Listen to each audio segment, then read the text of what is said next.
Ba da ba ba ba. Ba da da da da da. Ba bum. Hello. How you cuties doing tonight? Let's see what we got here. Koishi, thank you for the first. You can have a little bit of a smoochie. And Hoa, hello. Good evening. Today we are playing fucking pure serotonin, the game, which is this is Starry Flowers, which, if I remember correctly, is a little visual novel about two witch boys who fall in love. And I am looking forward to this because, frankly, serotonin is nice. I also think it might be a little bit loud. How's the volume, dearies? Is it too loud, too soft? How are we doing?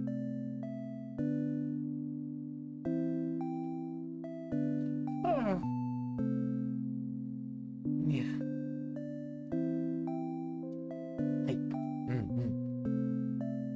But yeah, just let me know if it's too loud and I will adjust the volume before we begin. I think it's a fairly short one, so we should be able to do this in one stream.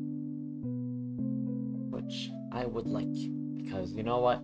I hear there's a second one of these coming out at some point, and if I can binge it, all the better.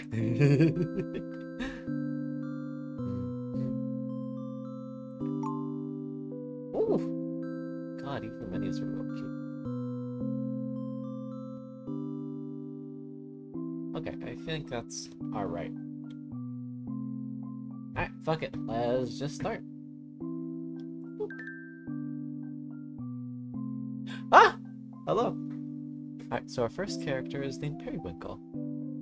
Hello and welcome to my delicious Gay. Fair enough, Cosma. Cannot argue with that. Welcome to the deliciously romantic tale of my first love. You look cute. I love their little model. Look at how poofy the witch hat is. Look at it. They got a little floof and everything.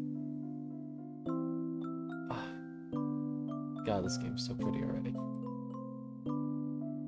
One thing before we begin. Oh, we get to dress him up.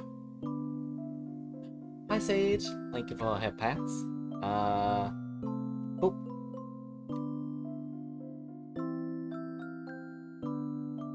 I mean, true. These bitches gay keep scrolling. But once you look, once you see the love interest, you'll understand. He is baby and I love him. Okay.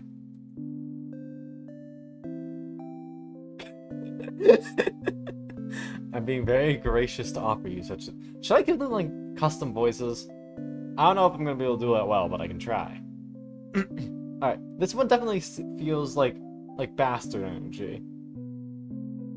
Also, hi Thundercloud, mama. He is. Okay, so he's bastard energy. If you use it, you better make me look as adorable as possible.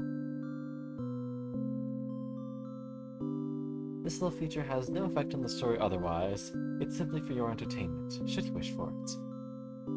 I think I'm gonna give him a slightly more... It's not a dating sim, it's like a visual novel. I am not this lad. This is a tale of his first love, and it's fucking cute as hell, and he's a bastard. So, it's gonna be good. So yeah, we're gonna give him slightly more MILF-coded energy. We're gonna maybe like... This feature has no effect on story otherwise. It's simply for your entertainment, should you wish for it. I think that kind of voice.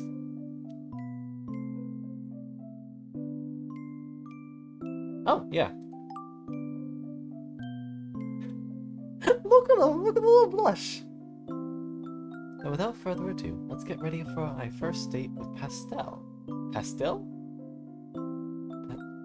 I don't know how to pronounce that. I'm just gonna say Pastel. Pastry! Yee! This is cute. I love the little mole too. Nice touch. Oh shit, we get to do it now. Ah! Oh my god. Little ribbons. Oh my god! Flower crown! Oh. Cat ears, bunny headband, angel halo. You do not deserve that. Yeah, that's more accurate. Oh, and neck accessories too.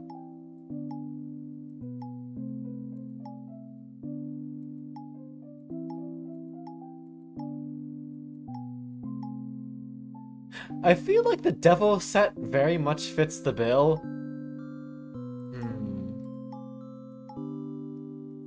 We'll do little flowers though. This is gonna be the favorite now. If we can't figure out what we put on, we're just gonna put on this because it fits. Okay. Chapter 1, First Date. Right? It like blends in very well. Today I met a boy in a candy shop. Yep, I can already tell this bastard's just a fucking little tease and flirt. The moment I saw him, I knew I just couldn't leave without flirting a little. He was so delightfully flustered, which of course only made him that much cuter. Yeah. Yeah. When I told him to meet me here, he could only manage to nod in response. Oh god, he's cute. Fuck.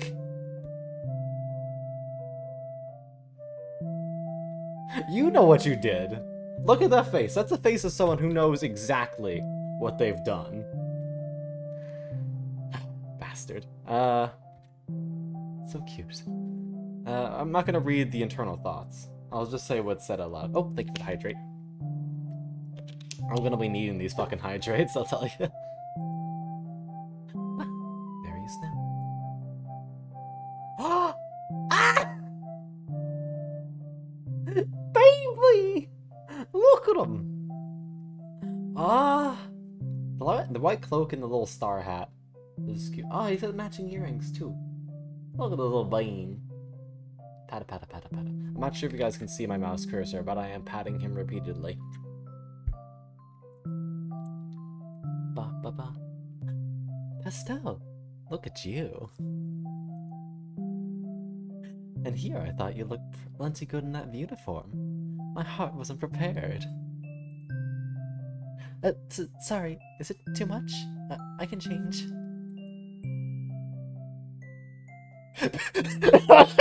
Holy shit!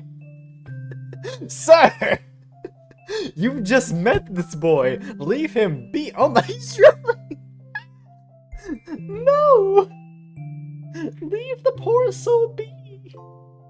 You can't do that to him right off the bat! You're gonna kill him! He's blushing. Oh my god. Leave this poor baby alone. A feral witch. Yeah, that sounds about right. My, but I haven't even seen what's under that cloak of yours. It'd be such a waste to change prematurely. Look at this absolute feral bastard. Right. Forget it then. Besides...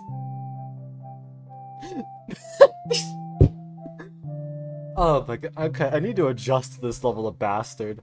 Holy shit. He's just going full throttle in. There is no brakes on this train. It'll be my pleasure to unwrap you later on, my sweets. Yeah, I think we're gonna get Sobe spray. We need the Sobe spray.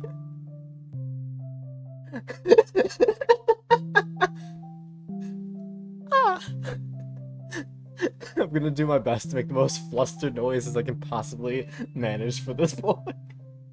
Hold on, I'm gonna try that again with a little bit of water.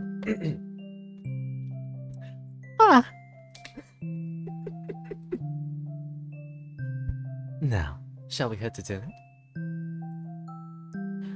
Okay, lead the way.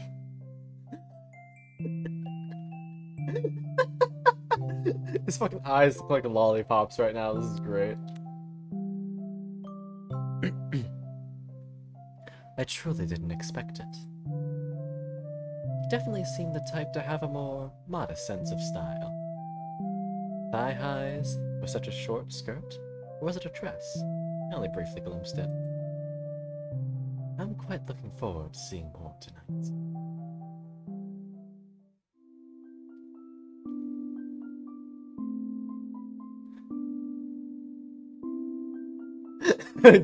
Professor. Yeah, with someone like them, there is no safe bet.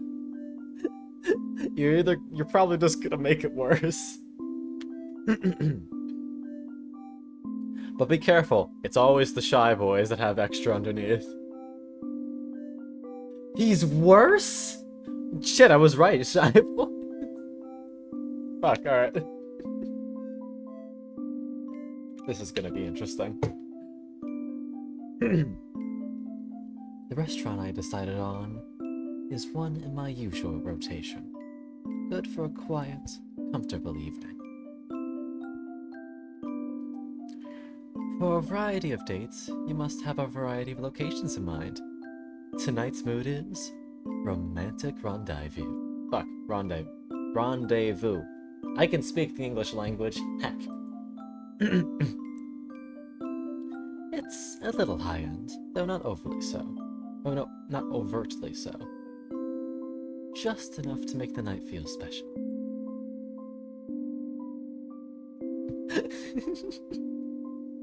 Pastel slides. Wait, hold on. Should I make? I need to think if I can make like a bastard, not bastard.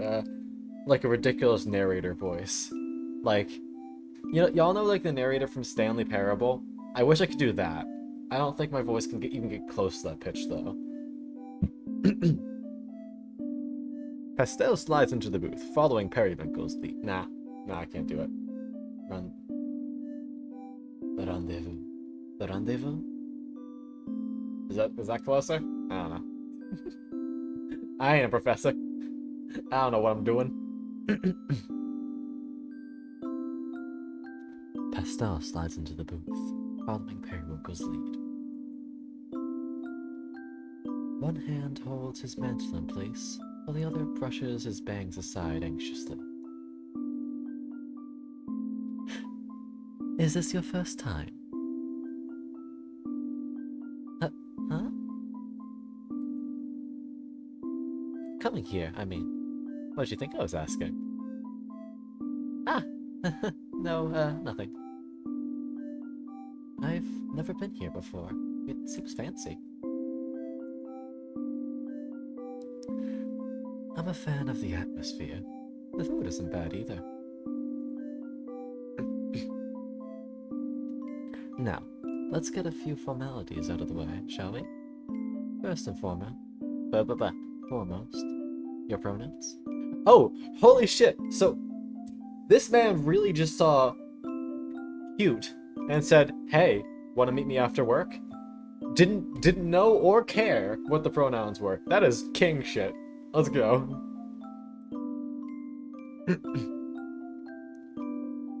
Oh, I just use he, him. What about you? The same. Though I don't necessarily mind being called by others, especially considering my presentation. Understandable. Next, expectations. I consider clarity in this regard to be a key part of ensuring we both enjoy ourselves to the fullest. I do this sort of thing often, you see. As such, I have a couple of ground rules to establish. Sure, I'm actually glad you brought it up. Oh? Oh, shit! I'm not looking for anything serious. In fact, I kind of prefer it when it's just a one-night thing. We're on the very same page then. Not that I mind if, we end up wanting to do this again some other time. There's the face again! That's quite likely for me in this case. The fucking drool bit is always going to kill me.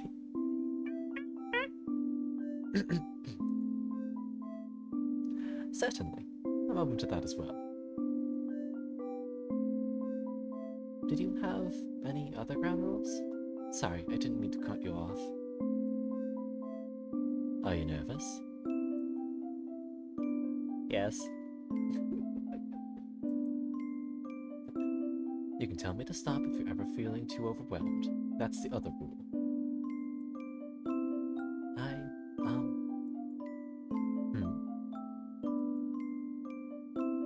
Oh. Oh shit. Is that what you meant? Is that what you meant? He's... Oh my god. They're both fucking down astronomical. How do I deal with this? I'm used to the one-sided thing where it's one person who's really down bad. I can play that off well. They're both down bad. Oh dear. I like feeling overwhelmed. To an extent. I'd assumed as much, but to hear you already... Ah! Horachi VT just subscribed. Thank you so much, dearie. Anniversary gay witches real? Hora! Thank you for the resub. 13 months. You can have a little bit of a... Mwah! Indeed. For the anniversary, it'd be gay witches time.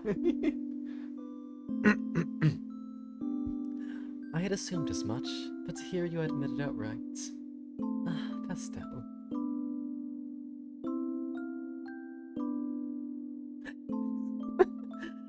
In that case, I'll do my best to overwhelm you, my sweet. Ah! I can't tell if the ah is gonna be more of a ah or a like a squeak. Because I don't think you can probably put a squeaking noise into like text format. It's like ah.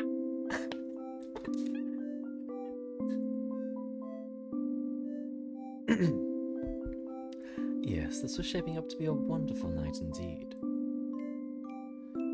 The waiter came to take our order. I went first to give my sweet date a chance to compose himself. With our food order, Pastel finally drops his mantle to reveal. My. So it was a cute little dress after all.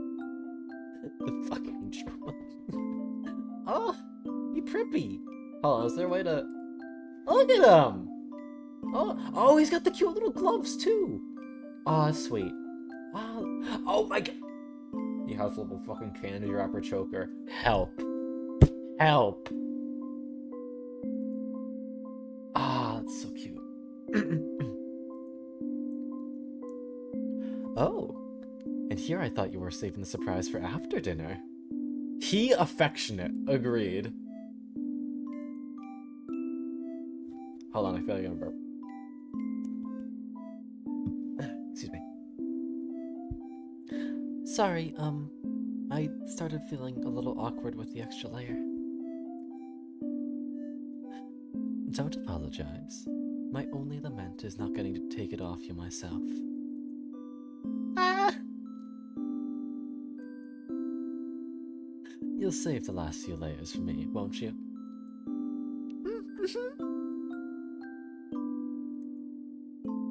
That's all that matters then.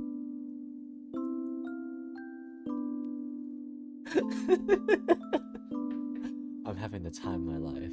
By the looks of it, so is Pastel. Ah, I live to tease cute witch boys. How fortunate I came across the sweetest one today. Our food arrives before Pastel is able to recover. You can't even look the waiter in the eye. How adorable. No, I mustn't overindulge before we've even eaten our meal. There'll be plenty of time after dessert.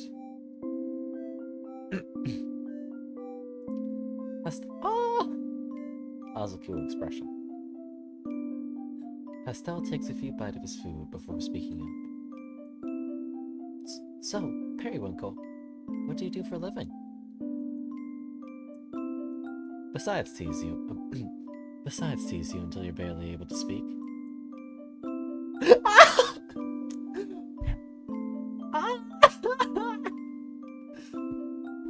Baby! Yes, besides that. My line of work. Then, I suppose I can tell you. I'm an aero magician. I specialize in creating pleasant scents. Ooh. Jetta! Long time no see. How you doing, darling? Mama.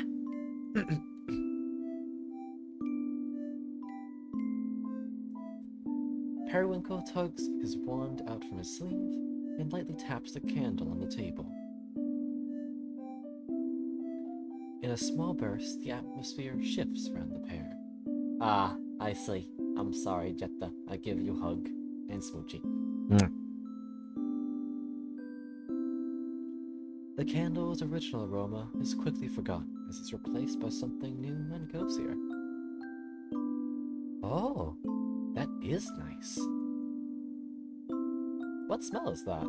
No good at pinpointing stuff like this. Vanilla. I thought it suited you. Although... God damn it. I'm starting to think a more lustful scent might have been a better fit. What does that even mean? It's just that you've done nothing but exceed my expectations. I'm not doing anything. Pastel retreats behind his glass of water, overwhelmed by embarrassment once again.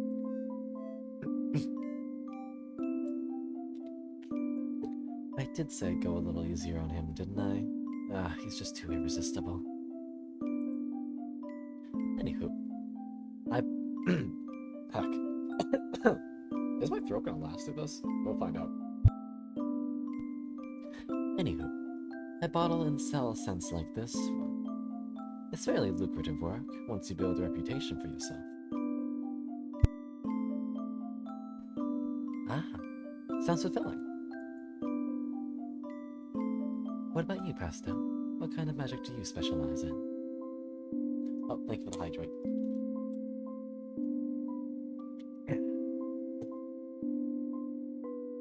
Oh, I had mostly been living without magic until recently. Without magic? I can't imagine. Fuck. Sorry. It's not so bad. I mean, humans do it, so why not?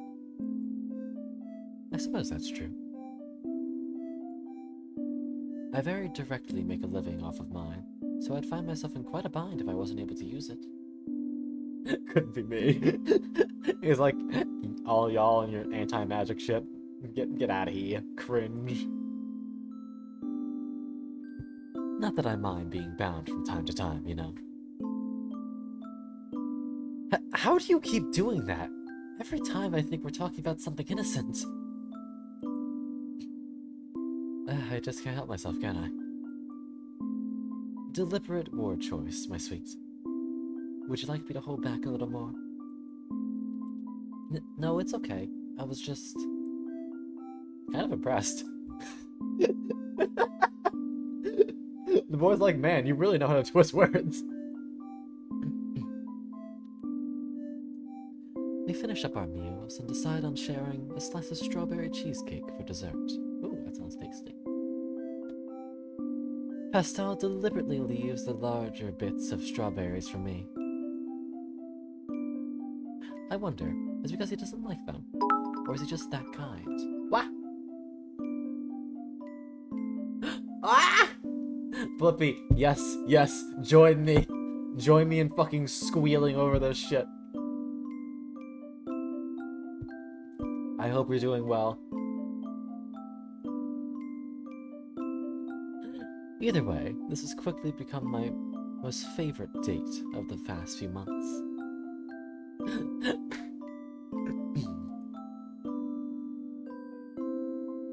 Tell me more about yourself, Pastel.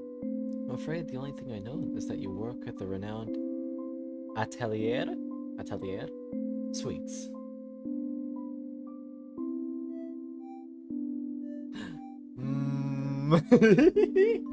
Sure, just let me know when you're home and we can scream together.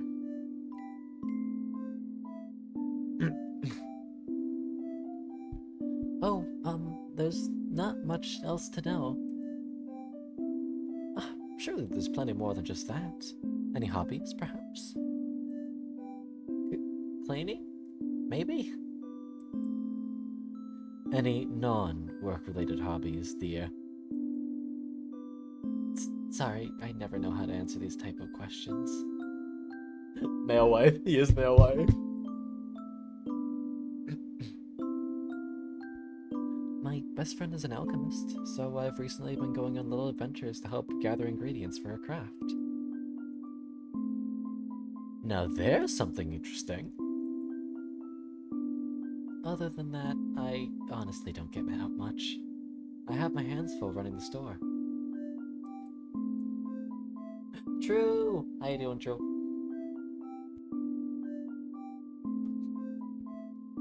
So diligent. Does that mean this is your first night out in a while?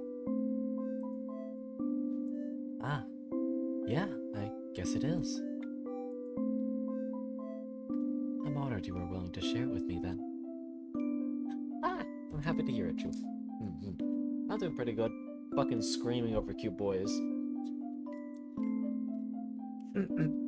You know, the usual.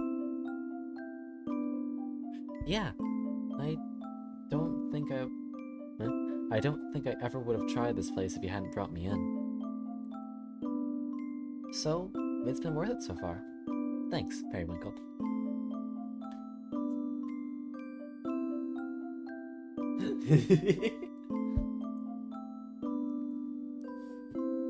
The table had long been cleared, and yet our conversation continued throughout the night. This place is never too busy, which always leaves me free to linger here without the guilt of taking up any much-needed table space. What's up, Hora? Haba?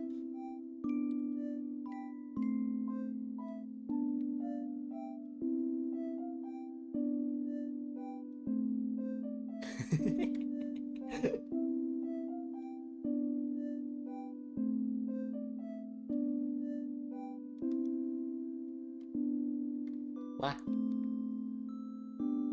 Why is my mouth like hanging open? Yeah, I do. They both look super cute. What's up, Professor?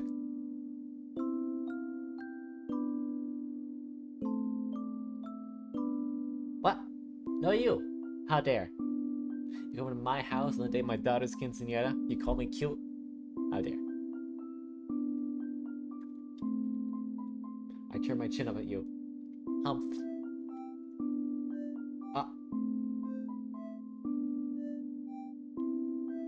God fucking damn it. Yeah, they really just did that, huh? They really just did that, huh? God fucking damn it. Pain. Pain. God damn it, that's so fucking cute. The longer the date, the more satisfying the finale. Oh, that's something I live by. Rushing straight to the climax inevitably gets a bit dull after a while. I want to enjoy this night to the fullest.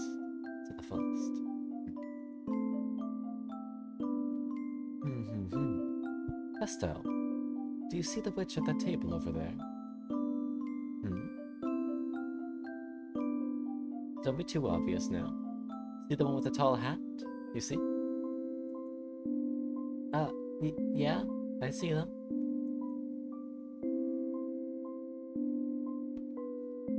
I brought them here 2 weeks ago. I guess they agreed that it made a nice date spot. Actually, the guy sitting across from them, I'm pretty sure I've been with them before. No. Surely you're joking, Pastel. Shh. Don't say my name so loudly. Just keep your head low, and I'm sure he won't notice. Oh, he just looked this way. Only kidding. Perry! Oh, a nickname already. We're moving so fast. You're the one who's been calling me my sweet all night. Look at all those. Yeah, true. Now, the other one was kind of like squished down a little bit. Help. Help. Help. Help me. I am going to scream. It's so good. It's the baby. Hold on. I'm hold on. Preemptively joining a VC for when people can join me to scream about these boys. I'll keep on doing all the lines, but feel free to come join me as I fucking yell.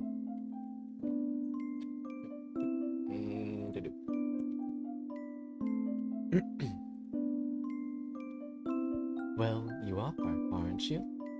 Whose fault is it that you share a name with Candy? Not mine!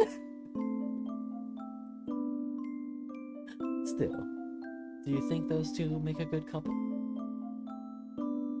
How should I know? Just imagine the kind of person I'd go on a date with, and then pair them with the other. And what kind of person is that? You, for one. Maybe they wouldn't be so good together. My, am I supposed to take offense to that? Nah, that guy was just kinda pushy. You're too much, Pastel.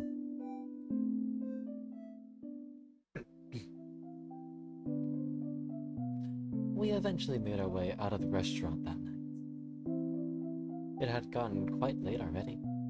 When's the last time I stayed until closing?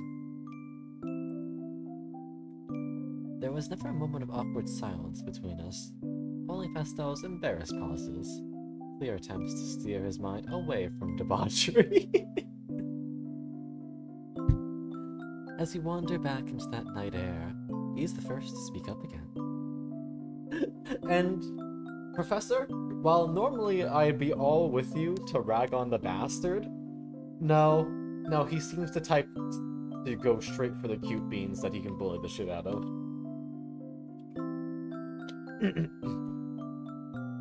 I can't really imagine him with someone pushy.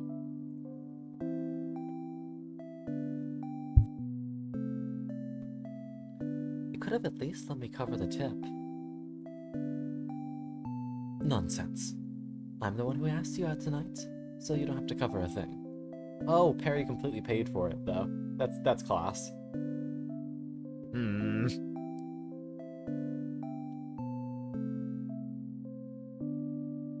God damn it. In fact, I prefer if you didn't cover. Okay, I saw that one coming this time. You don't have to say it. Too easy? But really, it's a shame to hide such a cute outfit from the world. I don't have the confidence. Reminds me of my youth.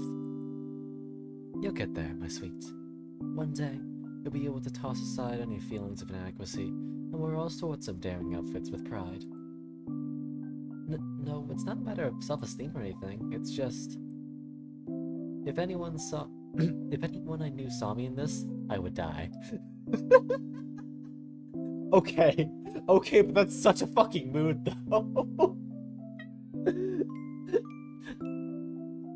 That's... Okay, Pastel, I understand you. You are a good being. I would rather go on a date with and go on a date... True. That's true, Professor.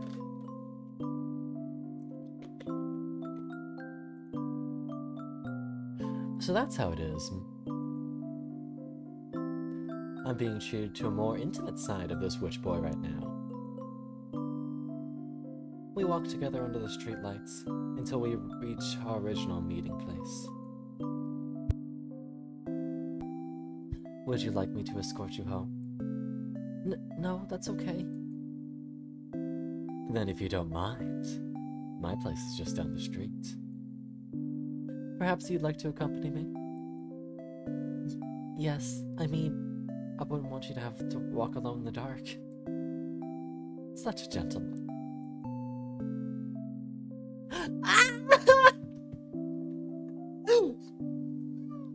Good, good, good, very good.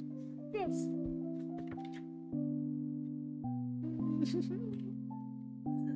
These bitches gay. Okay. Periwinkle expertly slides his hand up and under Pastel's mantle, linking arms as they go along. They walk in comfortable silence towards Periwinkle's house. Well, this is me. I had a most lovely evening. Thank you for accompanying me to dinner tonight. I had fun too. Thanks for inviting me out. Is it gonna get oh god. Or am I going to be screaming by the end of tonight? Because I feel like I am.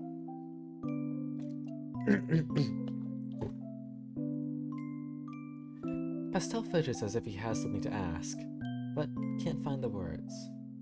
Oh god, I'm ready. I'm not ready, I mean, but I'm excited. Pastel. Periwinkle takes a step closer. Yes? Oh! Yes, yes, yes. Ah! Oh, he initiated! Pastel initiated! Good! He's in more of a rush than I thought.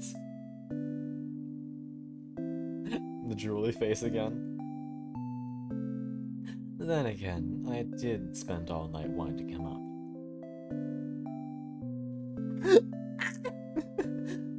Dot dot dot. So cute.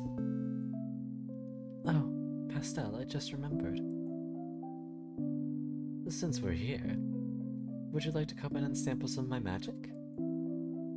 I'd like that, yes. Very well then. We both knew from the beginning that you would be staying the night, of course. It's just so much more fun drawing it out like this. Very smooth, this little bitch. I love him. But if that kiss is any indication of things to come, I may have gone a little overboard tonight. If so, we're in for quite a sleepover. Professor, don't do that to the boy. We know it's right, but still. Sorry about the mess. I just haven't found the time to tidy up. Ah, hold on, this is a really cute room. Ah. Cute. The door closes loudly behind him. Pastel doesn't respond. Periwinkle turns back to face him. They're gonna play Mario Party all night? Yes. Oh!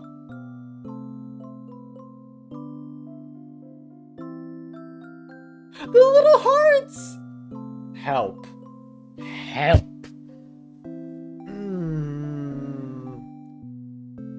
Oh god. I'm fucking amazed that that fucking Periwinkle just hasn't pounced on this boy already.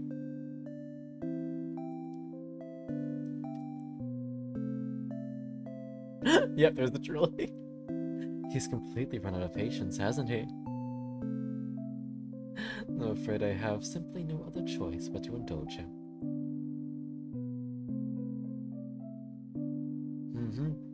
I shouldn't keep you waiting a second longer now, should I?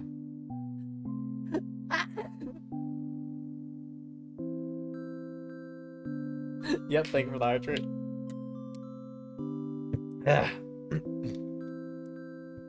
I shouldn't have put a. I should have. I'm a fool. I shouldn't have. Brain. Come on, take a second. You're not Periwinkle here. You good? There we go. Okay. I should have taken off the restriction on hydrate redeems for the stream, but I wasn't thinking.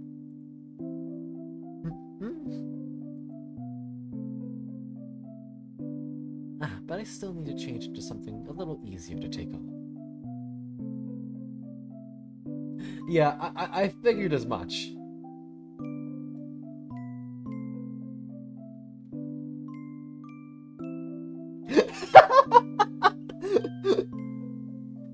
Controllers. Looking this good comes at a price, you see. I promise I won't keep you waiting. The fuck? Oh, look! Now... Now he's got the little drooly. Okay.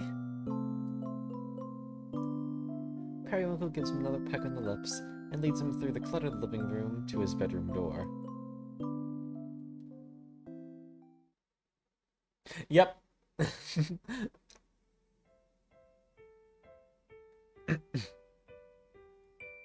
It took me ages to get out of bed that morning. After all, I just couldn't stop thinking about how absolutely adorable Pastel was. He scrambled out of here almost as soon as he woke up, saying he couldn't be late for work. Such a shame. Would have been nice to get one last round in. Holy shit! Yes, the music's so pretty. Oh, also we get to see how cluttered the room is. Ah! Cute.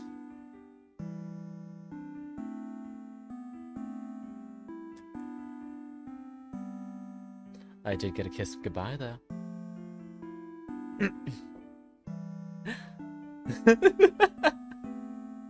Ah, it's nice to feel like a housewife for a moment. But I should get to work, too. Oh, I got the little bedhead, too. I have an order to fill, don't I? They really do. But from something I heard from Hora, not everything is what it seems.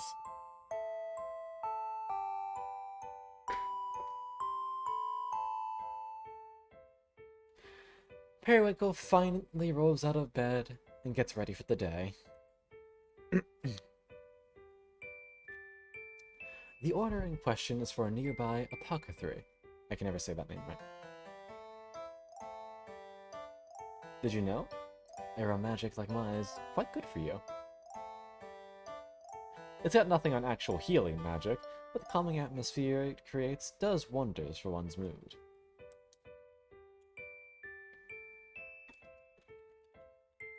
Okay, you see, counterpoint to that, Professor. When he's teased up, I can totally imagine Pastel taking initiative, because we just saw it there with the kiss. With the kiss, he got all riled up, and Pastel made the first move. He leaned in and finished the kiss. So, just something for you to consider.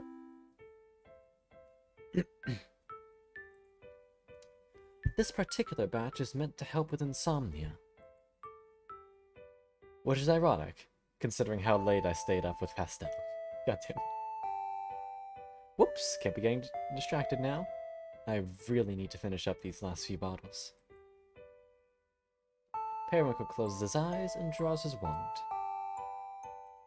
Large drops fall from its tip, falling into the empty bottle one by one.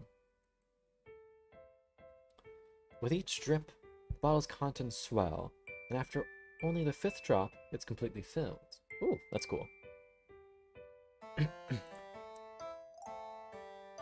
Perfect. It's so much easier to finish these with a clear mind. I can't help it if a refreshing night out is the only way to regain my focus. Although, I probably could have gotten one of these done last night if Pastel hadn't been so impatient. No, mustn't let my mind wander too far from work now. His mind is just set directly on this boy.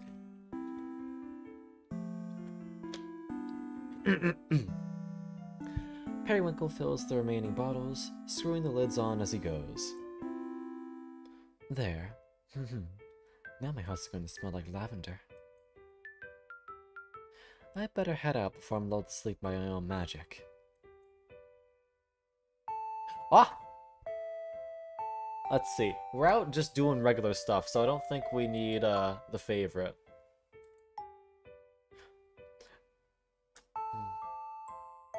Sam! Koichi! Hello, cuties. What up? You know, since he's out and about now, but he's still probably still teasing bastard. Let's go Flower Crown. Anytime that we know that there's going to be a pastel there, we're putting on the little devil horns, though. Hi, Sammy. How you doing? Yes, two cute beans. The apothecary is only a short walk away, but I've never managed to walk in its doors on time. Perhaps it's because it's so close, I always underestimate the time it takes to reach it. I can hear the owner tapping her foot with impatience as soon as I open the door. I'm going to butcher this name. Astragalus. I have that special order ready for you. You're late again, Periwinkle. How should I do her voice?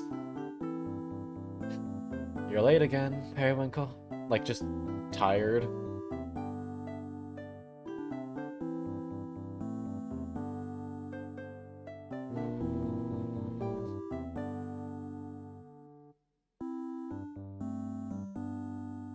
More serious.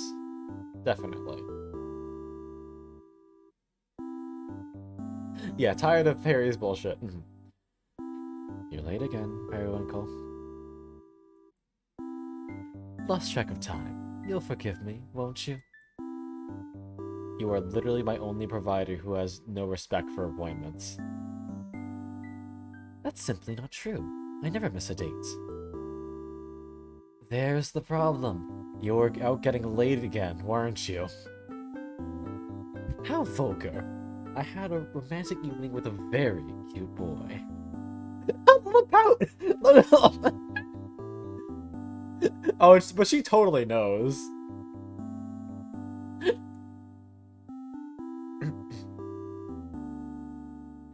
Who then ended up sleeping over?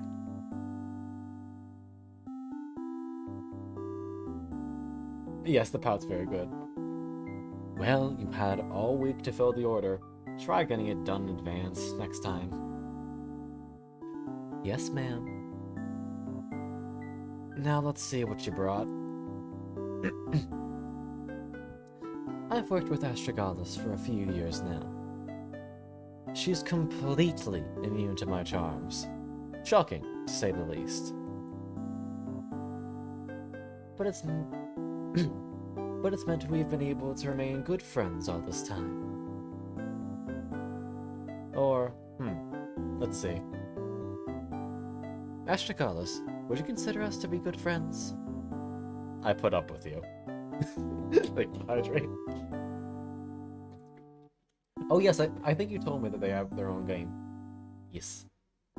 She affectionate. And goddamn, Professor.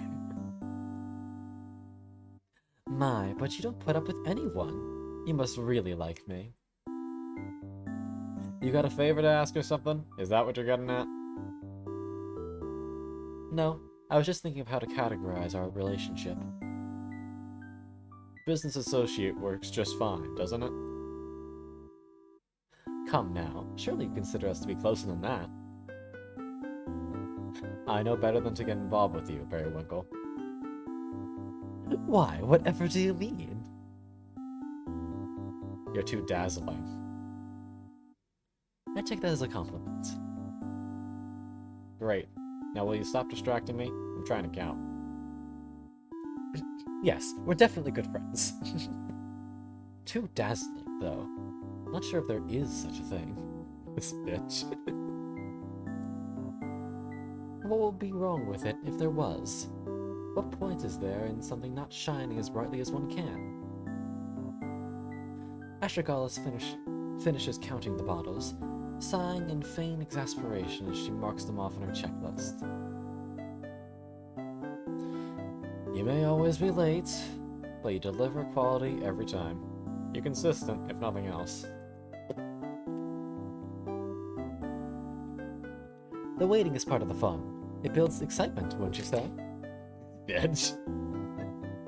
Yeah, I think that's the point. Bastard energy, where you adore him, but you also want to punt him like a fucking football. Nope, just builds frustration for me. But at least you always come through. She unlocks a small drawer behind the counter and takes out an envelope with Periwinkle's name scribbled on it. Here's the rest of your payment. Don't spend it all in one place. Oh, I couldn't if I tried. Really, you're too generous. Estragals rolls her eyes and begins stocking the shelves with her new inventory. Good smirk.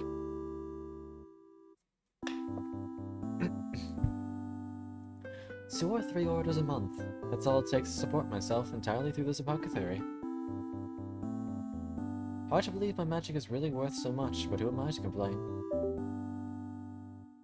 It's certainly a more favorable balance compared to the kind of work I was doing years ago. And I really do enjoy the freedom, the excessive amounts of time I have for partying, for dates. Ah, on that note. With all that previous business out of the way, would you like to hear about my dates? Would I like to? Not necessarily. Holy shit! Barry! You bitch!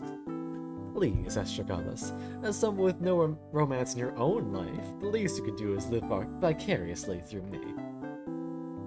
The no romance thing is by choice. I listen to you gush for your own damn sake. For my sake? Yeah, I'm afraid you might actually implode if you had no one to talk to about this stuff. Yeah, probably. I'm actually making a noble sacrifice every day you come in here with new tales, romantic conquest. If you're truly suffering, I shall desist. That's the thing, though. I do like seeing you all worked up over something, even if I don't understand it myself. So she's Ace Queen. We support that. Also, more Pouty Perry. Very good.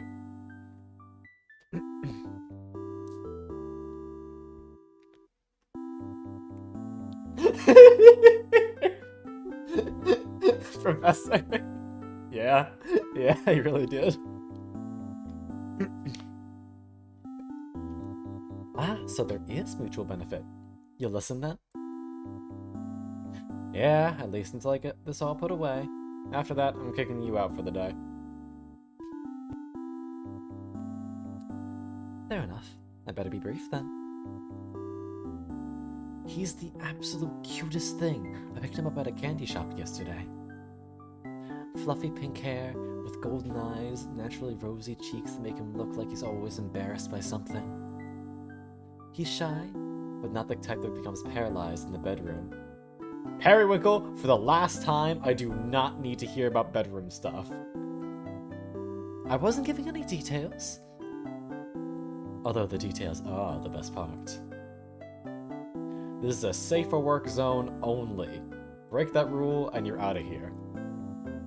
My apologies. I'll refrain. Anyway, my point is, he's extremely cute. Adorable, in fact. Right, so standard fare for you. Okay, so there's our confirmation that Perry goes after the cute beans. Absolutely not. If he was just your average cutie, would I be emphasizing his cuteness so much?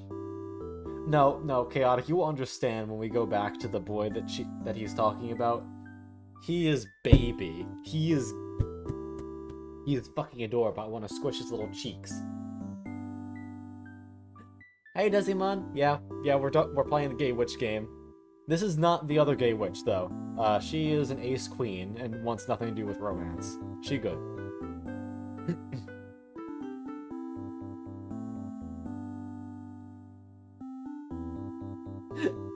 Yeah. I don't meet these people, so it's all the same to me. Shush you, chaotic. Get smoochy, nerd. How can it be? The intensity is so drastically different. Perhaps so intense I'm having trouble explaining it properly. I'll say, all you've really told me so far is that he's cute and shy. He's kind as well. He saved the best part of our dessert for me without even asking. Wow, I would have led with that one. Oh, enough of your sarcasm. When all my favorite details are off limits, what do you suppose I'm left with? Well, what actually matters is that you had a good night. Even if it meant you couldn't get here on time like I asked. I'm already hoping to see him again, to be honest. Oh yeah? I don't hear that from you very often. Really? They've gone on second dates all the time. This guy got a name? I don't kiss and tell. No, actually, you tell me about everyone you kiss. Come on. If he's really the absolute cutest, it's a shame to keep him anonymous, right? Not like I'm gonna tell anyone anyways. Fine. His name is Pastel. Even his name's cute. Right? Oh, that reminds me. He sold some candies that share his name. Would you like to try? Sure. How could a witch turn down free candy? Periwinkle digs into his bag and pulls out one of the pastels.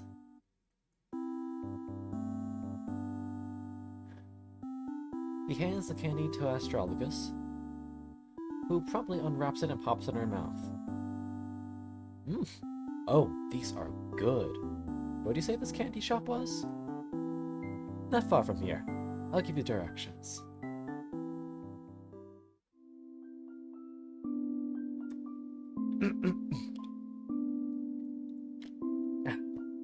Shortly after telling Astrologus where to find Atelier Sweets, she unceremoniously kicked me out.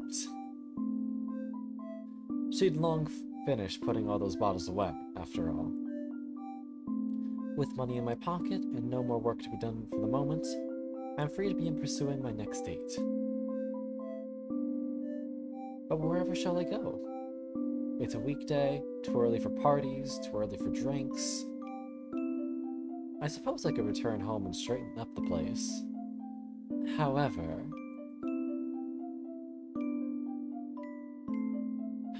Blippy! Hello. Hello. Which is gay. These witches fucking gay! Bro. Fucking ecstatic. I'm screaming. This shit's so cute. Right? Oh my god. Okay, I do immediately have to say, can you guess which one of the two that I ended up relating to more? Periwinkle? No. Really? It was fucking close though, like especially with some of the stuff that happens in like the later part. Like Perry gets some character that's just like, Okay, so expose myself. Horror got blind reactions to this. Oh, in DMs. And I literally had to say to a certain part with Perry that I cannot say my reaction to it because it would get too personal. Oh, okay. It was hitting some notes. I see.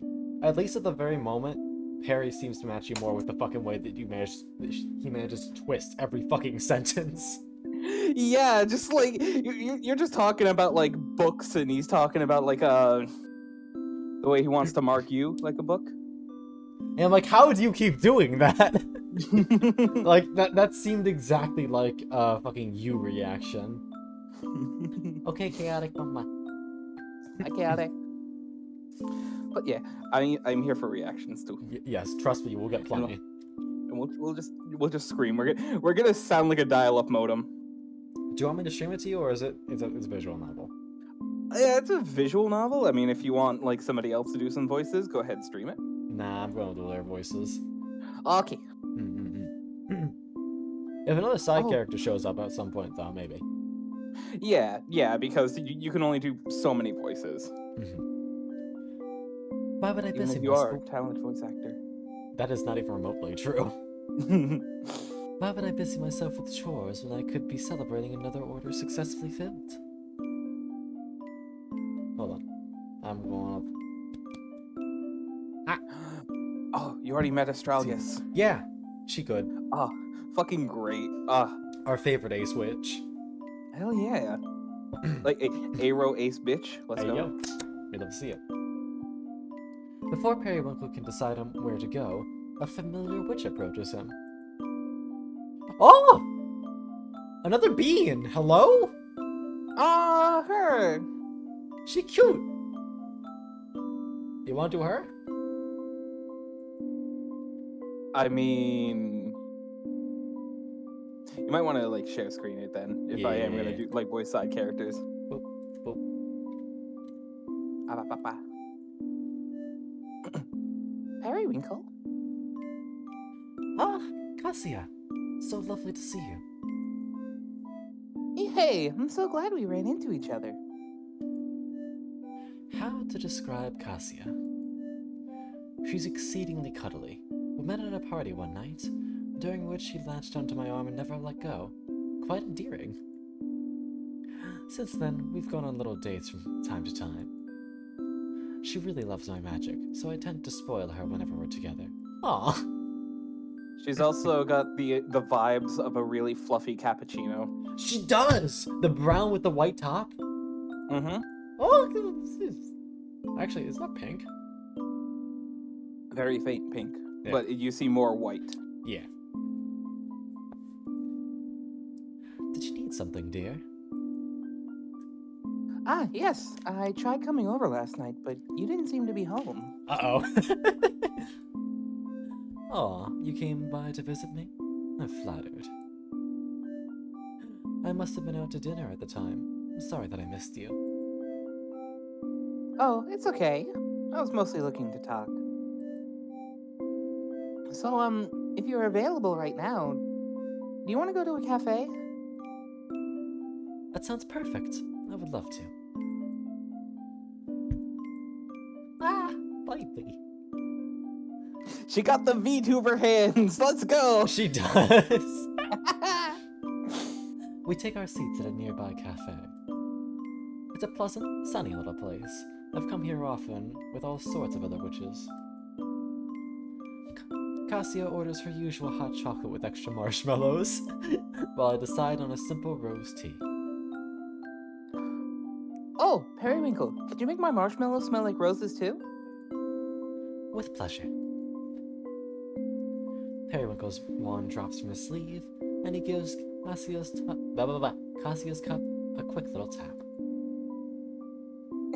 Yay! It smells just like roses. She is really baby, huh?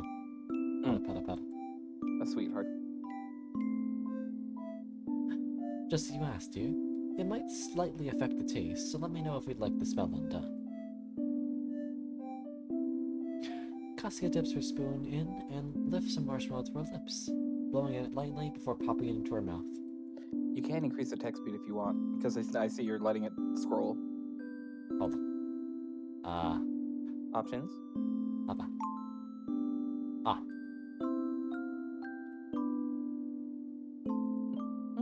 No, it's wonderful. Too fast. Sorry. I still want to be like at a cozy pace. Let's try that. She truly can find joy in any little moment. Such a delight. Definitely a contender for the title of absolute cutest witch. Though I would call her absolutely cute, rather than the absolute cutest. It takes more than cuteness alone to earn the title of absolute cutest witch. That's where the difference lies, of course. But what am I thinking? How rude it is to begin ranking my dates in such a way. I must be stuck on the thought from my earlier conversation with Astragalus, trying to put Pastel's cuteness into words. He really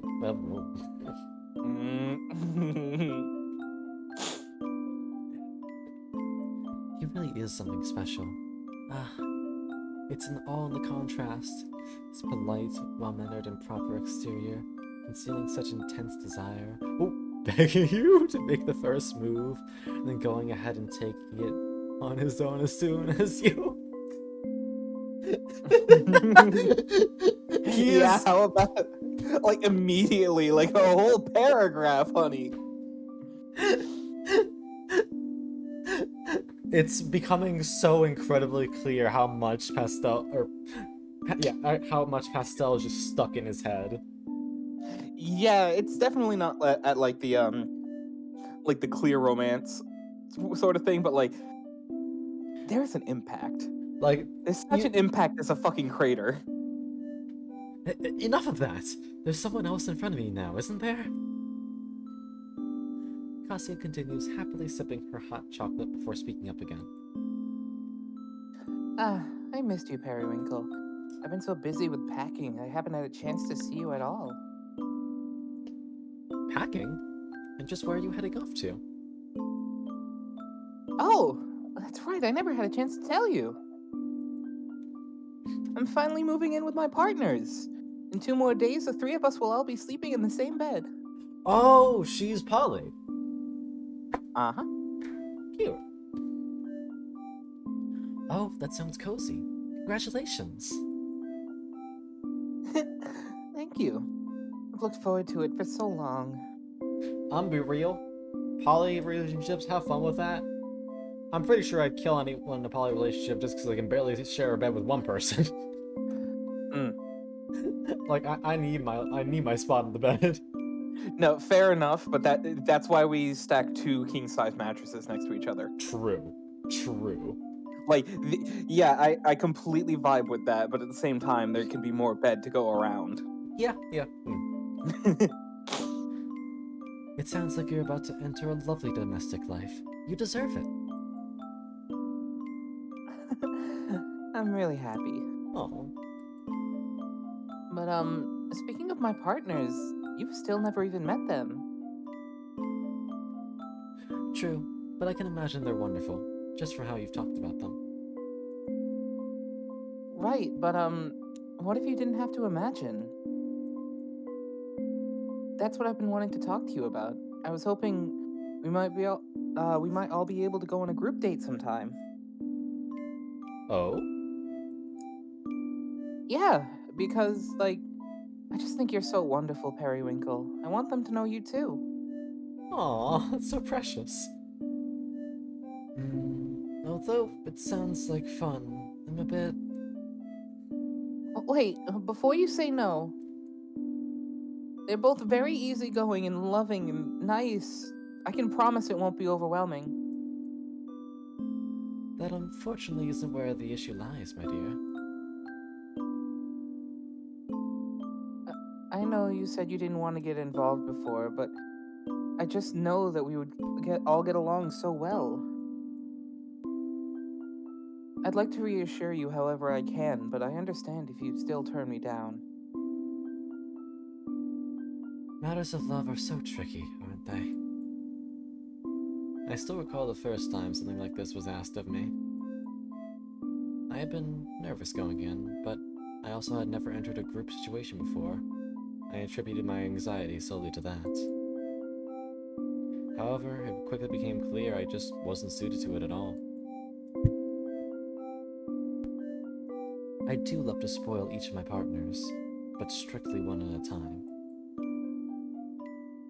Perhaps I was just left scarred by the breakdown in communication, passionate fires of a long-established romance. Surely Cassia and her partners are magnificent people. It may indeed be fun for a night.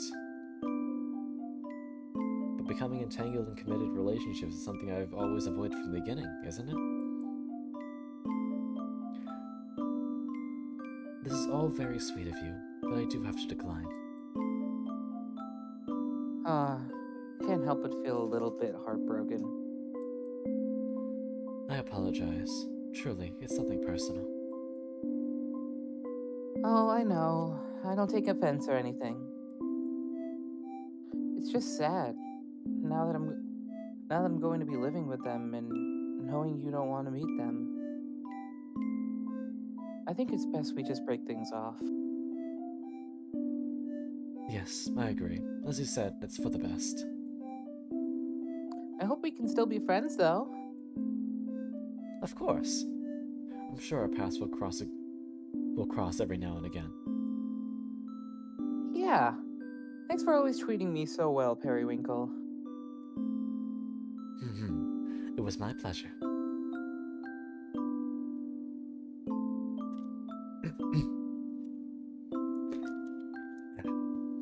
Even casual relationships can end in breakups like this.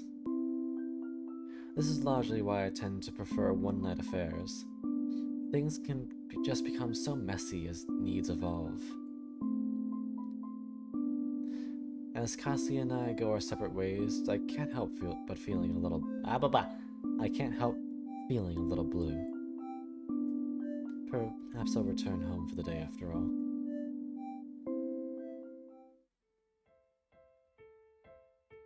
Periwinkle quickly changes into something more comfortable, dropping his bag unceremoniously onto the couch.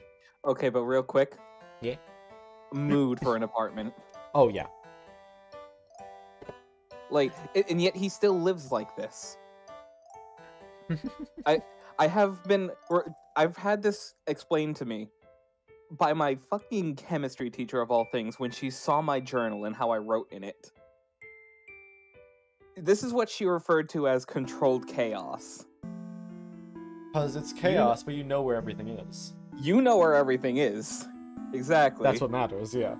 Yeah. It's one of the reasons why I always hate people cleaning my space. Because, wait, where's the pen? I normally put it like 2 centimeters from random object that shouldn't be there. Yeah, that's pretty much it. But, like, mood, Perry. Perhaps I just need an afternoon nap. Yes, that's precisely what I need. I'll wake up feeling refreshed and ready to go back out on the town. He shoves some blankets aside and collapses onto the couch. And when he does, the contents of his bag spill onto the floor.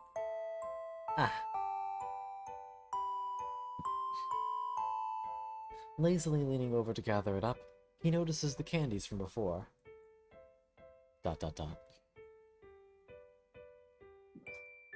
Was I too hasty in saying I hope to see Pastel again?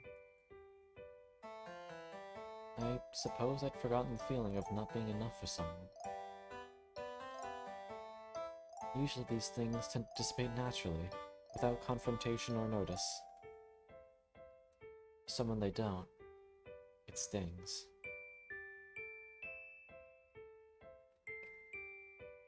Periwinkle scoops up the candies, dropping all but one of them back into his bag.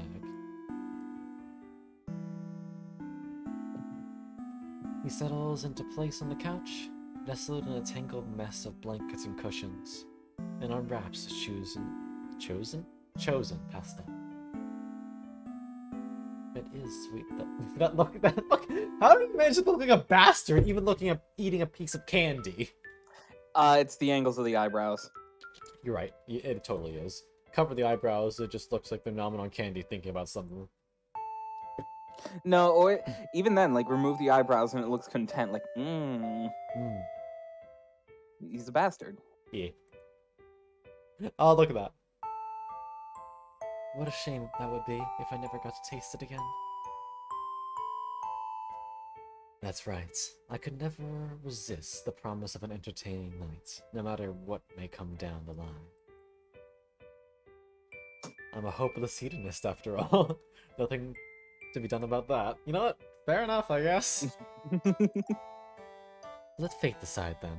If he comes, he comes. Shut the fuck up, Flippy. I heard that laugh coming from a mile away. I am very mature, but also... Yeah. Look, I know that Pastel is probably the type to leave a glaze, but still. I'm sorry, that just clicked and I almost spit my drink. God. At least find the donut first. Yeah. Sorry, Professor. And if we never meet again, I can always hold on to the memory of a perfect date. Koichi. I'm glad you guys can deal with my dumbass humor. Several. Several hours later.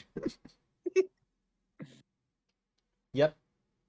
Though I hate to break it to you, Benny, you're into lesbian witches. These boys gay.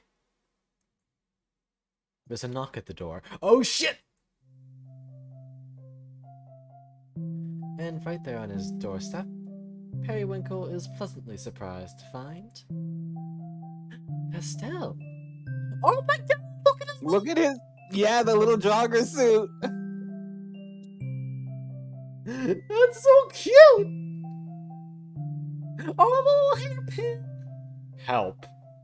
Help! Pastel, I wasn't expecting to see you again so soon. And treating me to another cute look, no less. Drooling. Yeah. Drooling. Frothing at the mouth. Bastard. Feral bastard. Sorry, I couldn't stop thinking about... I mean, I realized last night I never actually got to sample your magic.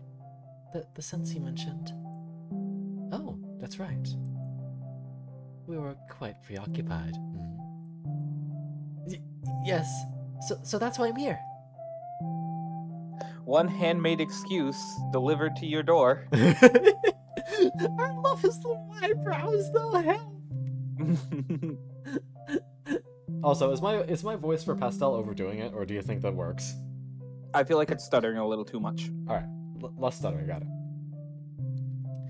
He finally manages to make eye contact, but quickly averts his gaze once more. Were you in bed? Sorry, I shouldn't have come so late. These aren't even my sexiest pajamas. I didn't say anything about that.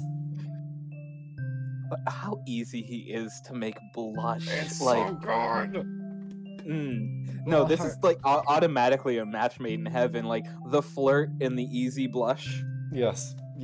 Oh my. I'm gonna punch my fucking desk. No, same.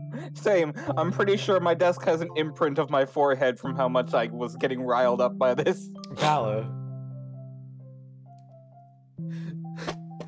But to answer your question, no, I wasn't. Although I did take a nap earlier this afternoon, I've otherwise been enjoying a relaxing night in. And I'm very glad I didn't end up going out. I would have missed out on this flustered mess. I'm sorry, Zam. I see cute boys. I scream. Alright, say it with me, y'all. Eat! Eat!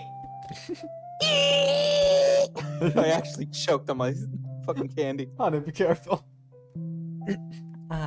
Sorry, I should probably breathe through my nose. Yeah, that would help. Would you like to come in? Pastel nods vigorously in response. It's still a bit of a mess in here. I hope you don't mind. There's a path. There's a path through. I've seen worse. Oh, maybe I'll just let it spiral further into chaos then. I'm just so competitive, you know? I'm not sure that's a competition you really want to win. Perhaps not. Periwinkle carefully steps over some of his clutter to dig through one of the boxes in the far corner of the room. God damn it, Zan. Here they are. My personal favorites. This row here contains some of the more potent scents. Most of them for relaxation, things to calm the nerves. Aw! Wait, this is such a cute CG! Look, I love how Pastille gets the stars, but Periwinkle gets the flowers for like their little excitement effects.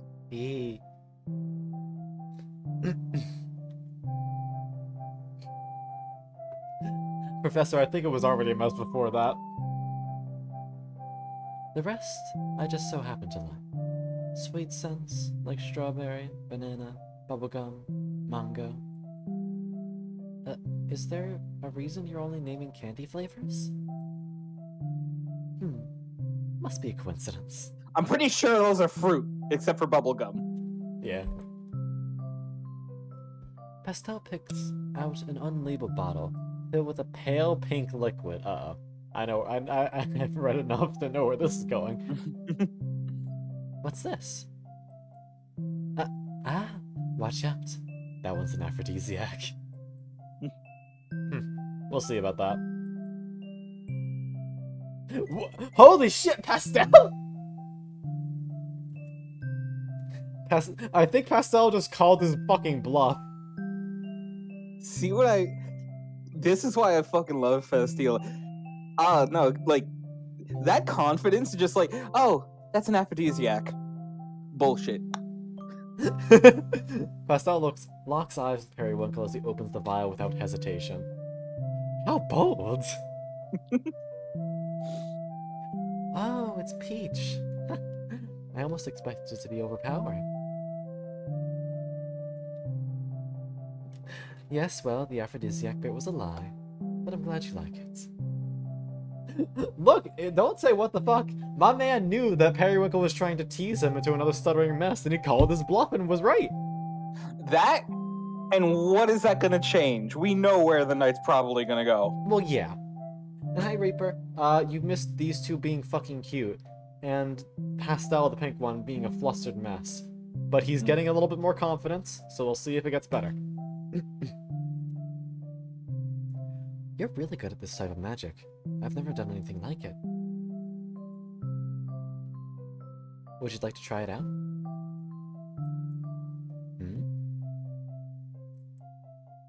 Oh, no. I don't do perfume. What the fuck? Perfume. Yeah, I know, my voice just decided to not. Perfume. I don't do perfume or cologne or anything like that. You've never tried it? Oh, so would you say you're a perfume virgin then? I'm not. Who even says things like that? I love this face in particular so fucking much. The swirl eyes. The swirl eyes with the little bushy eyebrows kills me. Squiggly. The squiggly mouth too. Yeah. In my line of work, you'd be surprised. It's probably just you. Maybe so. Chaotic. Awa awa. Awa awa. Hi, Chaotic. Gay. These bitches gay. If you're not going to try it, I'll have a back note, please. How you doing, honey? I am good. Yee.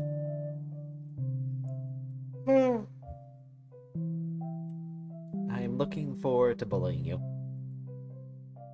Oh, right, that's soon. Okay. Every time you bully me, the number of cinnamon rolls you get goes up by 1. That's incentive to bully you.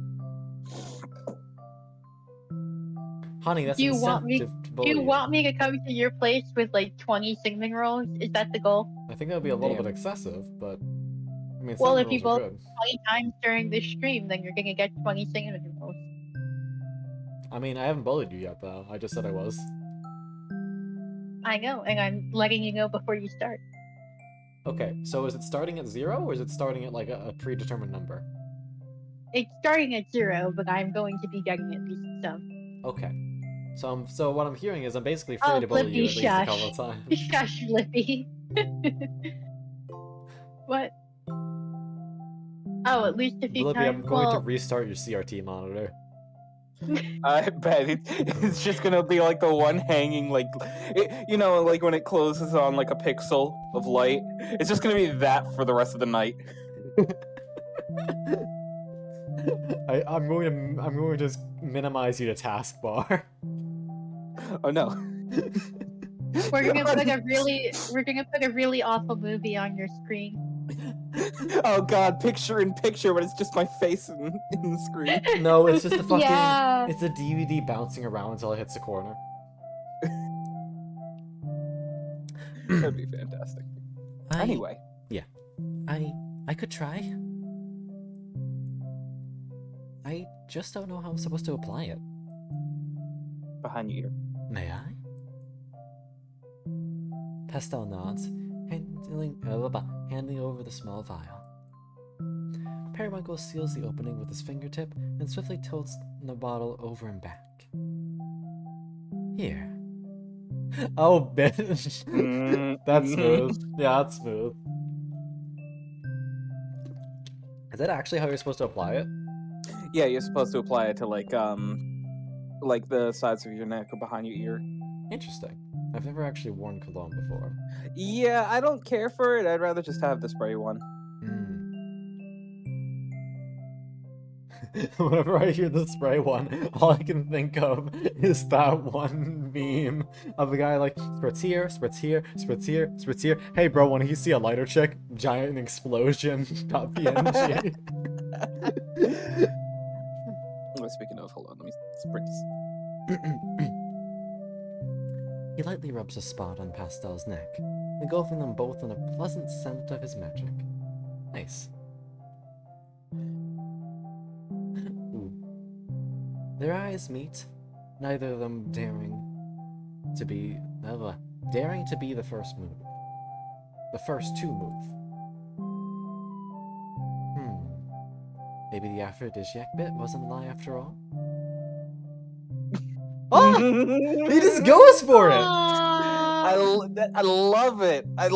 Like, the fucking mess, and it just gets him worked up to a point where he just takes charge. It is so good! And look, we even got like an earnest blush out of fucking the tease. Look at that. I love them. Pastel breaks the spell, rushing forward with a sudden kiss. And then retreats just as quickly. Sorry, I just... Oh, hard eyes! Hard eyes! Okay, I think that level of stuttering was appropriate for that line. Forgive me for a moment. I need to go smash something against something else. Yeah, right? Right?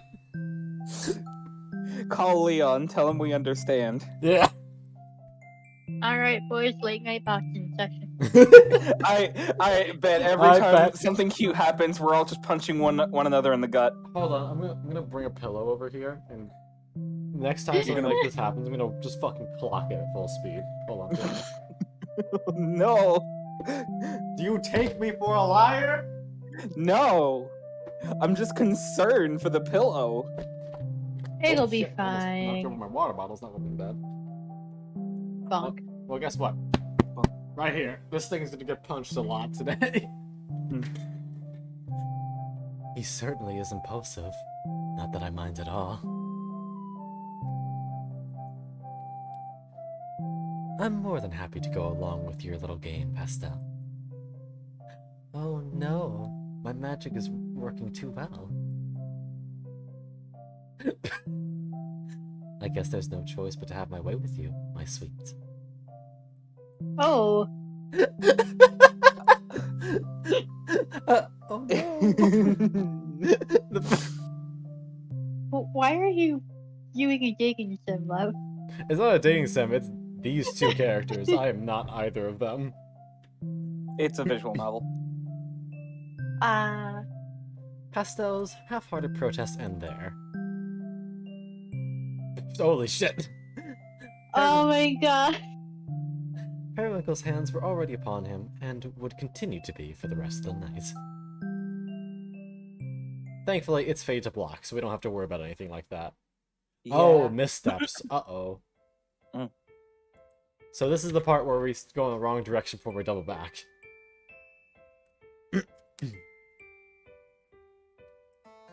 Over the next month or so, we fell into quite an enjoyable pattern. Pastel would show up on my doorstep maybe once or twice a week. Sometimes we'd go out to dinner, but mostly he'd just spend the nights.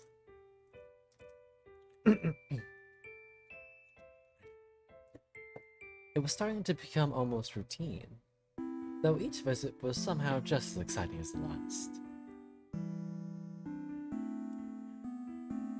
The details of which I'll choose to keep private for Pastel's sake. That boy is insatiable, I will say that. Oop. Oh my. Inevitably, after seeing someone for long enough, one begins to pick up on their habits. Cute habits. Like the way he kisses me on the cheek before rushing off to work early in the morning. Aww. The way he runs his hand through his hair when he's thinking really hard about something. Even his knock is specific. One slightly to test the waters. A pause as he gathers his courage. Then 3 firm and evenly spaced. Oh! Hi, Big Boog.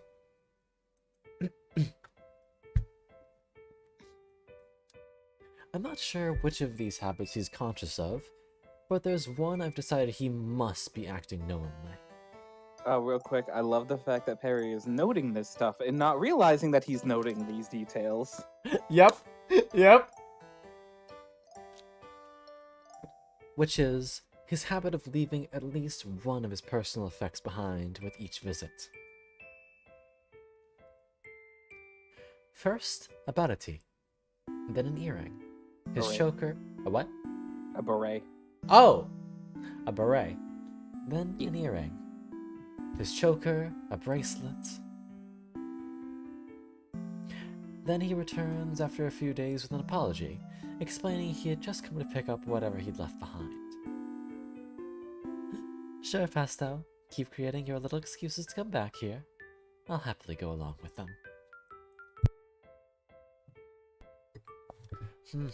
What fun. I wonder what he'll come looking for this time. Periwinkle gathers up the discarded garments that had been left strewn across the bedroom, tossing them into a pile to be dealt with later. He couldn't possibly leave his underwear behind, could he? No, that would be impossible to explain. An earring, sure. There's no way he'd walk out of here like that. Periwinkle hums to himself as he makes the bed, double-checking between the sheets while he's at it. I'm almost disappointed. It's been so consistent up until now.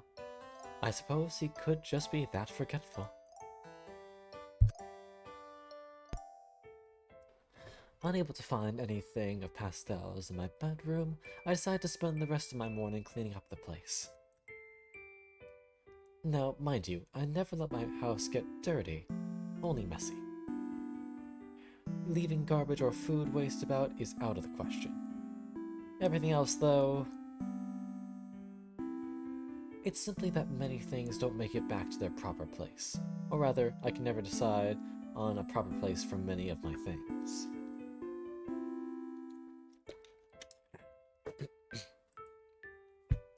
Toss them into boxes, shuffle the boxes around the room, and suddenly they're becoming unmanageable piles. To truly put everything away, these would all have to be emptied and sorted. A daunting task, to be sure. Hold on, I think I'm gonna burp.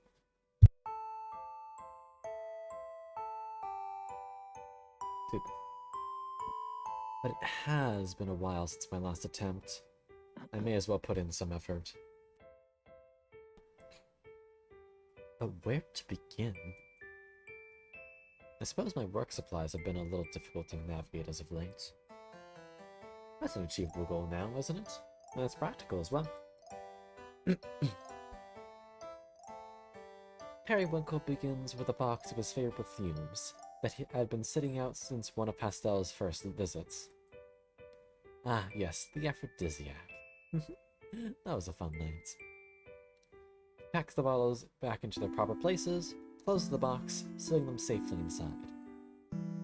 This should go... perhaps it's better to set it high on a bookshelf? If I just rearrange things a bit, there should be room for everything. As Periwinkle begins setting things aside, a new pile is born, precariously teetering on the back of the couch. Bless you. Thank you. He places the box just where he wants it, and then stacks his various books and knickknacks around it. Just as he made his way through half the pile, a small portion of it topples forward, bouncing safely onto the couch cushions. Ha! Topple all you want. I was prepared. Hmm? He finally notices Pastel's jacket, which had been expertly blended into the blankets and cushions around it. Aha! Just when I finally worked up the energy to clean up around here, what do I find? Yes, this is no mere case of forgetfulness. It was indeed a little game all along. Hi, Lily. Periwinkle giddily laughs to himself, excited to have been proven right. You've escalated too far, Pastel. To leave your jacket behind is just ridiculous. He leaves me no choice. I'll just have to go return it myself. All done.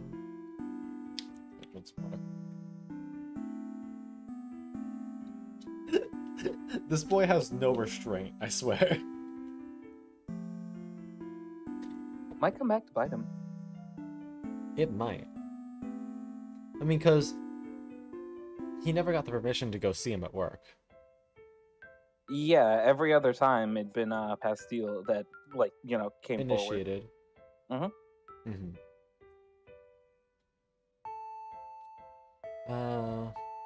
Periwinkle abandons what he was doing and skips off to his room to get dressed. I love his casual outfit. Yeah.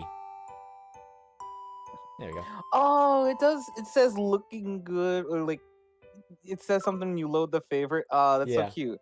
I never did that. I genuinely just like toggled through every single time. I have not played on Lowing Sim.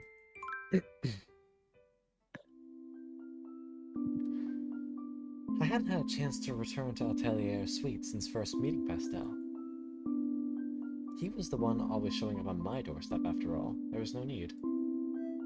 It's about time I paid him a visit, yes? I could restock on my favorite candies as well. I mean, to be fair, in Perry's, defense, he never said not to go to his place of work. Yeah, it is very fair, but it's kind of something to consider. Yeah, granted, it's very clear that Perry isn't really considering much. Yeah, no, he's completely swept up in the emotion. So, if something does go wrong, he just wasn't in the right state of mind to be considering it. Upon reaching Atelier Suites, though, I hesitate. Would it be rude to barge in here while he's working? I just know I wouldn't be able to resist teasing him. As to not become a nuisance, I shall make my presence known from here. Oh, okay, that's kind of smart. Periwinkle boldly approaches the bench directly in front of the candy shop and sits down. While wearing Pastel's forgotten jacket. Oh, that's a cute CG, though. The sparkle on the flower, that's cute. And now we wait. A few minutes pass. See Pastel through the shop window. He's currently preoccupied with a customer. Luckily, I brought a lunch. A simple peanut butter and jelly sandwich. Will he notice me before I finish it? The customer is walking out now. Ah, our eyes met. Pastel turns away, pacing a bit, taking another bite of my sandwich, still watching intently. He stops for a moment in front of the door behind the register, until finally making his way out of the store, broom in hand. But instead of coming over to me right away, he turns his back to me, sweeping the sidewalk in front of the entrance. Perhaps he has a strict supervisor? Ah, he keeps glancing over his shoulder. Just come over here, you silly boy. His face is quite red, so I can say with confidence that successfully overwhelmed him once again.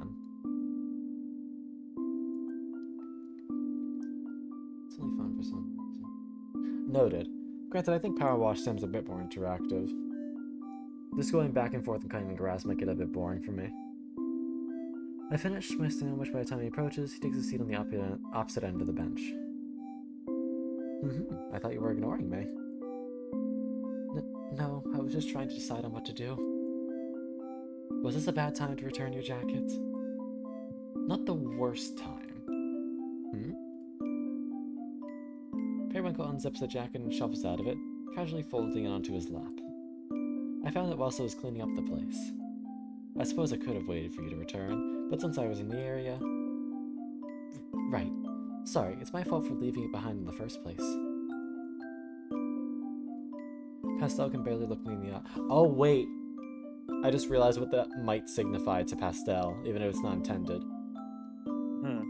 Instead of being able to go get it himself and make the excuse to come back, he now has nothing. Yeah, I was about to mention that. Oh, no.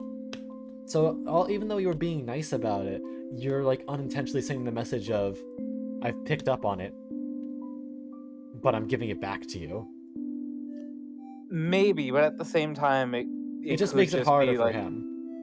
Yeah, even then, Pastille could see this as just as simple as, well, there goes my excuse. Ah, God, I got to make up something.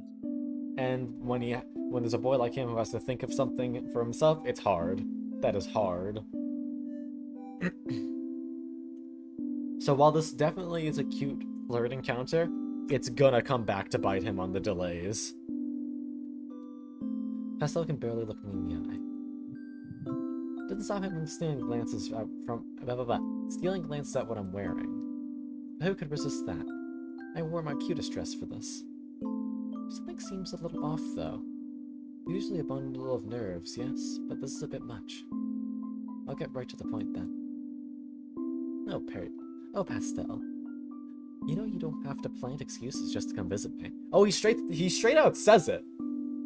Mhm. I wasn't planting anything. I just forgot on my way out. I find that hard to believe, considering you've forgotten exactly one thing each time you visit. Really, you should be more honest. Also, it's really cute outfits. I just love how airy and light Perry's casual outfit is. It's so good. Mhm. Sorry. Thank you for returning it. Also, thigh-high striped socks. Yep, programmer socks. Fuck yeah, dude. Coming from the pro. I need to get back into it. I want to actually do that for work. Yeah. I've done programming. Oh, it's my pleasure. It gave me a good excuse to come and see your flustered little face again. Periwinkle sets the jacket on the empty space between them and rises to take his leave. But Pastel gently grasps his wrist before he goes. Perry, I'm sorry that I made you think I was ignoring you. I was only teasing, my little sweet. I'm only tweezing you. Ah, it hurts. Ah, we're getting out those little hairs. Ah, fuck. Look, it's just a little splinter. Leave it in. Ah! Still, I can't, I'm not ready to be open about who I see outside of work. I like to keep things very discreet.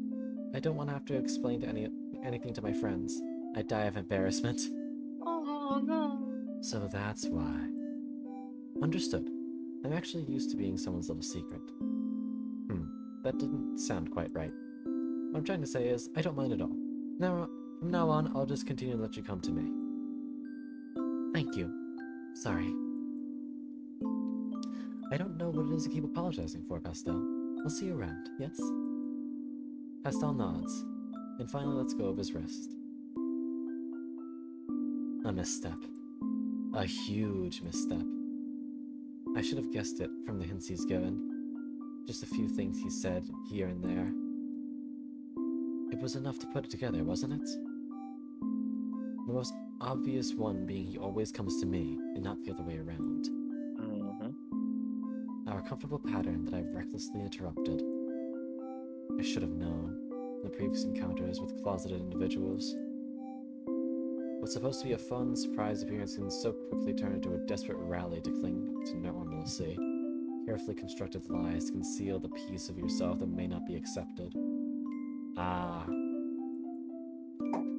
Whether it's by the individual themselves or by their loved ones. That is rough. Certainly an unenviable position to find oneself in. Pastel and I had been seeing a lot of each other during this past month. Was this the inevitable breaking point then? It can only become more complicated from here. I want to point out a key word. Yep. Inevitable. But it was going so perfectly for so long. Perhaps I'm being overdramatic. I haven't grown tired of him at all, which is precisely the problem. I'm willing to return home so soon, and I walk in the direction of the apothecary. Astragalus will be able to knock some sense into me. She always does.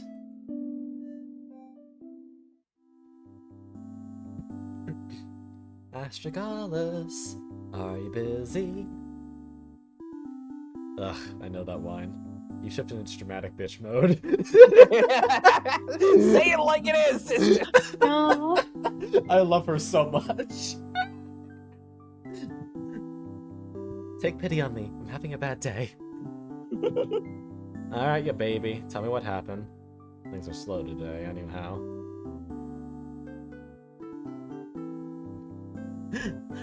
Astragalus listened patiently as I explained the events of the day. I've learned to come straight to her whenever I find myself unable to make a decision. Although she often puts things far too bluntly, I do always end up feeling more grounded after a consolation. Sometimes you need someone like that. So, you're upset because you overstepped his bounds. Accidentally! You always leave out key information. And now you think it's over between you two. When you put it like that, I really do sound dramatic. I mean, you are. But you also have a point. If you want to avoid things getting complicated, this is your sign to get out. I gotta say, though, for two guys who aren't in a committed relationship, you sure do sound like you're in one. Pouty. It's purely casual. I've still been seeing a few others in the midst of this. But all you talk about is pastel every time you come in here. Ugh, I know. Oh, this is the new expression. We'll refer to this one as called the fuck out. Yeah. I just wish I hadn't gone to return the jacket. It was supposed to be fun, but now... Yeah, honestly, I think he's being unfair. He shows up at your place whenever he wants, right? Yes, but I don't have anything else going on. He has a respectable job and all. Sounds like you just have less self-respect, and this guy isn't treating you right. Now that's unfair. He simply said he wasn't ready. Doesn't mean... Ha! Making excuses now. You really are hung up on him. This is hilarious to watch. Enough! Oh, that whole really called out, huh? Blushy and oh my god. I simply cannot help it if he's just the cutest thing. Of course I don't want to stop seeing him. At that moment, I don't want to punch any of my plushies. A bugging romance. Yeah. At that moment, a familiar chime sounded, marking a customer's arrival. I turned my head instinctively to see... Oh! Ah. A bean! A kibby! With like torn clothes. Yeah. You wanna do this one? Or not? I want to offer it to Chaotic, because, you know, cat. Oh, okay.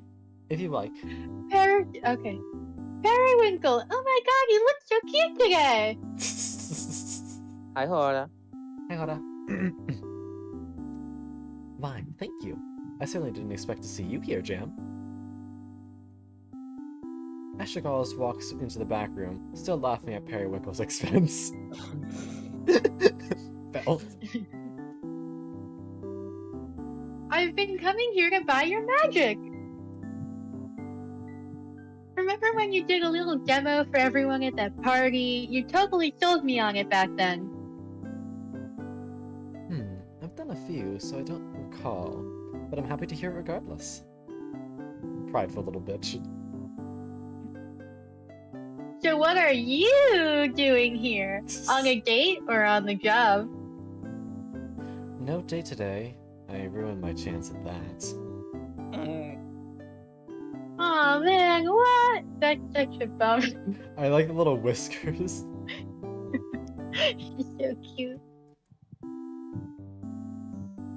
Really never thought I'd hear of the day you, of all people, couldn't get a date though. You date like everyone.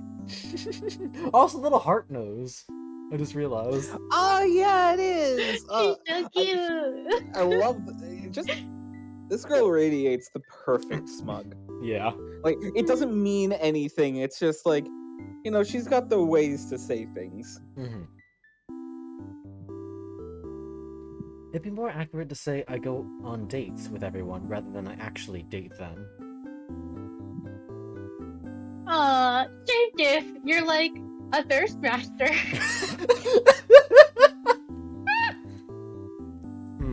She's right. It's not as if pastel is my only option if I'm looking for a good time.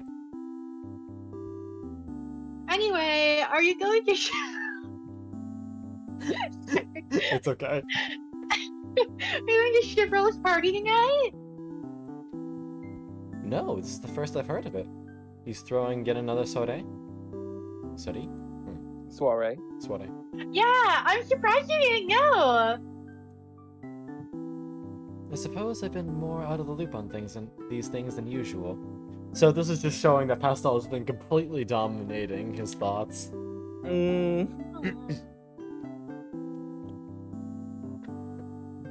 I saw that clip button go up. Who clipped something?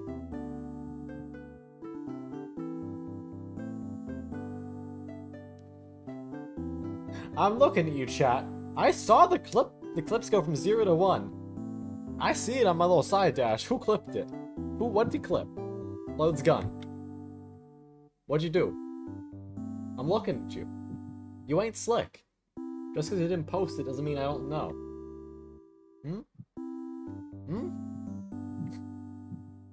Hold on, I'm gonna reset the camera angle.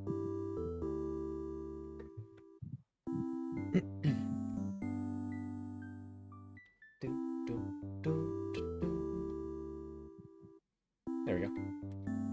I haven't bothered with many parties since. Well, you should come.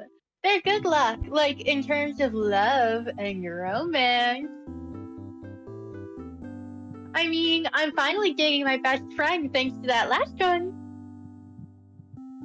Ah, Marzipan, wasn't it? You weren't together before that? I know everyone thought we were. So embarrassing. I guess what matters is that we finally could be totally honest with each other, though. I'm really happy. Aw. Well, congratulations. You deserve that happiness.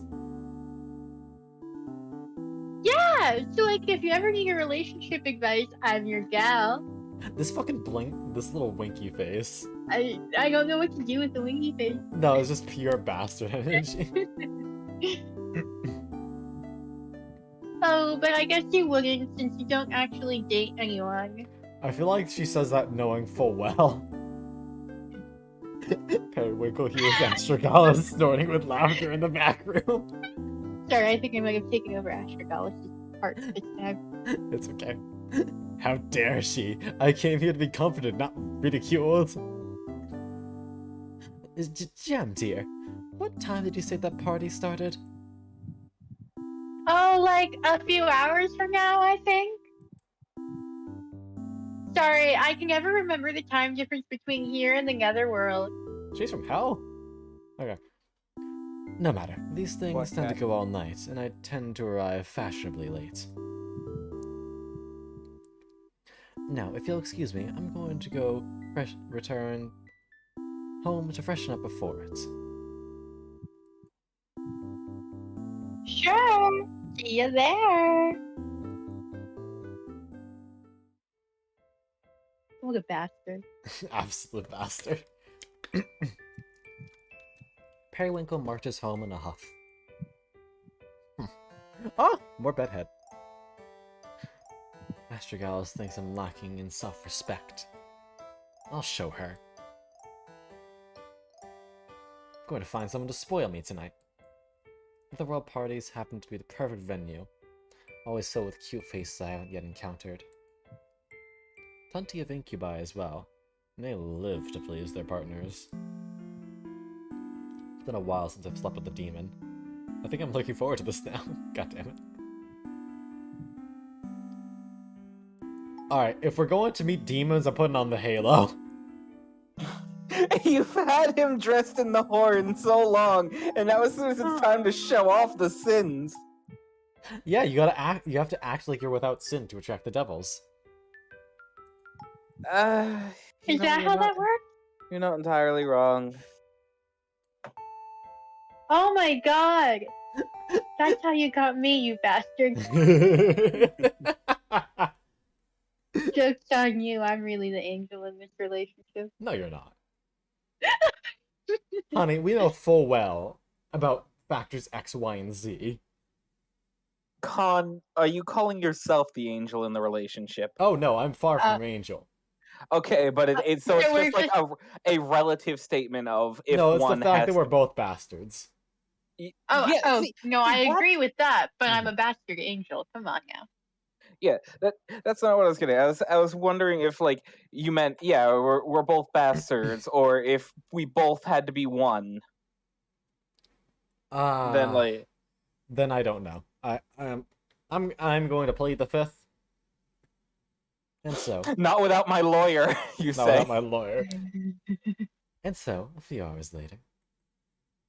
Oh, fluffy tail. Boop, being touched. Ooh, good music. Periwinkle arrives. Let's see. Who looks available? Oh, little doggo. Oh, I think they're... Oh, that's I think Sam's my partner. girlfriend. Yeah. I dig the T-shirt with a necktie. What's it holding up? You know what? No, valid. Valid. Also, shy That's good. demon and tall witch. Good. He spots both Jam and Cheval happily chatting with the other guests. Cheval himself certainly isn't a bad lad, but I couldn't go stealing the host of the party. Periwinkle begins to gravitate towards the snack table, still scoping out the various party goers. Plenty of candidates to choose from. However will I decide? Before he can make up his mind about who to approach, a taller demon slides into the empty space beside him to start a conversation. Card demon. Lots of cute witches at this study, huh? I mean, sorry, how do you say it again? Soiree. Soiree. Oh, the soiree, huh? Oh, so it's been decided for me. Already being spoils. I didn't come here for the witches. Ha! I'm Card Demon.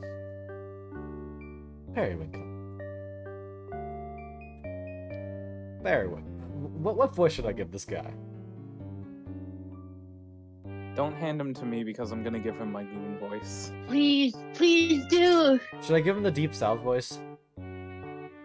What would it like? Read this out in in that? Periwinkle. I mean, South is down and they're in hell. Yeah, so. that was the joke. Periwinkle. So, this is going to sound weird, but that.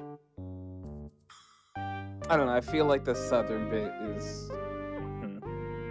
definitely like on the deeper end of a voice. Periwinkle. So, this is going to sound weird, but something like that. Yes, but it still sounds a little southern, and I expected you to tell me this is what it feels like to drive a Ford F-150. This is what it feels like to drive a Ford F-150. Fuck. Okay. Am I incapable of doing a deep voice that isn't fucking Periwinkle. So, this is gonna sound weird, but like that? Still southern. You know what? Fuck it. Well,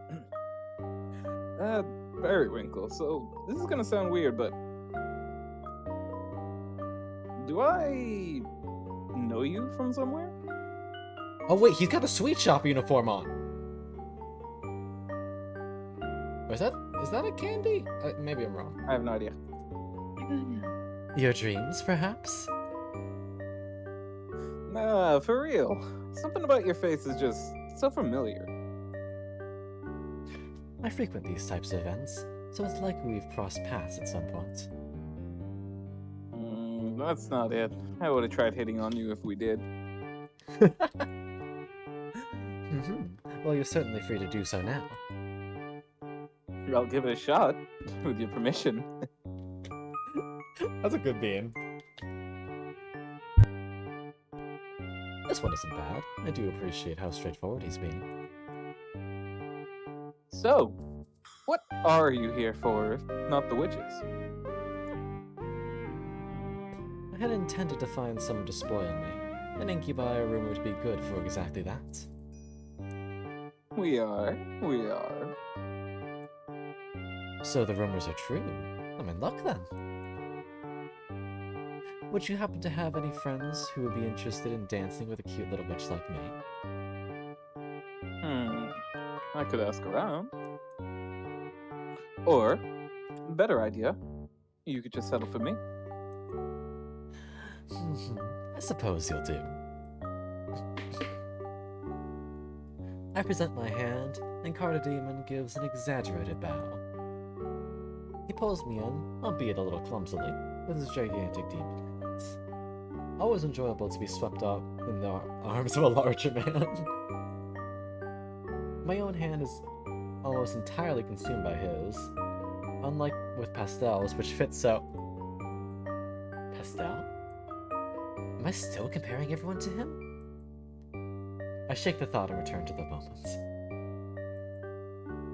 He doesn't even realize it until he does. The pair twirl around on the dance floor, losing themselves in the music. After a while, Carter Demon suddenly speaks up. Oh, I think I just realized where I know you from. Really now? Yeah, you were in a magazine I work for. I'm an editor. We used your photos for an issue a couple years back. Oh, yeah, very big hands. Ah, what a coincidence. I did used to do some modeling in the past. And in the past it shall remain. I'm in a different line of work now. Oh yeah, Periwinkle mentioned that they got worked to death in their previous job and they did not enjoy it. Yeah, and on top of that, he's definitely got an eye for fashion. Yeah. And like that's definitely carried over. To take it out of being a hobby might put a little too much stress on it, so it's completely understandable. Oh, really? That's too bad. I always thought you looked amazing. I appreciate that. Oh, this certainly complicates things. I'd much prefer we had been complete strangers. How unfortunate, just when I was beginning to enjoy myself.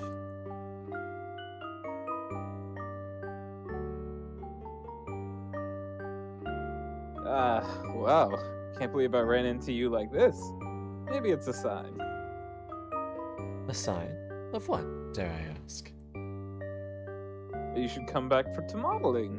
I can get you in our magazine again, if you're interested, that is. No. Eesh. Not the time, hun. I appreciate the offer, but I've moved on. I put too much of a strain on my relationship with fashion, among other things. Yeah, like you just said. Well, at least take my card, in case you change your mind. No thank you. I don't see that happening. Yep, nope, Come you're being on. too pushy. You'd be so great. It feels like it's such a waste of talent. I'm quickly growing tired of this. Thank you for the dance, but I really should be going now. Oh? Sure. This was fun. Perhaps we'll meet again sometime. Yeah.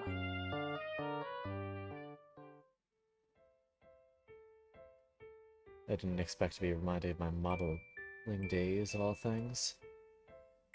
Although his excitement was understandable, the way he went about it was certainly ruined the mood. Yeah, exactly, Professor.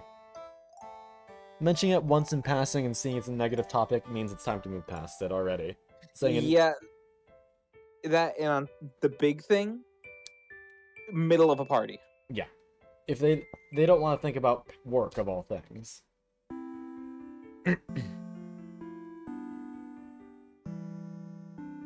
I hate to admit it, but I'd gone into this night far too unstable to begin with. Such a small thing to get to me.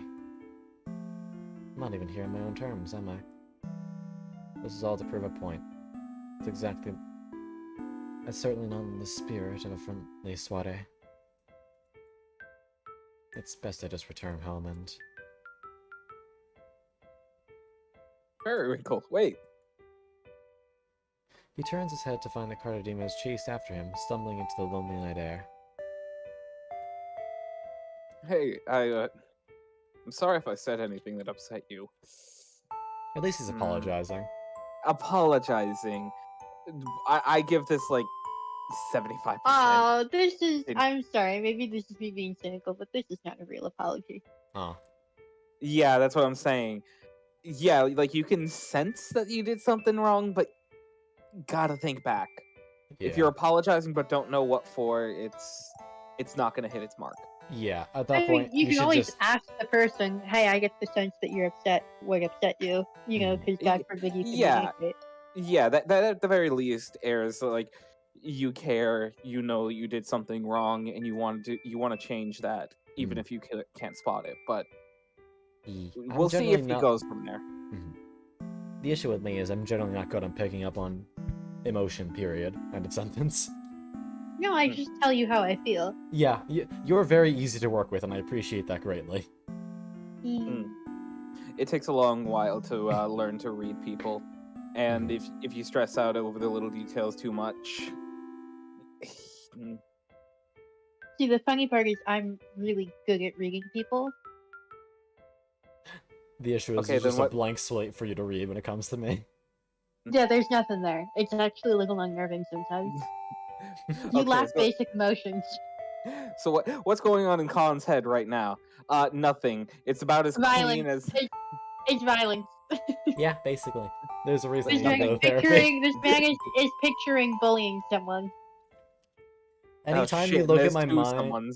Look, if you look at me and it looks like there's not a single thought in my head, I just want you to know that there's exactly one scene playing, which is an image of myself sitting in front of a desk with no one there, and I'm just playing with a little, you know, one of those little ball catchers where it's like, it has like the cup attached to it with a string. Ball in a cup. Ball in a cup. Ball in a cup. That is exact. Oh my in my God. mind, I am just sitting alone at a desk doing that over and over. And missing and occasionally getting it. That is my idle animation in my head. Okay, but I don't know why, but I just imagine at one point, like, you just go to, like, it's about to catch it, but it just fucking clips through and goes through your hand, and you're just staring at it for, like, 2 whole minutes. No, that's when someone interrupts me and it's about to go in. I actually get a little frustrated for a second before I calm back down. Oh, that's why you get... Oh my God, why did it make me think about that fucking part in SpongeBob, Patrick's Dream, where he's on, like, the little, like, coin-operated ride, and he drops his last quarter. Oh, that was my last quarter. Sits there. He just sits there. But yeah, my mind is an enigma even to me. Alright. Oh, sorry. Go ahead, honey. What did you say? I was gonna say, you truly live the you can't figure out what I'm going to do next if I don't know. Yeah. You truly live that. Upset me? Perish the thoughts. It's simply that I'm feeling a little off tonight. I realize I may have come here for the wrong reasons. Look, I'm sorry I suddenly started talking about work. That wasn't why I approached you at all. You came here for a good time, right? Well, the party's definitely a place to find it. Heck, it's what I'm here for, so you're not wrong to come looking for that. He's completely misread the situation, although it is starting to look salvageable from here. Anyway, please forget about the magazine stuff. It doesn't matter. We were having fun before that, right? Dancing was nice, yes. I want to do more than just dance with you. Oh, there it is. Now we're getting somewhere. More than a dance. And what could that mean? Well, don't make me spell it out. A kiss, perhaps? Sure. And, well, whatever else you'd like to do. As an incubus, I live to please. Since he apologized, I may as well. Kissing is a fine start. Cardamon holds out his arms, inviting Periwinkle into a soft embrace. Periwinkle's hands glide up to his chest. He wraps his arms around the demon's neck. Their faces just inches apart. He pauses. Hmm? Ah, I expected him to close. Oh! Again, judging him off. She doesn't even know it! He doesn't even know it! The littlest things, though. Yeah. Ah, I expected him to close the gap. Pastel would have kissed me. I've grown far too accustomed to that, so automatically. Shit, this is a mistake. Periwinkle gives him a light peck on the cheek before pulling away. My apologies. I do actually need to get going now. Huh? I shouldn't have let you on. I'm terribly sorry. Oh, no, don't worry about it. If you don't want to, it's fine. I'm a little confused, though. Did I do something wrong? It's not you. You're very nice. Very firm muscles. Thanks. If it were any other night, things would have gone differently. Please believe me when I say that. Seriously. And all this mysterious talk, is all this mysterious talk supposed to make me want you less? I'm sure you have great luck with the witches inside. You're very charming. Damn. Well, alright. Get home safe, Periwinkle. Hope to see you again. On any other night, like you said. Thank you for keeping me entertained. Farewell. I shouldn't have come. What exactly have I proven here tonight? That I'm willing to pursue the first pink-haired boy I come across out of sheer— Oh god, he did have pink hair, didn't he? I didn't even fucking realize. Holy shit. That I'm willing to pursue the first pink-haired boy I come across out of sheer desperation. I want Astragalus to be wrong for once. To admit that I'm hung up on someone is just— I don't feel like myself at all.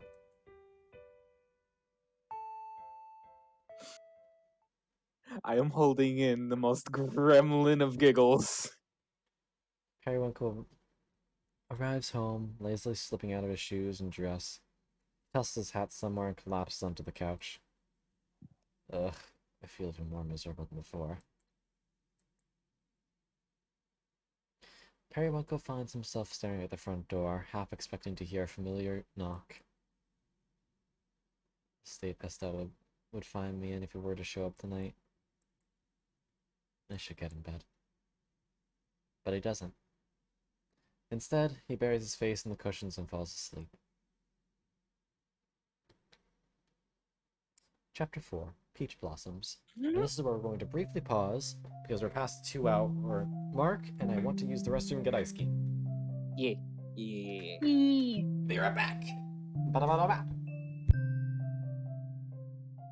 A chaotic. Yes, Blippi?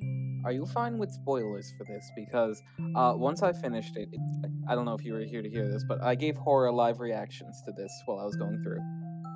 And Hora surprised me with the fact that the creator actually made a bunch of drawings, comics, and animations, just some little things to be like after everything.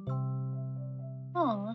And there is something kind of related to the the event with Cardamon. Are you fine with Oh. Oh, I'm good spoilers? with spoilers, yeah. Yeah, I'm not gonna talk about it because of that. But yeah, no, it is essentially post game spoilers, post game stories. Obviously, we hush hush. We don't say our reactions except through text. Oh, yes, of course, of course. Right, I will Where are you on this list? The spoilers are the NSFW content. Literally No. not safe for work because they are spoilers and not allowed at work. No, there's no NSFW. It's just a bunch of cute stuff.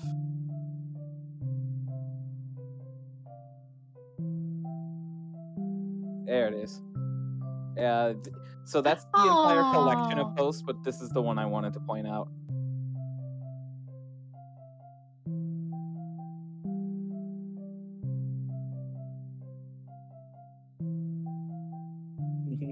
Oh, that's so sad. Yeah, but at the same time, just like ah. Aw.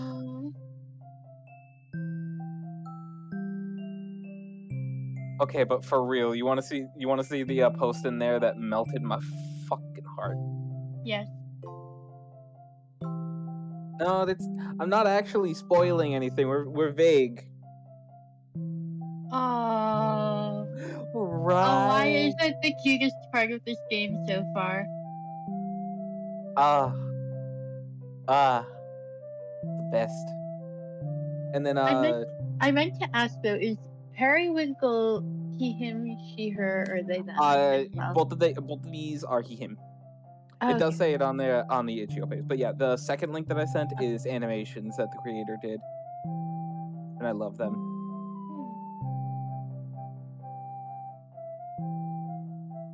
Ah! Okay, I have a picture of myself and Kong like the first animation. Aww. It's so cute.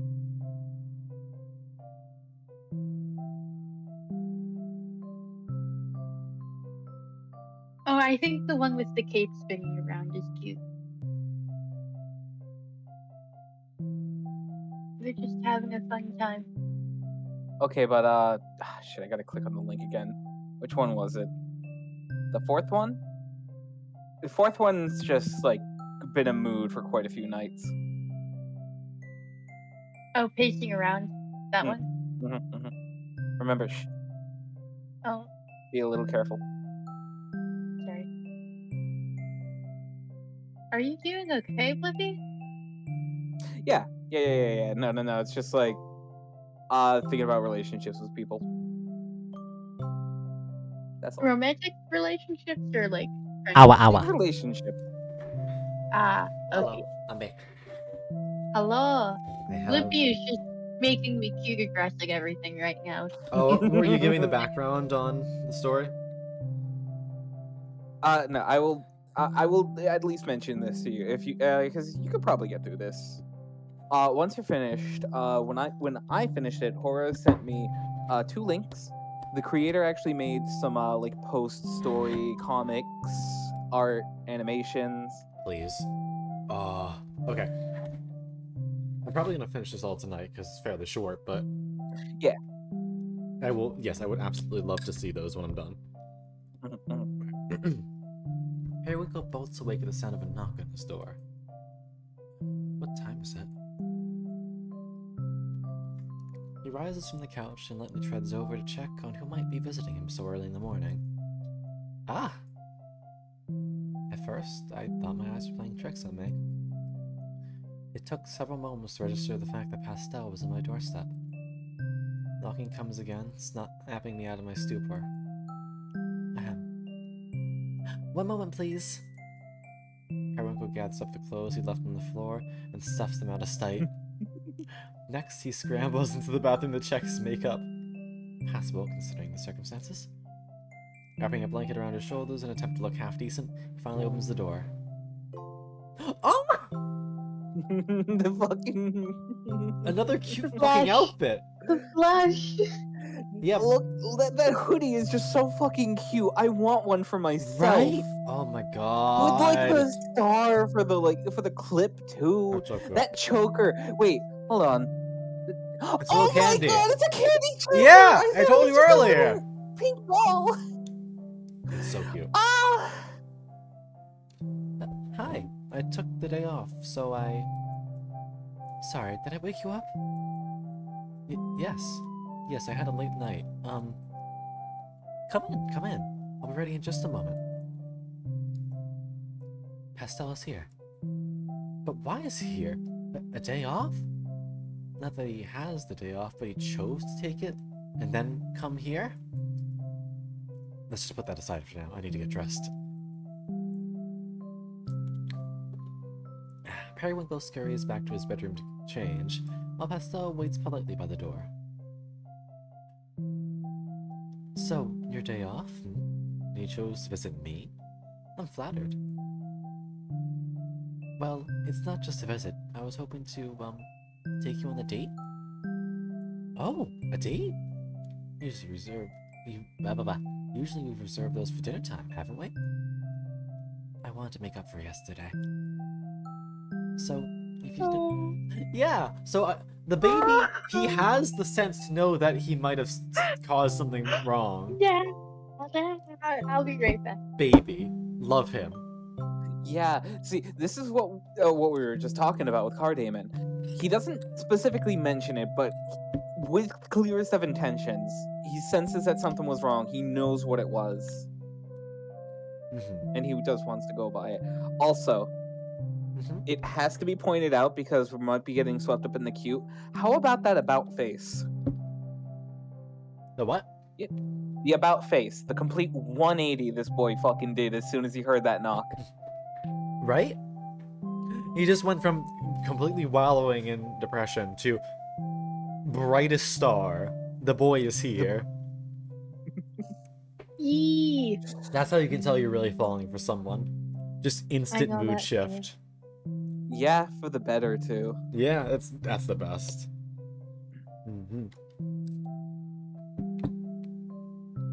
So if we didn't have any other plans, I was thinking we could just hang out for a while? Sure, I don't mind, but what exactly is there to make up for, my sweet? You know, how I told you not to come back to the shop, even though you showed up just to do me a favor? He has it completely backwards. Periwinkle poked his head out from the bedroom to look Pastel in the eye. Au contraire, Pastel. I should be the one to apologize for putting you in such an uncomfortable position. I shouldn't have shown up unannounced. It wasn't my intention to cause you any actual discomfort. No, I don't think I clarified my boundaries from the beginning, so that's not your fault at all. They both think that they did something wrong. This is so precious. It's oh my god. Fuck. He's so good. Then it seems everything is fine now. Perhaps I could get to know those boundaries better than during our date then. Why does it sound so suggestive when you say it? Periwinkle retreats back to his room with a smile. Bastard. This boy has truly caught me off guard. I'm almost frustrated that the spiral of guilt and confusion I lost myself in yesterday could be resolved so quickly. Excuse me. Bless you. That's all it was. I've merely been fixating on my mistake. It had nothing to do with Pastel, per se. He just happened to be the one at the center of it, so of course my attention was unnecessarily directed towards him. There's no problem then. Which means, as usual, I can enjoy our date to the fullest extent. Well, do tell me where we're headed. I'll need to know if I'm going to pick something to, I'll need to know if I'm going to pick something to wear. Oh, you haven't had breakfast yet, have you? Let's go get something to eat first. Actually, could you come here for a moment? Oh! Cute. Cute. I just want to zoom, enhance. Hold on. Give me just a second. Look All at right, in him. the WeChat. No, and I'll put it in VC. Everyone gets to see it. Hold on. Little baby. Little cute baby. Ah! Yeah. Yes? I thought it'd be fun to have you choose the outfit I wear. Are you sure? The clean clothes are in that pile, dear. Okay. Pastel begins to sort through the pile of skirts and dresses, taking extra care to fold the ones he sets aside. How about these? He approaches the folding screen and holds the clothes out to the side for Periwinkle to take. Ooh, these are nice picks. But no underwear? Weren't you already wearing some? Can you clip his face, please? This is literally my favorite. I will go ahead and grab it real quick. Thank you very much.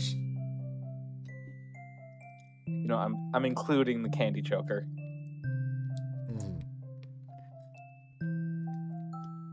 The fucking little bushy eyebrows are so cute. They kill me.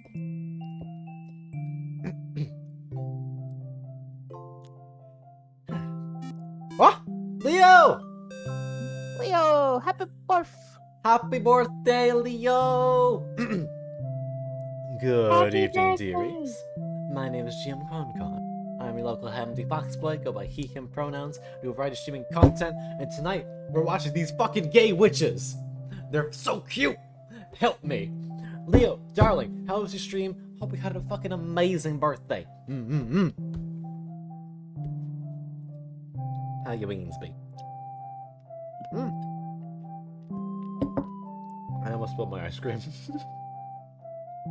Oh, speaking of, Yeah, man? it's been a while since you've asked the question to some raiders. Oh, you're right. Hey, yo, Raiders from Leo's chat. Guess what? I got a question for y'all. A question that we ask every group of Raiders who comes in here. What's your favorite flavor of ice cream? You will be judged for your answers, so choose wisely. You already know vanilla. I say it all the time. Granted, you're anything but. Hey, look. Vanilla's great because it can mix with anything. True. Hell yeah, Finest of Leo. the flavors. I'm happy to hear it. Any day that Leo has a good day is a good day. Cookies and cream? Hell yeah. Oh, wow. I love that wiggle emote. The wiggle is so good. I wanted to get one, but they're out of stock. The artists ain't taken anymore. So I'm just gonna The wiggle. yeah, I'm just gonna refresh their commission page every day to see when I can eventually get it. Wiggle. God, you know what I was genuinely talking about this with Vale. There's this GIF that I would love to see if somebody would like put me in it for a commission. Hold on. You know the one of like the cat dancing on the rainbow background? Yeah. Yeah, that. Okay. That's Bye-bye, Leo. Bye, Leo. Yeah, that's one of my fucking favorite images on the internet It's now. so good. It's so good. The vibes, though. Oh, have you seen the bigger GIF where it just says that, look at this fucking cat? Yeah, look at this fucking cat. It's so Yeah, that's good. where I found it. I genuinely have that as an emote in one of my personal servers. Just So do under I. Cat Boogie. So do I. Let's go, see Bridgeville. Hey, yo! Weren't you already wearing some? So scandalous, Pastel. I didn't know you had it in you. Please, I'll find you a pair! I think it's the first time we've seen all caps. Like, for an entire... Jesus Christ, I want to bully I thought this they boy. were going on dates, cough cough. They are. Besides, it's too early for the climax. Boom! Sorry. I'm only teasing, my sweet. Gotta get to the rising action. Periwinkle finally walks out, fully dressed. Oh! This fit though, those fucking like, God, like the pants, and then just like suddenly like the puffy lower part of Yes. that shirt. Pastel has good taste. Yeah, the wristbands too. Super cute. And you know what's better? What? Keep looking.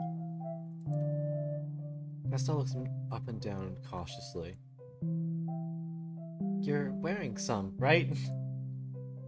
We'll just have to find out later tonight, won't we? Perry! That's so good. It was a dress-up moment. You already know we gotta do this. Can we change the demon horns at least? Really? I think the horns are the most... No, I'm just thinking, what was it? I think there was one that was pretty light on it. The dark earrings. The darker the light earrings. I like the earrings to go with the blue flowers. On top of that, There. we ain't sinning quite yet. True. But it is a... Yeah, you're right. It's only the lunch date. I'll put on the horns for the dinner date. Yeah. I love the lime shy emote. I think this is the first time that we've ever gotten to you to use it, Koishi. And yes, Professor, that is an appropriate reaction. Let me have a little bit more ice cream.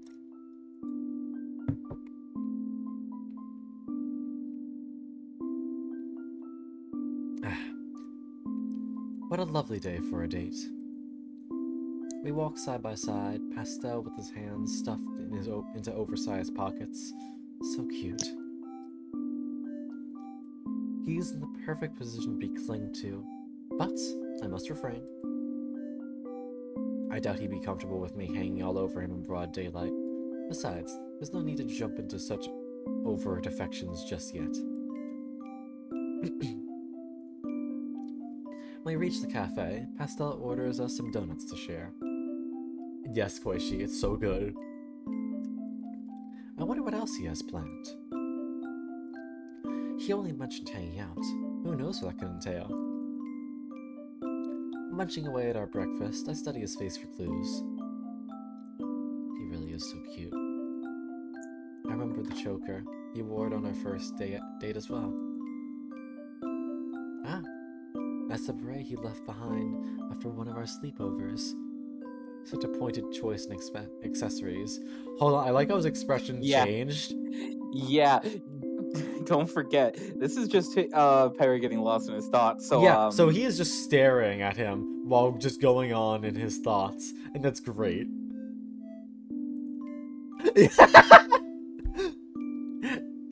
And now all my staring has embarrassed him.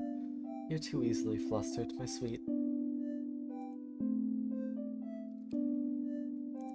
Forgive me for staring. I was trying to intuit what you might have had planned for us after this. Oh, nothing in particular. Wandering around town is enough for me. I see. Loitering does facilitate conversation quite well. I need more ice cream for this shit.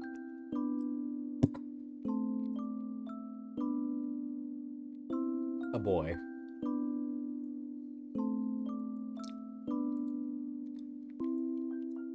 As long as we're out and about, we won't end up, Oh, is he going to say it? You know. Of course not.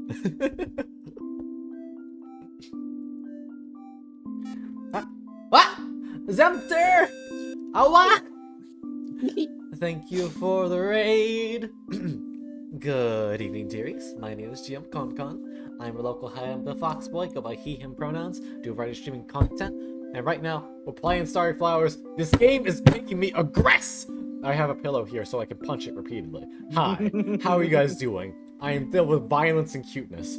So take your fucking poison. Hi, Zetter darling. How was your stream? I hope you're doing well. I think I just spit on the monitor. I'm sorry, hold on. Take this off. I'm living in this. I'm screaming. Hold on. You know what? No, I gotta go to the proper Fugi. Ah, nice. I am still trash at Apex, and I'm glad you guys got a win. Hell yeah. But holy fuck. Zetter, have you played this game yet? Has horror exposed you to this? We should play together? Honey, you'd regret that decision very quickly. What? Koishi! Koishi_Uma has gifted a sub to its setter. 6 months?! Jesus Christ! Koichi, you're too much. Koichi! Thank you for the fucking 6-month gifted sub to Koichi! There we go. Oh, should I revert you around? Or no, actually, no. So you're pointing towards the boys. Yeah. It's accurate. Holy. Koichi. Thank you very much, hon. Oh, no, 6 smoochies.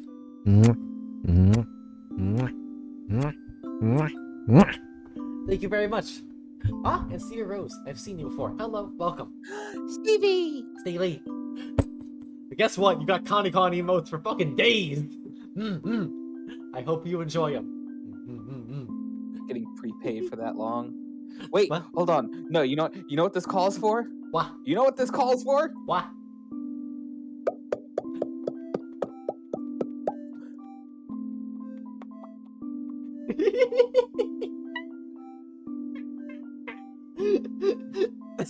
Pardon me. Sorry. Sorry. That should not have gotten such a giggle out of you. Look, I'm very easily entertained. I think we all know this by now. It's cute. No, you. Don't be saying no. Unless you're saying no us. No us. Fuck you. That's what I thought. Alright. Look a fox. But yeah, for those of you who don't know, these two bitches, they're cute as hell. The one in the bottom left corner is a bastard. I love him. I want to punch him like a fucking football. And he's teasing after absolute hell out of this pink-haired candy boy, Pastel. Before y'all came in, Perry, which is his name, was getting lost in thought and just kind of staring at Pastille. And we got to see his expression go from like, oh, are you staring? Oh. And just it progressively went from like, are you there? To blushy. It's... I'm... Hold on, I need to punch the pillow again. Yep. There we go. Horror's trying to spread this like a disease. Yes, and I fucking appreciate him for it. Zetter, Yeah. I'm loading my gun, pointing it at you. Play this game. I am not asking. Oh, God. Okay. Sorry about that. I should, like, fucking yell at you. Oh, thank you. My mom did a real good job in my eyes. Hold on. Let me give you guys a little close-up. Me waiting for Starry Flowers to star harder. Enhance.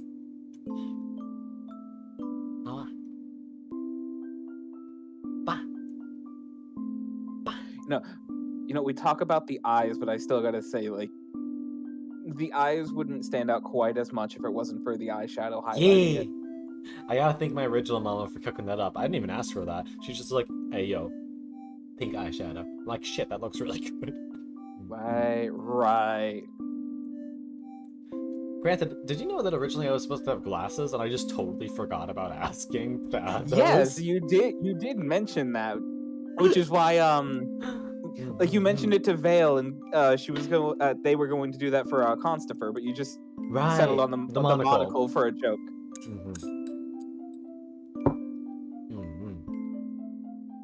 Yes, please give me 2. I need more of this put directly into my bloodstream. Also, Blippi has the post-credit stuff to show me afterwards, so that will hold me off for a little while longer. Yeah, Horror, I did mention that, and it's primed and ready to just pelt right at this boy's face.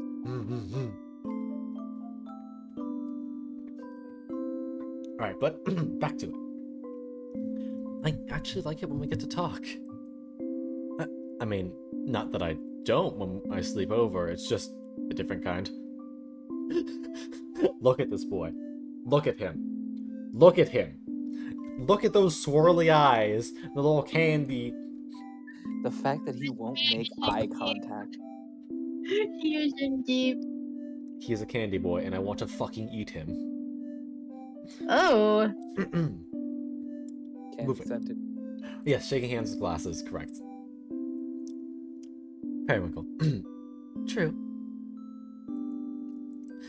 Sorry, now I feel like I'm talking too much. Not at all, my sweet. I have to say, I rather enjoy our chats as well.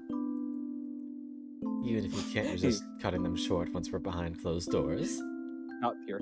Not pure. He's just too sweet around it. Mm-hmm.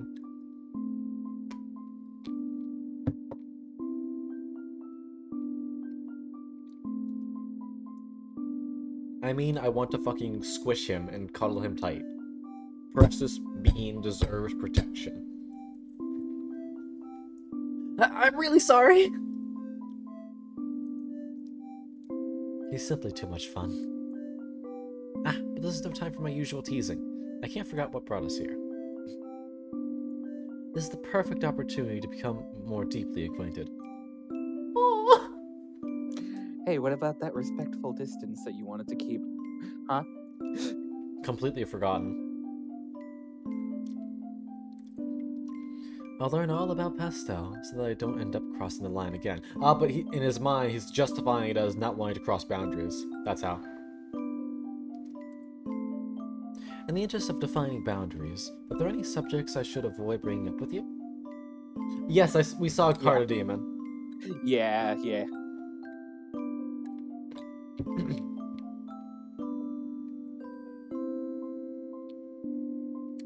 He's a soft, gentle giant. Soft, just Bad you know, timing. as the chapter was saying, misstep. Yeah. On that note, has there ever been anything I've said that's caused you discomfort in the slightest? Please don't hold back. Nothing really comes to mind. I mean, I've always felt pretty comfortable around you. So we could probably talk about anything and I'd be okay. Anything? Really? Surely you must have some sensitive topics you'd like to avoid. I guess so, but I wouldn't really be worried about talking about them with you. Actually, you might be the most attentive person I've ever met. Maybe that's why I'm not worried at all. Glad to hear that. But you've certainly piqued my curiosity. What kinds of sensitive topics, if you don't mind me asking? Like, for example, you've never made me feel weird about gender stuff. I'd certainly hope not. That one's a bit sensitive for me as well. See? That's why it feels okay to talk about it with you. I'm, well, not very masculine. So I get mistaken for a girl every now and then. Not that it's something I get mad about or anything. I've always dealt with it ever since I was little. Still, I think it bothers me in particular since, well, you know, I'm intersex. Right. I want to be recognized as a boy, but I like wearing feminine clothes too. Yes, that's it exactly. I feel the very same. Right? Like, I don't want to be limited to presenting only one way, even if I'm fine with boyish clothes too. For me, it's simply about looking beautiful. I dress to fit my ideal. I fucking love these boys so much. Like, I was laughing my ass off, and laughing is the best way to get me to attach to a character. But with this talk, like, I was in there. I was rooting for them, like, all non-stop, non-fucking stop. I mean, hell yeah, good for them. Fucking wear whatever makes you feel good, and fuck whatever anyone else thinks. Amen. Exactly. It's not a matter of gender, but an aesthetic preference. These are the clothes I feel best in. Yeah, amen. You, look very good in them, too. Why, thank you. And I must say, your sense of style never fails to impress. I'm glad you like it. You can very much tell that he's never really been complimented on his style before. Oh, definitely not. Even though he's so fucking cute, especially in his work outfit.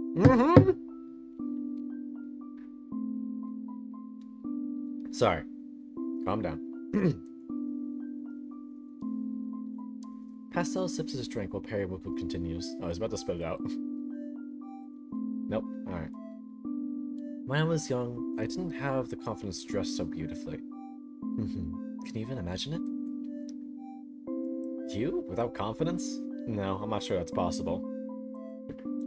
Right? I suppose I was a different person back then. Where I grew up, things were much more black and white. You were either a boy or a girl, and you had to dress accordingly. That sounds harsh.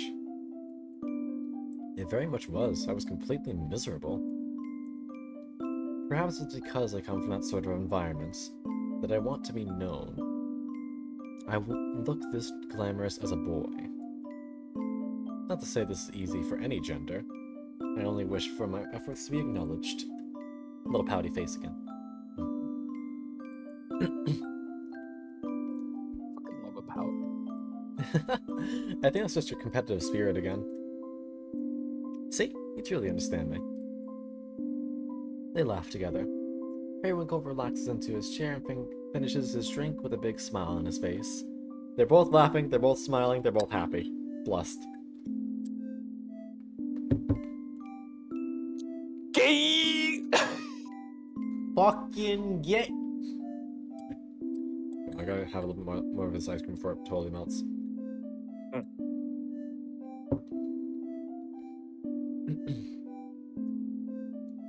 Pastel and I depart from the cafe and make our way down the street. With no destination in mind, the details of our surroundings, things I never really paid any mind to, make themselves known. Aromas from the bakery, flower shop, the the pastry shop. Patisserie. Patisserie. Each distinct and enticing. I'm left with a peaceful feeling as we pass each of them by. Now there's a fun idea. A scent that transforms over time, giving you a sense of place. But I shouldn't be thinking about work while I'm on a date.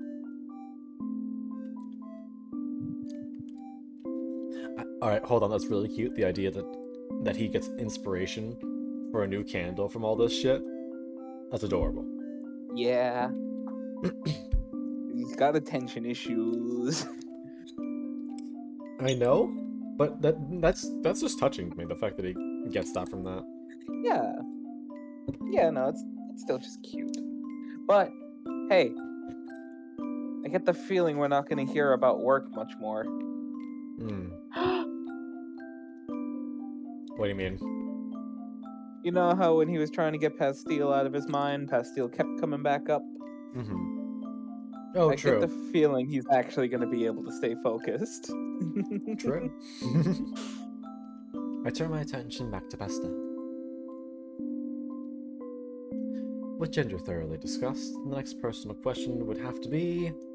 Oh, sexuality. What type of partner gets you the most hot and bothered? Shh! You can't just shout those words in the middle of a crowd! Who said anything about shouting? Oh? Who was even listening? I certainly wasn't shouting. Please don't talk about this stuff too loudly. You will start giving us the weird looks. Shall I whisper it into your ear then? Oh. That's even worse! Me approaching Cat with evil intent. I love you. No. Oh, I'm tempted to request violence. No, don't do it. No. I'm taking notes from this boy. Violence. Understood. No.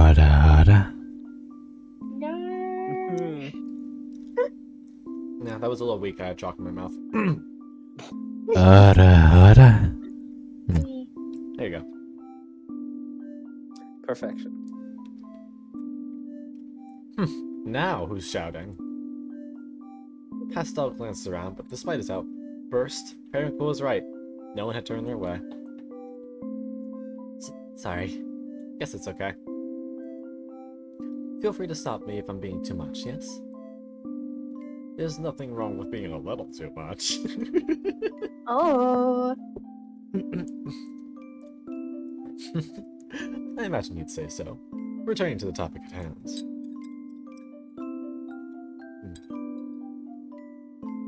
I've been with all sorts of partners. I can say I appreciate just about everyone.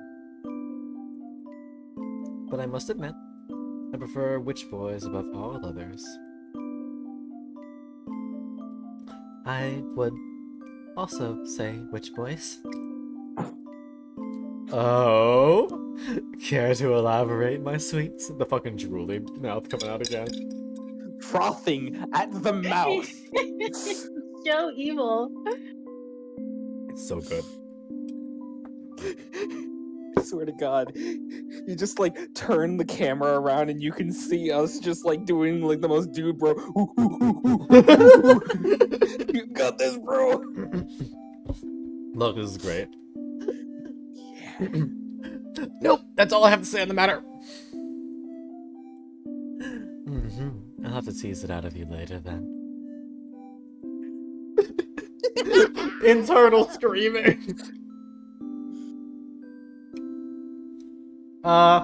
They have been. They have. That's the issue. It's everything around those times. So basically, this is a story of going from friends with benefits to a relationship. Oh yeah, Professor's been here since the beginning. He already know. Hold on, I'm gonna remember. Okay. Subscribe to Con. Yeah, I'm back. Hey, fuck you. No, don't do that.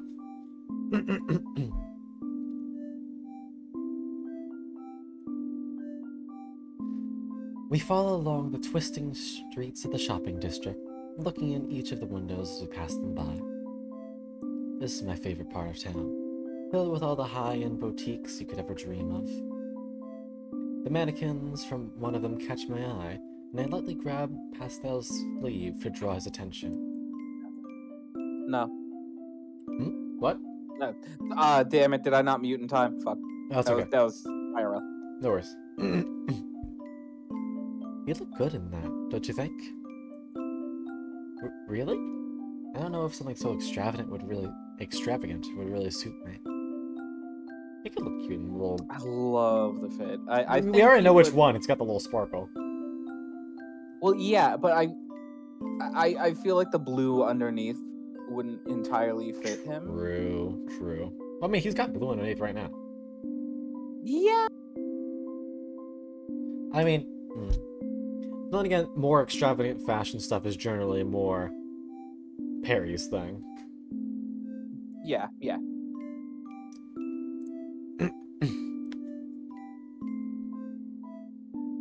Nonsense, you could pull it off. The accents match your eyes. I guess they do. She'd look great in that one too. Oh, and that one. You're pointing to everything. Yes, well, the alternative would be to say that I'd like to see you nothing at all. I have to get one good bean.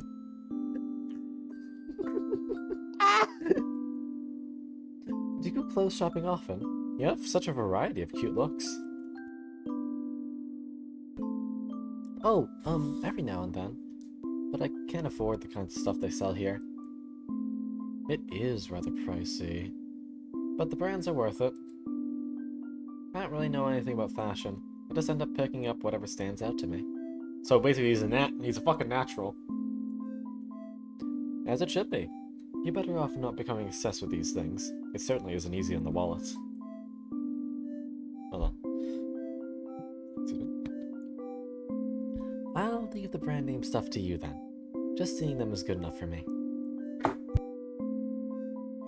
Oh, just seeing them? Not stripping them off of me? Oh. After our little fashion circuits, we end up near the cafe where we started. I've certainly worked him up enough to take him home right away, but... that would mean cutting our date short. And what a shame that would be. I skip ahead of Pastel and twirl around to face him. There's somewhere... There's somewhere I'd like to take you. Huh? Sure. I realize I've seen your workplace, but you still haven't seen mine. It's a little apothecary I sell my magic to for distribution. Oh shit, he's gonna get to meet the... Yes, good. Westricalis. Yep. An apothecary? I thought you sold perfumes. Technically, that's all they are. I don't claim they deliver any lasting health benefits. They're more for healing the mind. Anxiety, stress, and any other unpleasant feelings can be lifted away with just the right aromas. It's more effective for some than others, but for those sensitive to such things, it can make quite the difference. Huh. And now I fear I bored you with all this uninteresting work chatter. No, that's not what it is at all. I was just thinking. It's really admirable that your magic can be used to help people like that. Or admirable. Admirable? Selling candy, I think, makes people happy too. Maybe that's what's so fun about it. Not that I'd ever claim that our candy is healthy either. If anything, you might get cavities. The witch who owns the apothecary really liked the sample I passed along to her. Perhaps she'll ask you to distribute your candies as well? See, my boss would never agree to that. Anyway, I'd be happy to see it. Lead the way. Bless you. Thank you. Very well. Follow me. Oh, Koji! Thank you for the stretch. Koji! Yeah. And the posture check. And the much needed hydrate. You have been chatting with yourself for a while. Thank for the how you've done and the care. I appreciate you. Hope you're doing well. When we enter the apothecary, it looks to be completely empty. Astragalus usually sits in the back room, consumed in her work, until she hears a chime of a customer entering. If you ask me, she could really use another helper to liven up the place. Ah, I see. Well, I hope you get some good Schweebies and Rumst, okay? Good night. I don't think they were saying good night. I think it's just saying hello.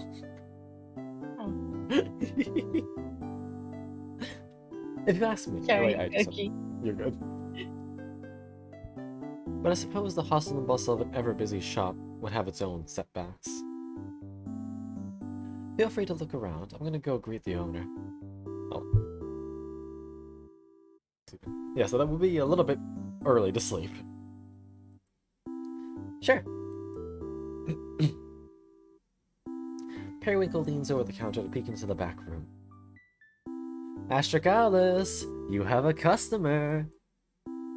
Oh, Periwinkle. Didn't expect to see you back so soon. You're fine. I brought Pastel. We're on a date. Okay. He looks over at Pastel, who waves when he notices he's being watched. Astragalus turns back to Periwinkle. I take it you decided not to heed my advice. What advice? Why bother coming to me if you're just going to do whatever you want? Well, whatever. Is there a reason you're here? Yes. I thought I'd just drop by and give you a little update. As you can see, everything is fine now. Sure.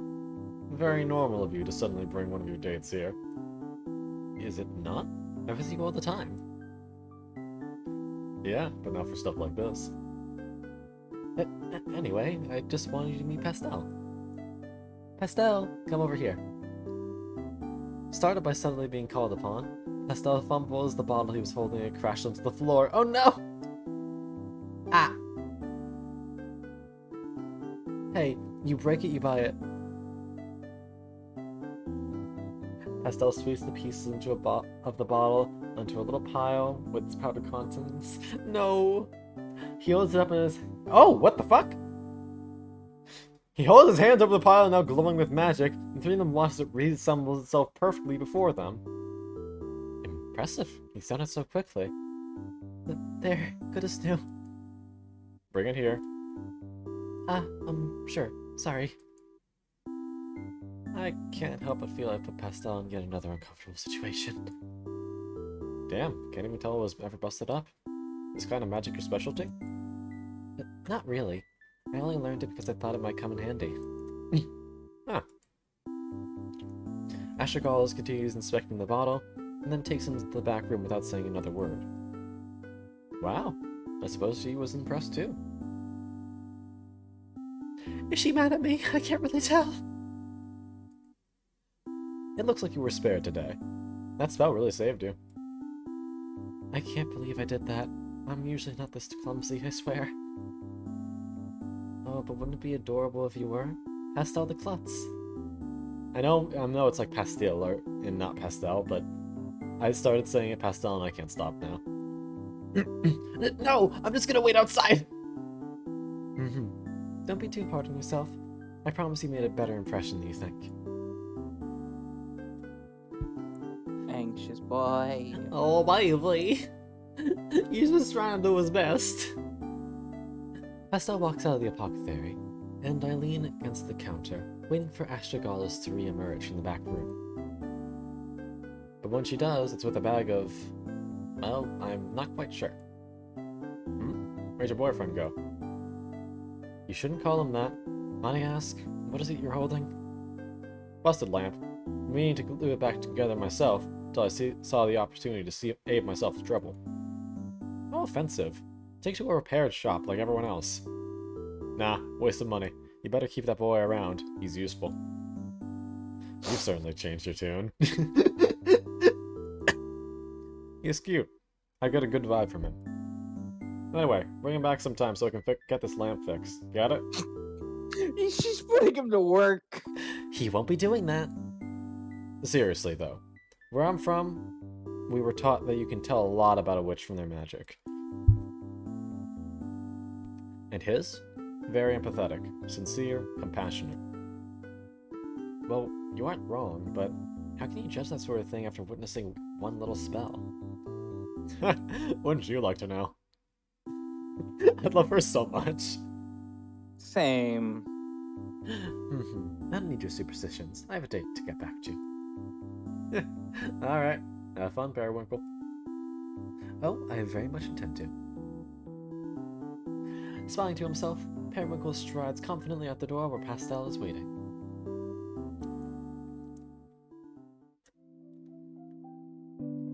Hey, do I still need to pay for that bottle?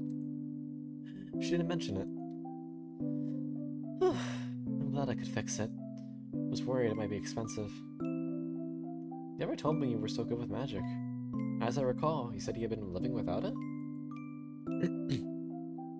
Yeah, mostly. I won't get into the reasons why, but I got back into studying it recently. Astragalus. How recent? How what? How recent? A month ago. Hmm.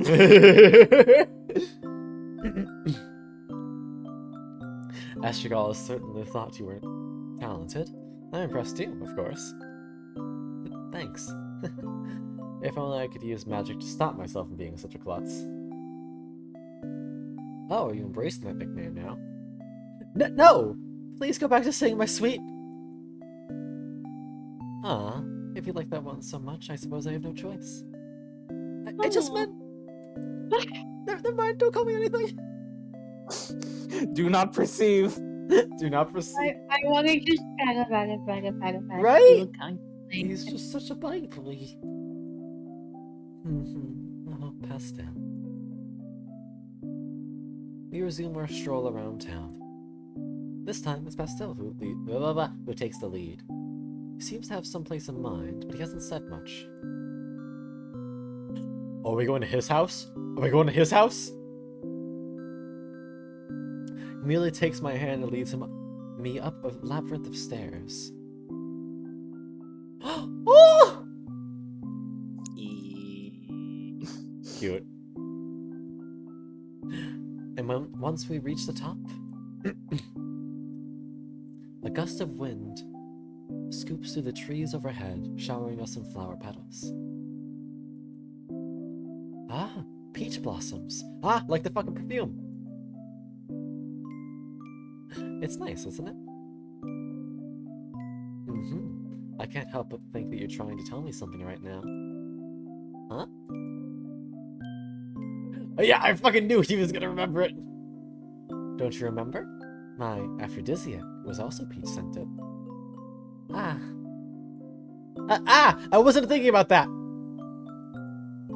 I just was trying to think of other places we could go, and this one came to mind. It's lovely. Very romantic. Straight out of a shoujo manga, honestly. How does he know I'm weak to such things? We don't have to say. I mean, we've already walked around so much. It's okay if you want to hold back. If you want to head back now. Not to do things. I just meant I'm gonna stop talking. Pastel. Yes? You've presented me quite the conundrum. If I kiss you now, you'll definitely want to return home with me as soon as possible. But I wasn't done learning about you. I'm not ready for a date to end. Oh, that is a conundrum. Yes, you see? Both options are equally appealing. However can I decide? Well, it's still light out. Maybe we can hold back until after dinner? Or I could have you for dinner.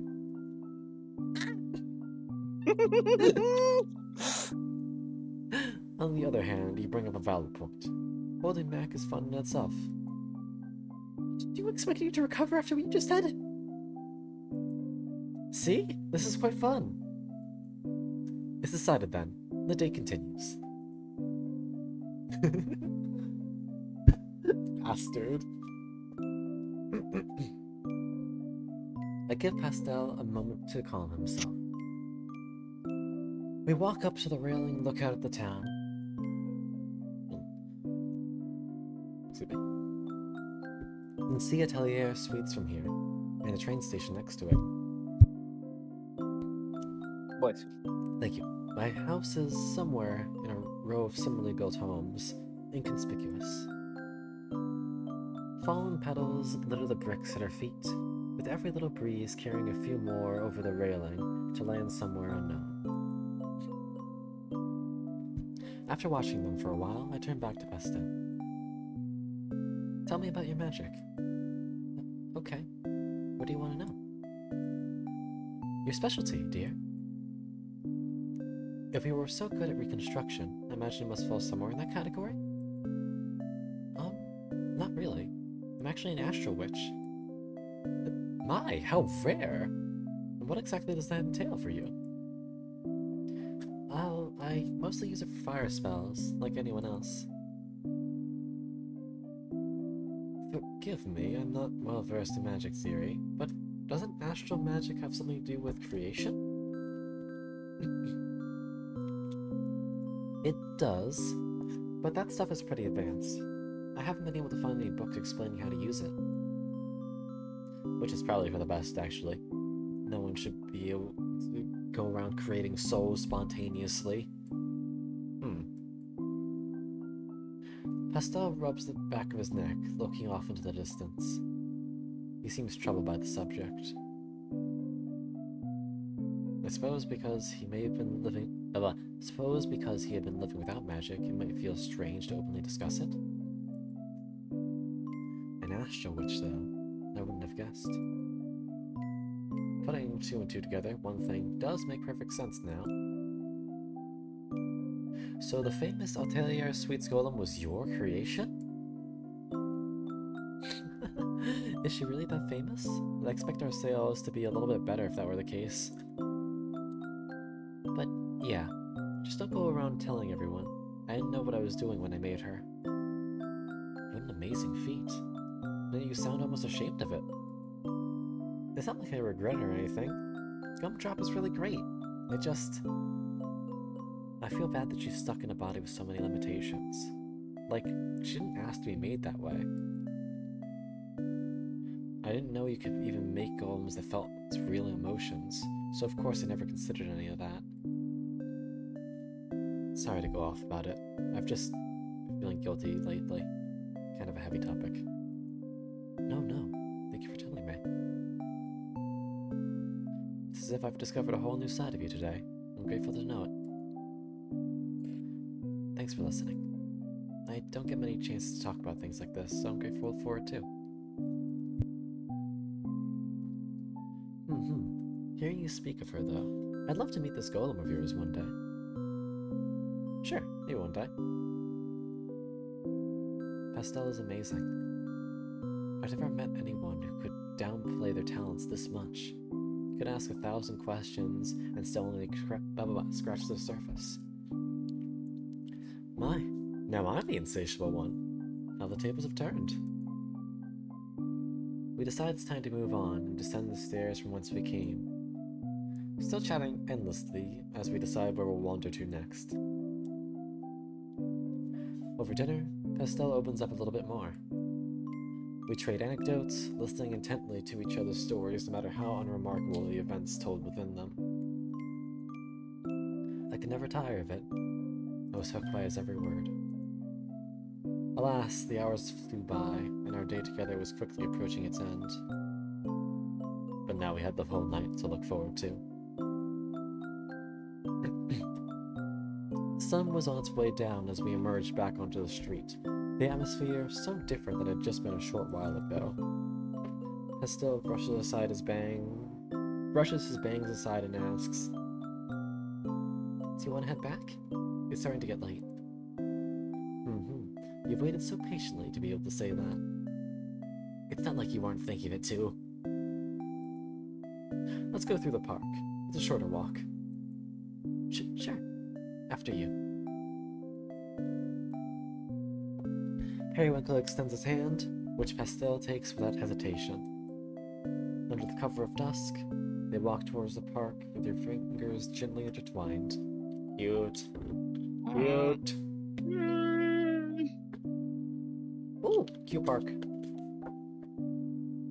It's the littlest things that get you, man.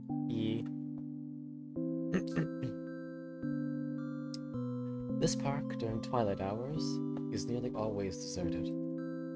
Tonight was no exception. We had the entire place to ourselves. This way I can cling to Pastel all I want. And on top of that... What are you smiling about? Finally, no one's around. We can talk all about it. We can talk about all the inappropriate things we want. I knew there was something dangerous about taking this shortcut. It's okay then, right? No one will ever overhear your... Lavish? Lavacious? Mischievous? Lascivious?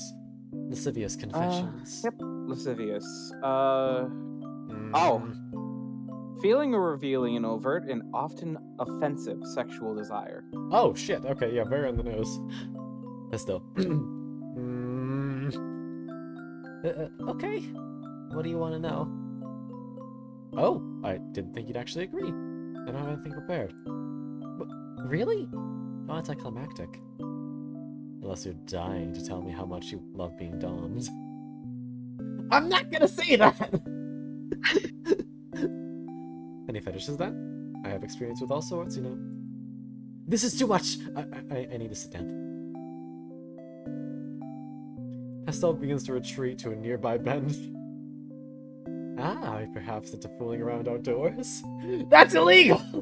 It is? Yes, public indecency. Not that a certain people we know would know. Only kidding. Periwinkle follows Pastel to the bench and sits down beside him, leaning his head on his shoulder.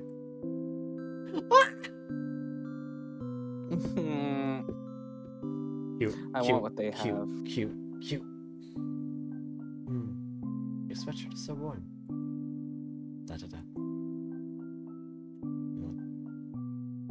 It's only illegal if you get caught. No, bad. That ain't the mentality. It's still illegal. Are you upset with It's me? still illegal, but what the cops don't know, just God damn it. Are you still upset with me for suggesting such a scandalous idea? No, but if you cling to me too much, I'm worried I might change my mind. I wouldn't want to compromise your morals, but I also hate to let go. Pastel laughs at that, resigned to his fate.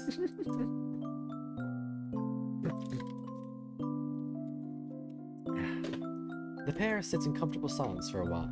listening only to the sound of the fountain before them. Periwinkle can start to feel himself being lulled to sleep by it, and so he tries speaking up again. I don't know what it is about you, Pastel. We've talked all day, and yet I still don't feel like it's enough. I, didn't really expect to be out this late either. It kinda just happened. This is all supposed to be foreplay, wasn't it? Forgive me for putting it so bluntly. I, guess it was. Pastel, we had. Holy shit! That's awfully explicit. Yeah. My Talk man about goes what's right vicious. for the throat. Holy shit! All right, I'll say it. Pastel, we have to get back to my place so I can fuck you. You are really being so blunt right now. We have to. It's the entire purpose of foreplay, isn't it?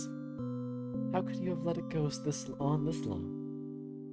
Well, we could head back right now? Yes. You're gonna have to stand up first. In a moment.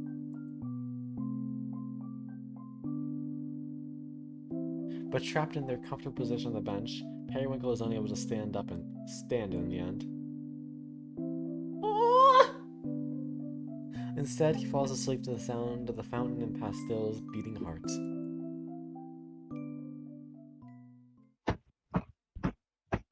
I can hear it. And save. Oh shit! He took him home and just left. Periwinkle wakes up in his bed the next morning, alone. Pastel? No response. No evidence of him either. None of his clothes laying about, no blankets out of place. I'm wearing pajamas though, and I don't remember changing into them. In fact, I don't remember coming home at all.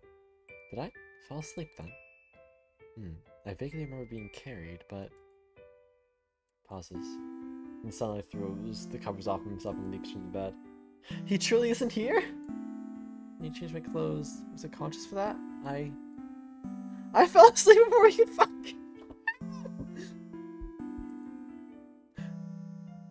Periwinkle paces around his room, desperately running through the events of the previous night. We were on our way here, but we stopped to rest. I was so comfortable that I... So unheard of. This is the first time something like this has ever happened. We had such a nice day together. The perfect date, really. It should have ended with a bang. Normally it would have. We both very much wanted it to. So how could I have let myself fall asleep like that? No, there's no need to panic. I simply lost track of time. I've been walking around all day. Of course I'll be worn out by the end of it. I should have accounted for that. A simple mistake. One that completely nullified all the tension I had so gradually built up. Had I gotten lost in the performance then? Let me break it down to you. Let me break it down to you, Perry. It's not a performance anymore. It's not a performance anymore, Perry. No, it's a performance. He's just playing the fool. The romantic flourish meant only to heighten the intensity upon passionate night to come. It's roleplay. Pretend. The only thing genuine about lust that it makes. For me to have reached a point of satisfaction before intended finale would mean. It was just a legitimate romantic date. Periwinkle stops in his tracks. He turns back towards his bed and crawls under the covers, wrapping himself up in them. Have I ever had one of those before? I mean, I certainly don't expect every date to end in a sexual encounter. Sometimes a partner just isn't ready, or something comes up. Isn't that sexist was oh, no, it's just that we never even reached the bedroom. That's never happened. This is the new expression. He's Boy realizing he has a real crush. Aww. This is so good. The thought sinks in. Periwinkle slowly unwraps himself from the blankets and sits up in bed. I'm overreacting. Yes, I'm really embarrassed that I had to be carried home and tucked into bed, to be taken care of like that. Usually I'm the one who takes care of things. Now I just feel ridiculous. Something isn't right here. There has to be some explanation. It's safe to admit that at this point, I'm very sensitive to matters that involve pastel. But where did that begin? Couldn't have just started the other day. Things were relatively normal. I was seeing him quite often, more so than other partners in the past. This has progressed too far beyond casual. What could have caused this? He thinks for a moment before walking out of his bedroom with purposeful strides. Going immediately to the bookcase, he tosses a few things aside and pulls down the box of his favorite perfumes. He then carefully extracts the bottle filled with pale pink liquid. You must be the culprit. Blaming your fucking peach perfume. Mm-hmm. He seriously believes it's an aphrodisiac. Gaslighting himself. This is fucking next level shit. The aphrodisiac. No, love potion! Wanted to see Pastel's reaction when I called it that. An inconsequential little joke. But it kept coming up. There must be something to it. Could the peach blossoms yesterday have further amplified its effects? Yes, it all makes sense now. Whether it be by my own magic or some kind of chain reaction with pastels, I've somehow, unintentionally, created a scent that revokes romantic obsession in witches. Keep lying to yourself, buddy!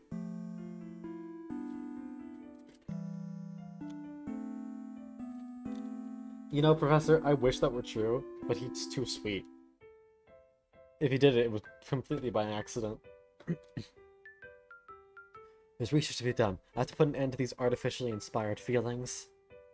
I'll create an anti-aphrodisiac then, something to cancel out its effects.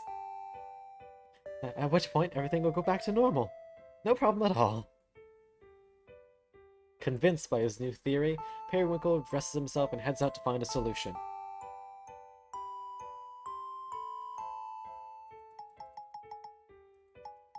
Alright, it's regular out gear and we're not expecting to see him. So we're gonna go Flower Crown. Yeah, man on a mission. I head directly to the potion supply shop, just a few blocks away. It's brimming with reference materials, though I usually only come to purchase major magic containers, the vials to hold my perfumes. Navigating the shelves of spell manuals and encyclopedias, I find myself somewhat overwhelmed.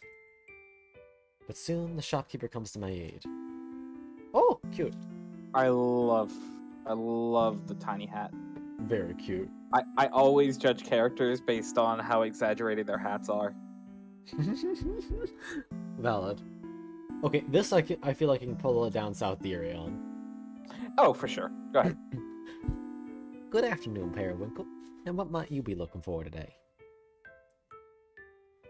New bottles? A book? Or perhaps me? I'm ready! It's lovely to see you, but I'm strictly here for business. Playing the professional, I see. Your loss. That shit-eating grin! That's so good! Few witches have ever come close to my level of flirty energy, but Amoretti is one of them.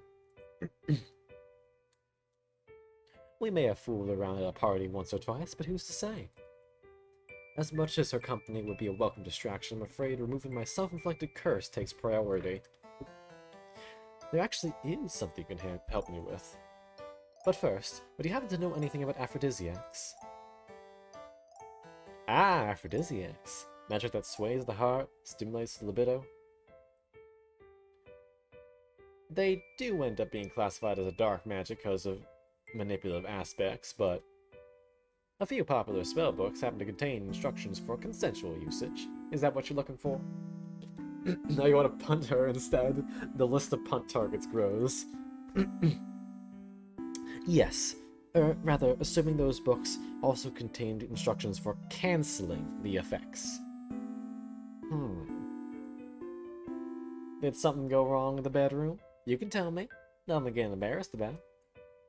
No, it's much more complicated than that. Which spell books did you say I could find this information in? I'd like to look through them if possible.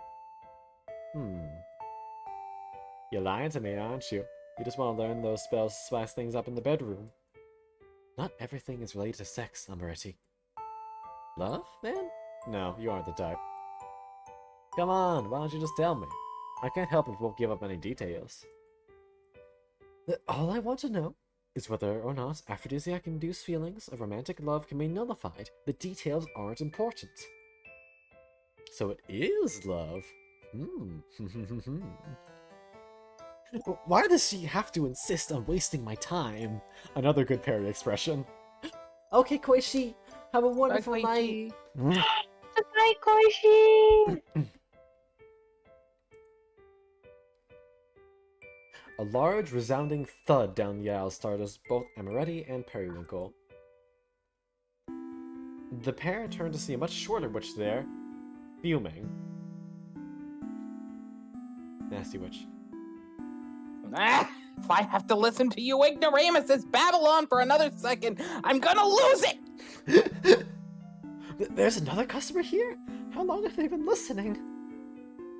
First off, stop conflating aphrodisiacs and love potions. They're entirely separate categories. This is perfect, thank you. A witch who sells potion supplies should at least know that much. You sell a whole book about it right here. She gestures to the thick tome she had slammed onto the floor at the beginning of her outburst. So that's the one I was thinking of. You'll find of everything you need to know about canceling your love spell in there, Periwinkle. No, you won't! He won't? Because it's not a freaking love spell to begin with. I find it majorly unlikely someone's been able to pull off a spell like that when I've been trying for literally years! Well, thank you. That certainly answers my question. Since you're familiar with these things, I must ask, if not a love spell, could it have been a side effect of some other type of magic? Ha! A side effect? You think it's so easy it could just be tacked on? Just like that? Placebo effect is more like it. In which case, all you need to do is stop thinking about it and it'd go away. Dumbass. Oh, really? That saves me so much trouble. Thanks for the advice. That shopkeeper would have done her research! The witch's angry shouts fade into placated mumbles as she storms out of the shop. You handled that so well. You should work in retail. Oh, I'm the one in need of a new career now? After that exchange? Amoretti gives a nervous laugh and steps away to return the spellbook to its proper shelf. After bidding her farewell, Periwinkle exits the store and begins his short walk home. After just receiving word that basically it's not an effect you can make go away.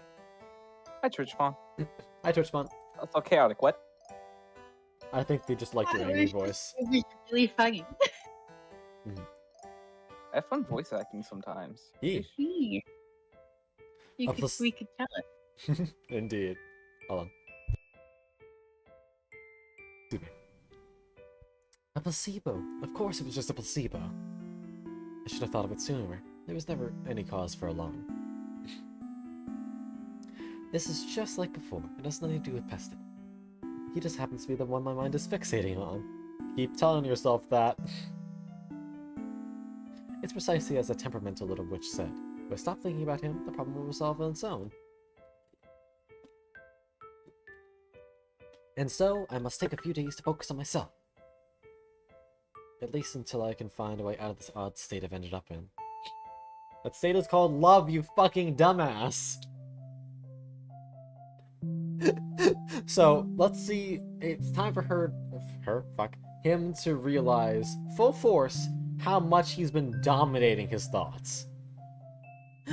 Y'all ready for this? Much like he's been dominating someone else in the bedroom. I am sorry. It's No, okay. no, for real. Like that's the dynamic that it seems like they're going for. Like, Perry just leads in the bed so easily, but Pastile's the master of romance. Yeah, because look at this shit. It's fucking... Perry can tease him into a fucking coma. But when both of them leave for the day, Perry's the one stuck thinking about all of it on loop. Of course, we've shown that Pastel also thinks about it, but not nearly as much.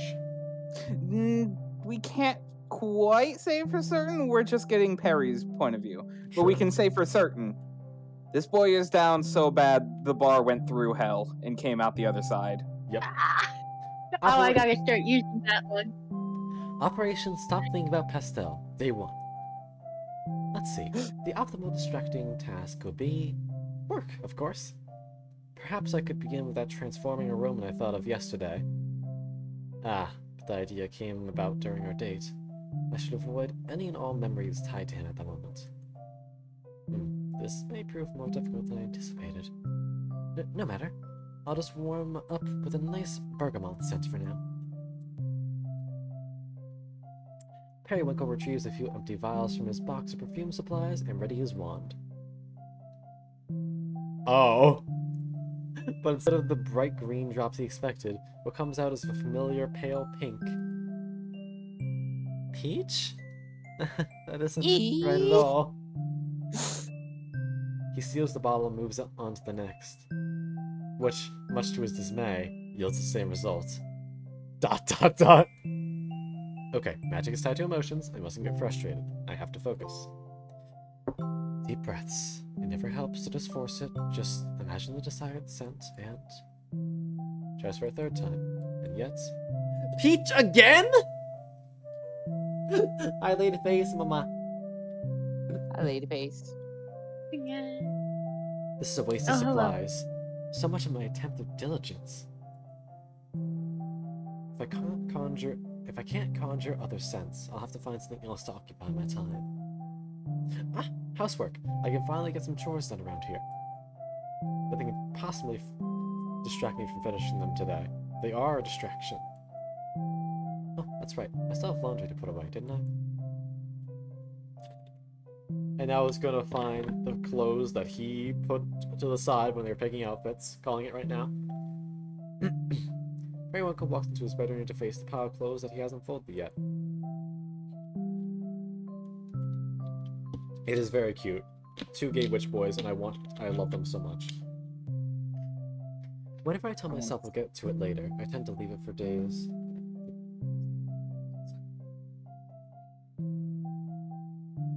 Yep, there it is! But the single large pile he expected wasn't there. Instead, it was split in 2, with one already neatly folded. I don't remember making this much progress. No, Pastel did this, didn't he? When he came to pick me up yesterday. Curses. He's too good. I can't touch this right now.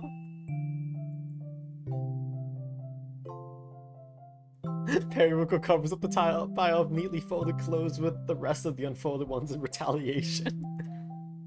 There, one less reminder to worry about.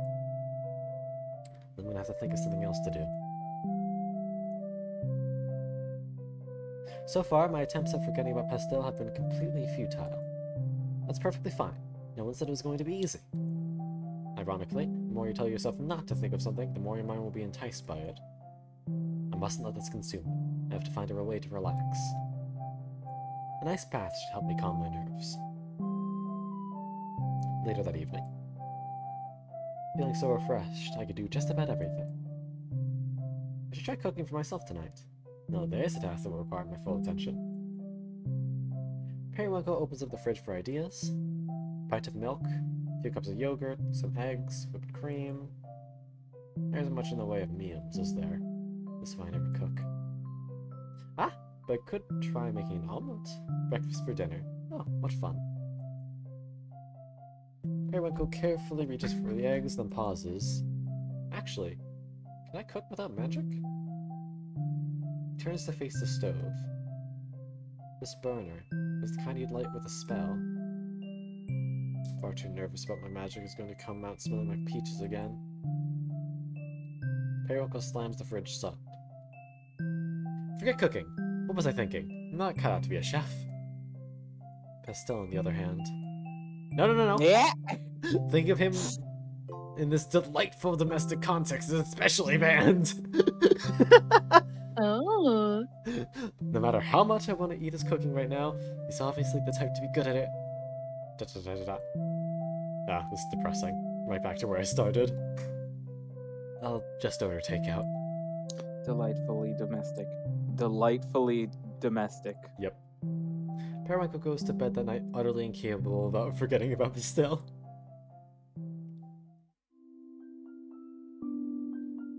Operation seriously do not think about that boy, day 2. I've tried working, I've tried doing chores, I even tried to cook. All miserable failures. That's why today I'm taking drastic measures. Complete escapism. I'm returning to my roots. I'll reread one of my favorite series. If nothing else, it should make a nice source of inspiration. Water? Periwinkle pulls out a volume of one certain manga from his bookshelf. You taking a romance manga, you fucking dumbass! Fabric of our love. How many years has it been? The dresses were always so beautifully drawn in this series. I still think of them from time to time. It's a story of a girl who's fallen for a handsome prince. Standard fare for the type of manga I read. Her mother is a talented seamstress who designs all sorts of dazzling gowns for her to wear, and when the prince sees her in one, he becomes smitten with her. At first she's in heaven, this is the prince of her dreams. But she soon wonders that the prince is only attracted to the dresses, the glamour, not the poor girl underneath. Until the prince reveals... I shouldn't spoil it. The ending is so sweet. After admiring the cover art for a while, Periwinkle finally opens the book and begins to read. Aw, the manga art's really cute.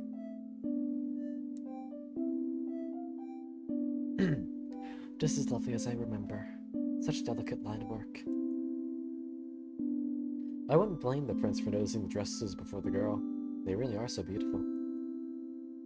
Come to think of it, the way this prince is drawn...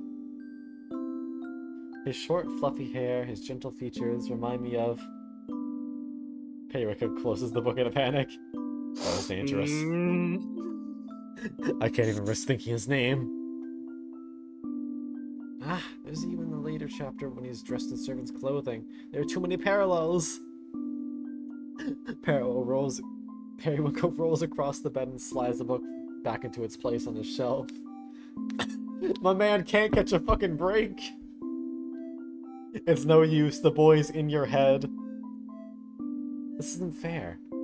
For one of my most beloved series be off limits in my time of need. He scans through the different titles once more before landing on a 12-volume series. I don't remember this one as clearly. It's an all-girls story, so I should be safe. Periwinkle pulls a new book from his shelf and quietly immerses himself in its fictional worlds.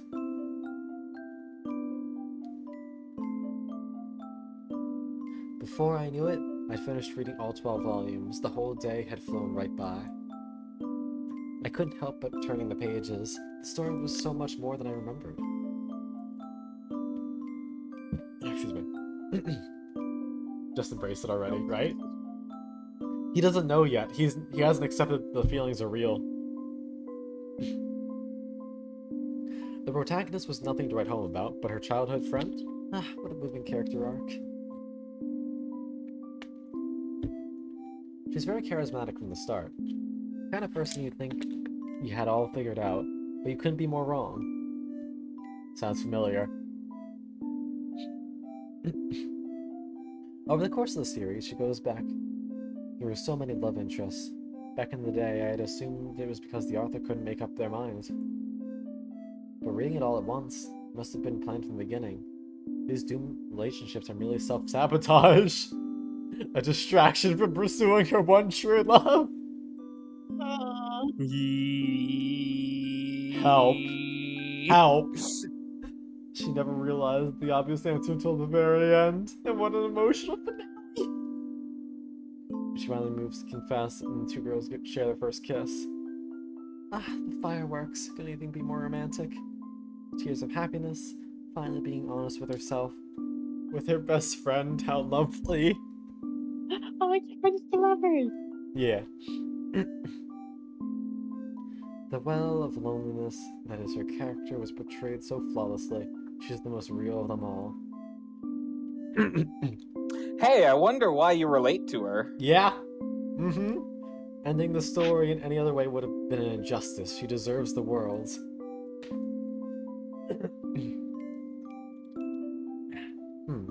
I own this author's follow-up series as well, don't I?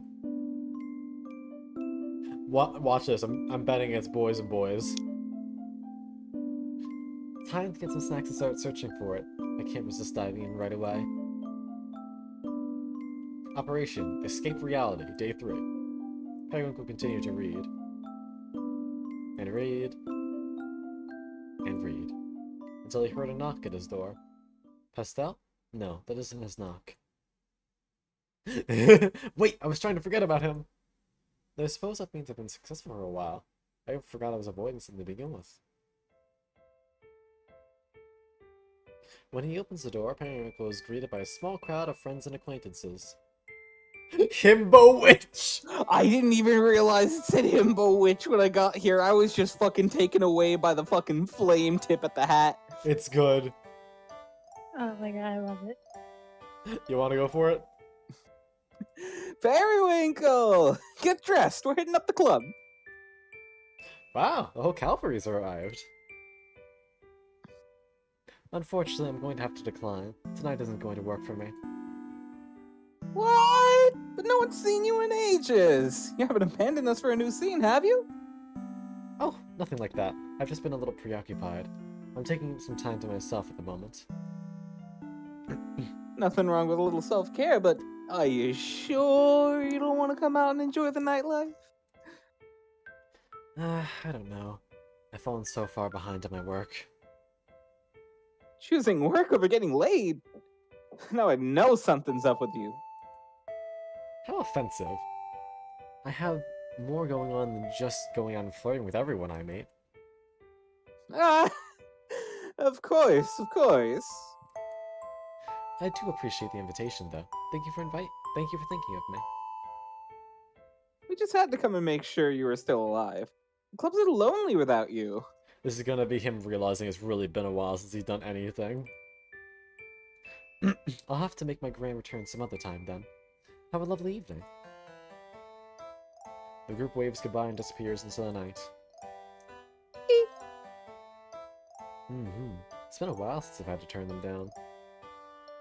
Periwinkle leans his back against the door and sighs. I'm definitely not in any state to go clubbing right now. No matter how much it warms my heart to know that I'm missed, I won't be making the same mistake as the other night. I can't go recklessly diving into the comforting arms of another as long as my mind is still hung upon Pastel.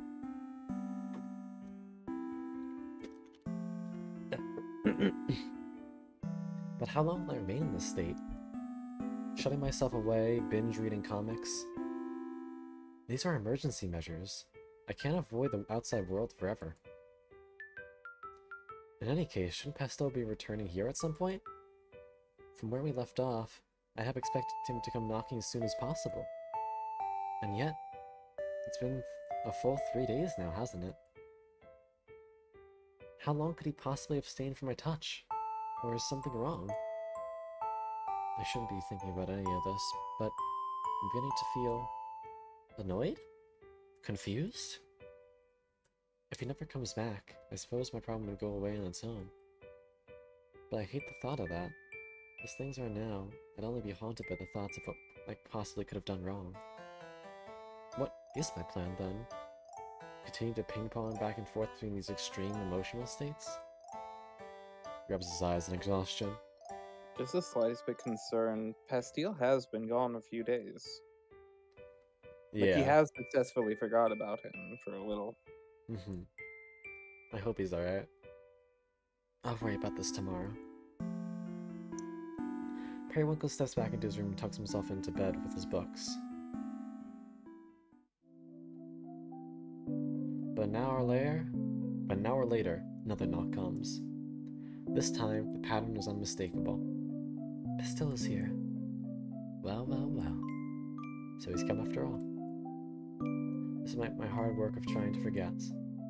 I've actually been waiting for this moment, haven't I? I don't care what these feelings might mean anymore. I'm tired of fighting them. I just want Pastille. Aww. He opens the door, and sure enough, Pastille is the one he finds standing there. Hi. Why, good evening. What could you have possibly come out for at this hour? To, pick up where we left off the other night, maybe? It's about time. Come in, come in. Again, the was about the evil face. Sorry, I meant to come to see you again sooner. I had a few things to sort out before I... Hush now. That's not where we left off at all, was it? Huh? Yeah, I guess not. I'm more interested in how you got me home that night. You see, the last thing I remember is sitting on that bench. Oh, I was having a hard time waking you up, so I just ended up carrying you. Cute. The whole way? By yourself? I mean, having a broom to ride helped a lot. Periwinkle closes in. We rode together then? Cute. This fucking teaching got me. Oh.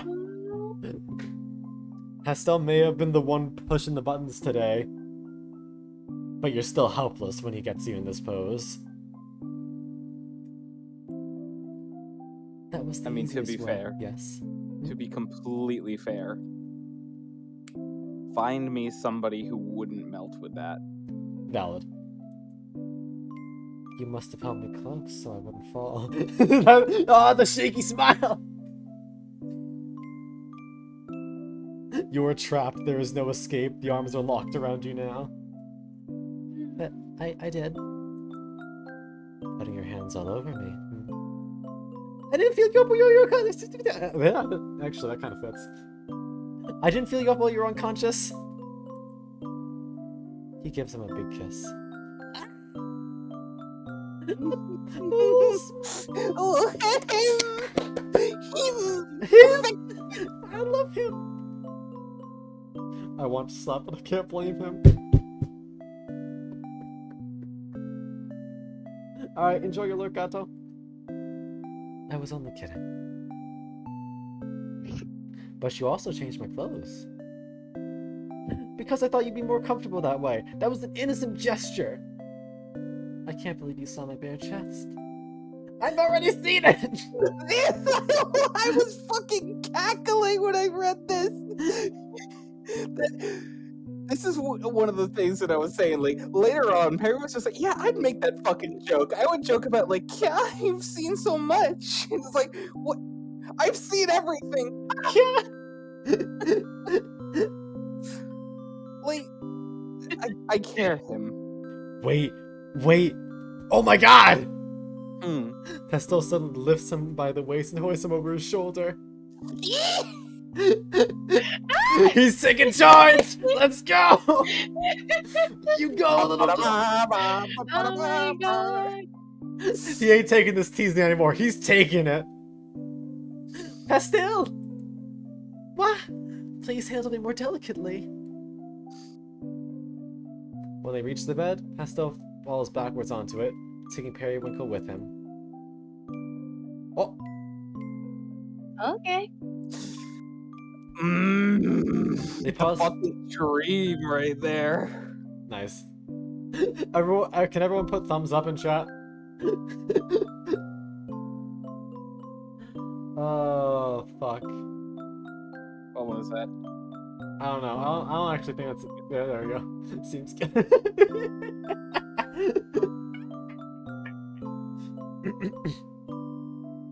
They pause Oh, there for a moment, laughs fading into soft breaths. Sorry, what was that, Blippi? you're gonna hear me turn into a car engine in a second. Okay. You forgot to turn the light off. Well, I can't get up now. How can he be so impatient after making me wait so long?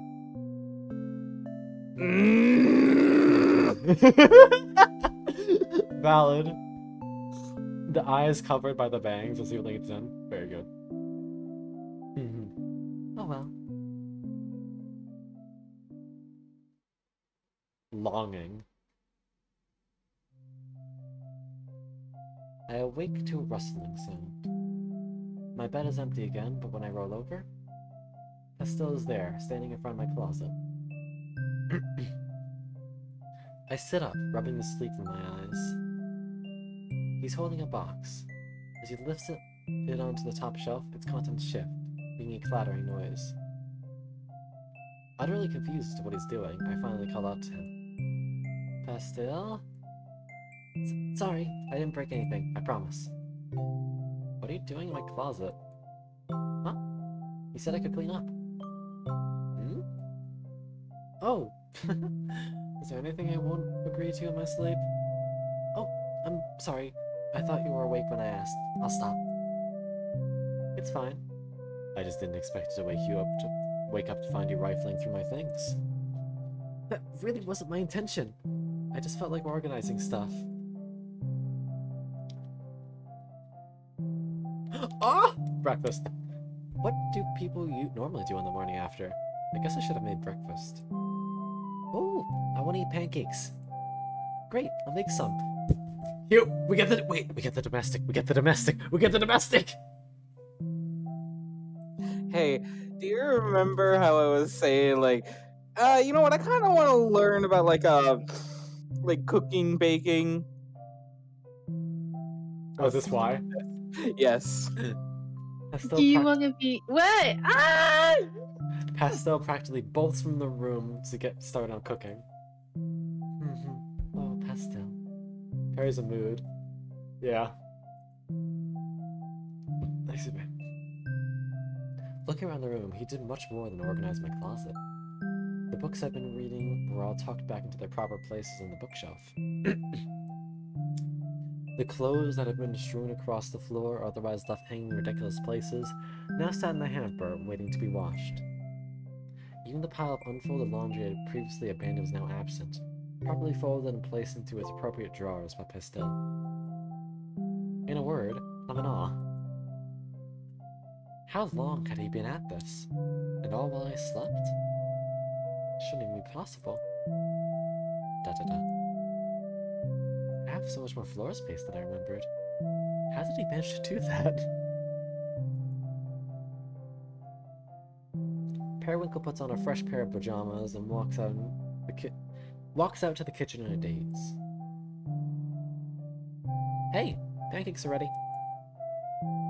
Ooh, is it too soon to say I love you?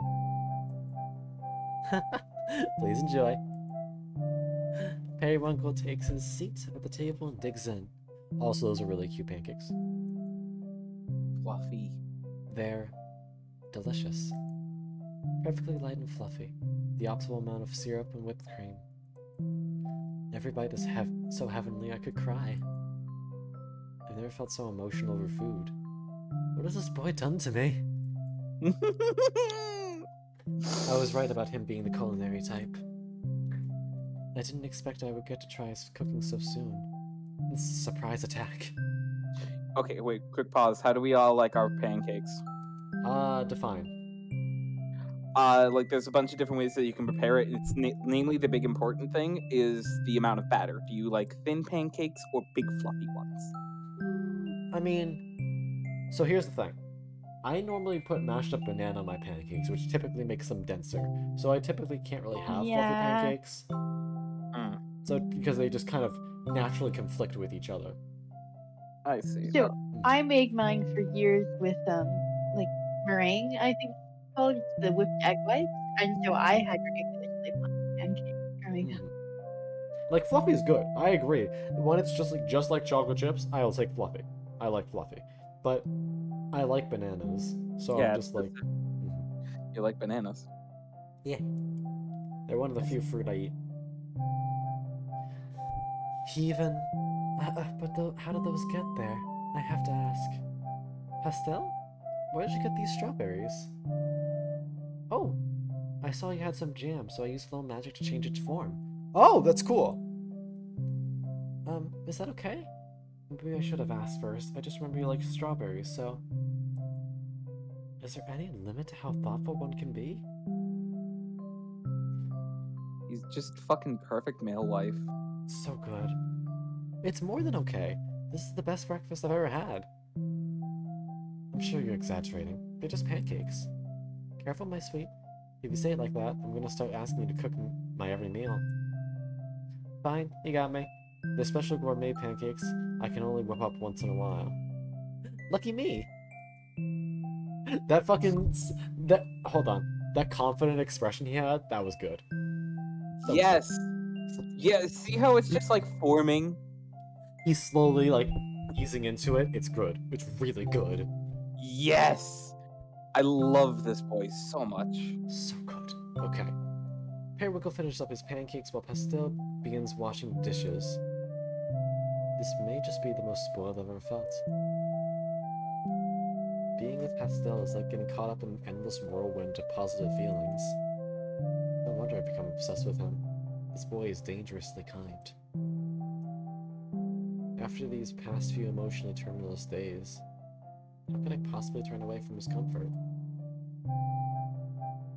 Periwinkle rests his elbows on the table, head tilted into palm, as he watches Pastel in the kitchen. Are you fucking down, upside down? You upside down bad. That's what I should have said. Out of curiosity, earlier, before I woke up, what made you ask to start cleaning my room? Oh, I noticed it was getting harder to walk around. I think I stepped on some of your clothes when I, carried you there last night. Sorry. That's nothing to apologize for. It was fun. Anyway, I felt a little bad about it. So I figured, I'm gonna be coming back here so often, I might as well help clean. Ah! I'm not getting ahead of myself, am I? Sorry, I didn't mean... Not at all! Startled by the sudden outburst, Pastel stops what he's doing. Silly Pastel. You're always welcome here. Oh yeah, we did kind of gloss over that. He just assumed he was coming back. Yeah, he just said that out loud. He probably internally felt it for a while, but that's the first time he said it. No, it's definitely been like a silent thing that they've had for a while. But to fucking say it is a different statement. Ah, well, thank you. Fine. Okay, enough. I'll admit it. I'm stupidly, desperately, absolutely ridiculously in love with Pastel. He admitted it! Boys! He fucking To himself. Roger! To himself, that's one of the two parties. Yep. There, I said it. Whoa, we're halfway there. Oh, living on a prayer. There, I said it. Or at least, I'm saying it to myself. I'll accept this. Pastel is incredible. Who wouldn't fall for him? I don't want anyone else anymore. Esther Gallus. I'm poor. Oh. I mean, hey, Astragal is absolutely going to fucking clown on Perry for this. Oh, As you 100%. should. Yep. I'll accept this. Pastel is incredible. Who wouldn't fall for him? I don't want anyone else anymore. I've been poisoned by this perfect boy. Poisoned by the perfect boy is So such good. a good fucking phrase. The problem now is what to do about it. Weird question, but would you want to, date you? Yes. Clean the rest of your house together? Huh? It'll be more fun than it sounds. And if you get bored, we can do something else. Pastel, I just thought if we did it together, you get to say where everything goes so nothing ends up getting lost. Pastel? It's totally fine if you don't mind going through your stuff anymore. Really, we don't have to... Pastel, it's fine. I think it's a lovely idea. Really? Yes. In fact, I'd appreciate your help. One thing or another has always come up when I try to clean on my own. I'm simply useless at it. Then, I'll take the lead. I want to start with these boxes by the couch. Pastel already had a plan for everything, it seemed. His energy was contagious. He was right that it would be fun. It was entertaining even just watching him go. To see him dart around the room so energetically, finding the perfect place for every little thing. He truly has a talent for organization. Sorry, another fucking sip. Meanwhile, I mostly played the role of assistant. He would ask for my input every now and then, or instruct me to place something he found somewhere across the room. He made little decisions like that so easily, and for me, I get stuck on every one. But he saw everything through, effortlessly. It was nothing short of amazing. And so, in a short few hours... Oh! It's clean. Nice! The entire house had become neat and tidy. Okay, I think I'm satisfied. You? Don't you think you deserve to be rewarded for all your hard work? Ah, I should have seen that one coming. But no, not right now. I should actually get going. You won't stay? I could promise Gumtrap I'll be back for the afternoon shift. She'll start to worry about me if I don't come back soon. I'll save a reward for next time, then. Pastel slips on his jacket and shoes. Just before he leaves, he turns back to face Periwinkle. By the way, I was thinking. Yes? There are some days my friends travel out of town for alchemy stuff. If you ever wanted to drop by while I'm working on those days, I think that'd be okay. That's the most I can do right now. Sorry. I'll gladly take you up on that. I'd love to keep you company. Great. Okay, then. This is what I mean. Look at him. He's taking no blush, no like big blush. He's just like, He bye, did it. okay, love He- you, bye. Pastel gives him a quick peck on the cheek. And look who's embarrassed now! Reverse card! No you! My, how the turntables. Before saying goodbye and walking out the door. Look! Let's fucking go! I'm so proud of him. I'm so proud of him. What? Making the flirt blush. What was all that? That was extremely domestic. I can't be imagining these things, can I? He said it was okay to come and visit him? That has to mean something, doesn't it? Periwinkle begins pacing around the room. Excuse me. So the foot's on the other shoe. Now, let's not get carried away. This is a delicate situation. Dropping these intense feelings onto him out of nowhere may only serve to scare him off. Neither of us was looking for a committed relationship from the beginning. That was made explicitly clear early on. And yet, he isn't playing fair. My heart can't take this. Look at that! Look how look how worked up he is! It's great. Periwinkle throws himself onto the couch dramatically. There's no way I'll be able to stop thinking about him now. Even being at home has become a reminder of in and of itself. I was saying that when he was reorganizing the room. Now whenever he goes into his room, he's gonna think about him, and now the entire house is reorganized. Wake up. Wake up. You're in love. I mean, he admitted it already.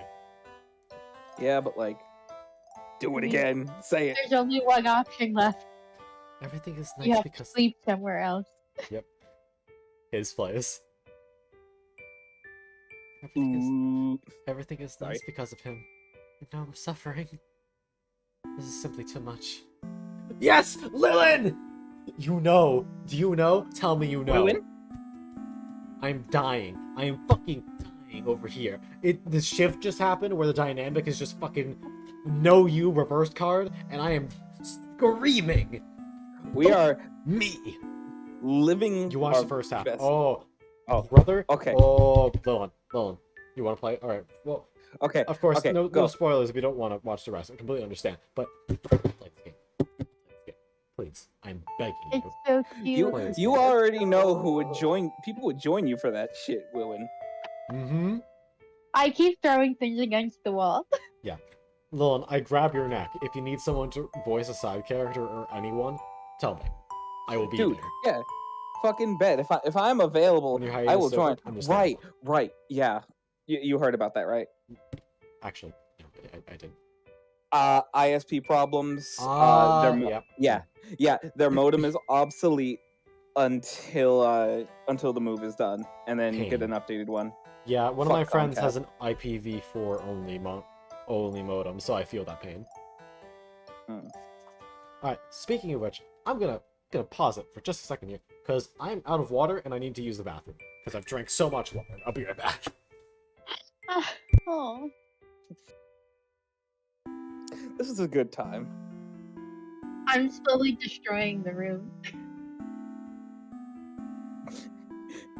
Your family's just gonna like walk up to the front door and realize that's the only part of the house that's still standing.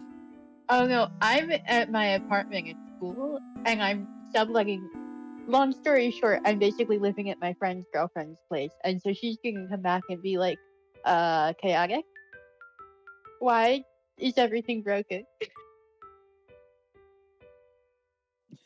Yeah.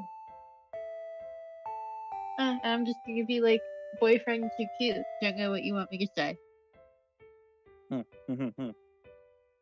Anyway, you know the usual. Subscribe to GM Con. You can do so using Twitch Prime. If you decide to link your Amazon Prime account to your Twitch account, did you know that you get one subscription for free? Once a month, and you can use it to attain such beautiful emotes, such as Con Pop, Con Pepe Dance, Con Angie, Con Head Pats, and Concern. The thing that we all have for each other right now as we make the most machine-like of noises. I mean, that's normal for me, but like, I don't know. It's not for me, but if your favorite emote, like mine, is the little pee toy like I put in the chat, then you might have to donate some bits. Whatever's within your means, and of course, if you want custom voice lines, you can always Alright, talk. bitches, I'm back. What's up? Oh, I didn't show your Twitter in Discord, my bad. Wake up! Eat. Wake up! Ba-da-ba-da-ba-da-ba-da-ba. Oh, goddamn, okay. Thank Grab you. your blessing for a moment. Back to game, because I can't wait. This is simply too much. There has to be a way for me to safely indulge in these romantic feelings. Things are fine as they are, progressing, even. If I just let it run its natural course, maybe we'll end up... What do I want out of this? This was just 100% felt. That entire fucking exchange, like just. To be with him forever? Me? I haven't had a single healthy long-term relationship in my entire life. Love isn't in the cards for someone like me. I can't even recognize myself right now. Calm down. I'm overreacting again. Nothing has effectively changed just yet. I can't keep fighting myself on this. I'm in love with Pastel. No matter what it entails, that's the reality. He still isn't quite ready for me to meet as friends, which means there isn't any room to further advance at the moment. I have to be patient.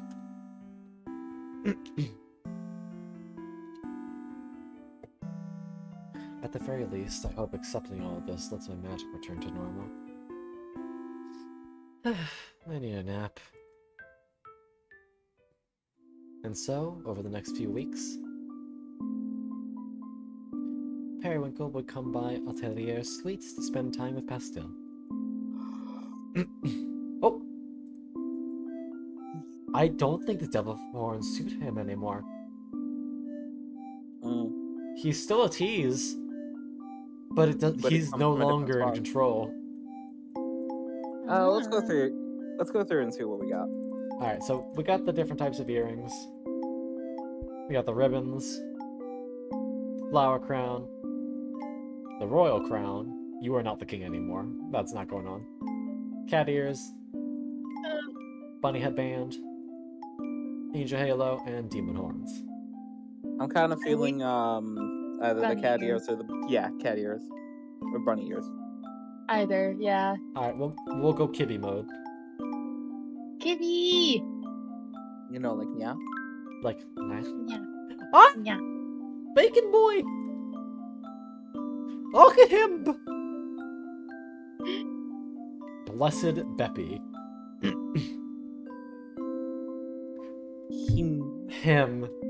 Him affectionate. Affectionate. Yeah. Yep. Same brain cell. Get off of it. Same principle. No. He always No. stood there so sweetly behind the counter. And then I would waltz in, pretending to be just another customer, browsing the aisles before meandering over to him. Others would stop in every now and again, but there was ample time which I had to him completely to myself. That's when I take the opportunity to chat. This place smells just like you, my sweet. I think it's the other way around. Do I smell like candy or something? Why else do you think I want to eat you up? Please don't say things like that when there are customers here. Customers? I don't see anyone. I know, I mean, just in general. You don't want to get turned on at work? That's not allowed! See, Perry still got it. True. He's still smug little bitch. It's the back and forth, though. It's true. That's what makes this. Yeah, it wouldn't be fun if it was just a one-time switch. Well, I guess it still would be fun, but just not as much. Yeah, it'd be the one time you'd see the light turn on, and then well, now the light's on, and then what are we gonna do? Like You flick flip it back and forth. Oh! I think we found something. You flip the switch and it's stuck.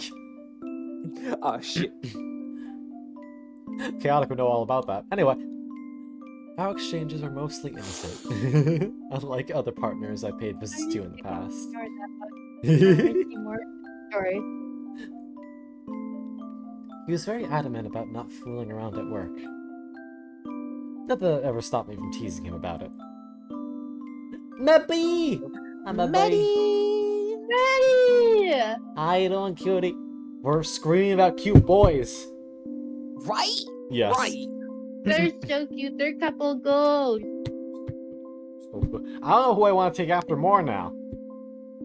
This is difficult. Right? Exactly. I don't know which one you do take after more. I feel like I don't think about things, so I'm naturally inclined to be more like Pastel.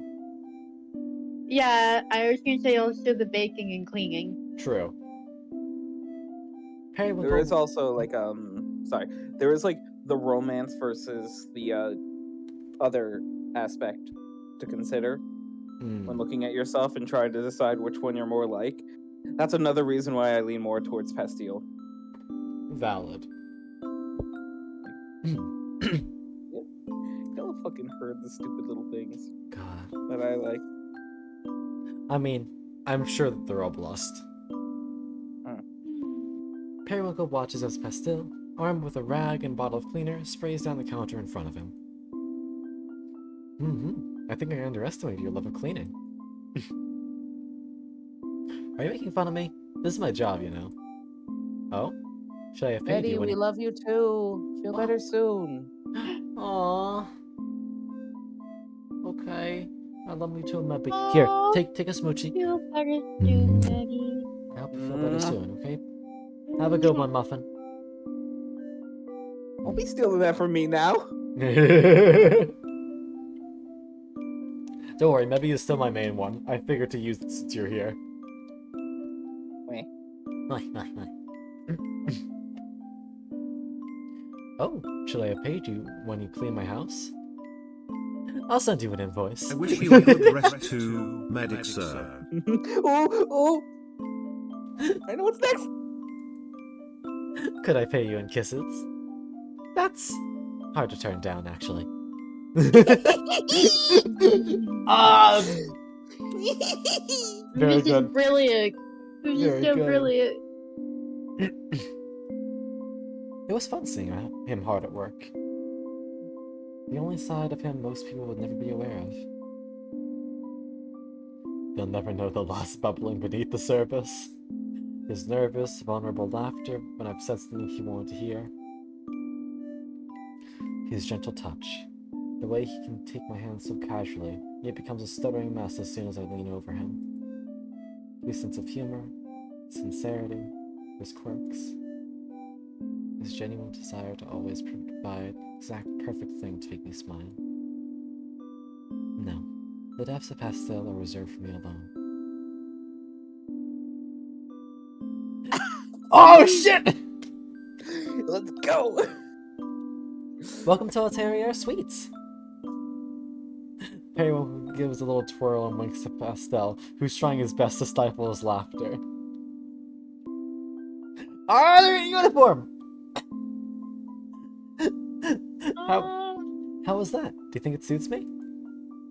Not in the slightest. You're too elegant for a place like this. I can be cute too, can't I? You are. But you're going to need more than that on your resume if you want the job. What, you mean I can't get in through nepotism alone? Looks like you already have a successful career in another field. You're overqualified, so I'm gonna have to turn you down. He's so good! You're right. Besides, if you were my boss, we'd probably have to stop fucking. Perry! I truly, truly love him. Even the days we talk about nothing at all, I wouldn't give up for the world. And the days he would open up to me even more so. Sai can be really frustrating at sometimes. But she's my best friend. I still care about her, even when she messes up. She's lucky to have you. Yeah, she really is. No one else would have given up on her by now. For years, she would just lock herself in the lab, making all this candy, bragging about how cool her alchemy is compared to magic. She barely ever talked to anyone else, and when she did, it was to berate them over something. Who treats their own customers like that? Who do you think pays for the roof over our heads? Sorry, I don't want to give you a bad impression of her. She's gotten much better recently. Sounds complicated. At least your patience is paying off. Yeah, seems like it. At one point, it was kind of up to a coin toss whether I'd stay or go. A coin toss? How extreme. Not literally. It was more like whether or not she could improve or actually felt empathy. Anyway, turns out she's not a complete monster, so here I am. Sorry, I'm still giving you a bad impression of her, aren't I? You can just disregard everything I said. Saya's great.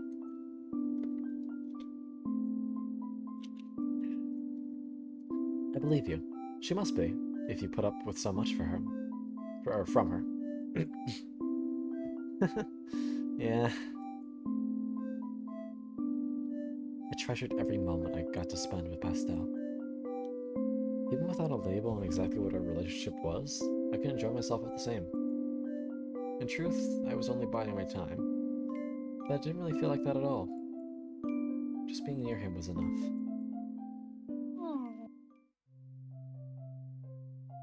One day, he finally asked it.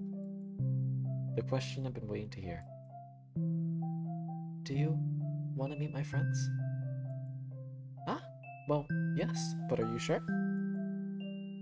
No, but it feels stupid to keep avoiding it. I started worrying it'd happen on accident one of these days. I don't think I would survive that, so...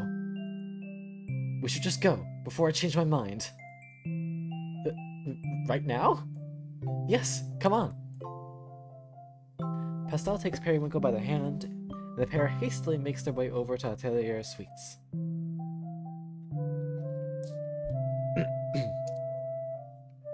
Slightly out of breath, Pastel stops just before they reach their destination.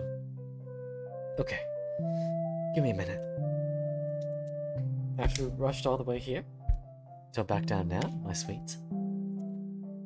I know, I'm preparing, mentally. I've never done this before. I know it'll be fine, I just...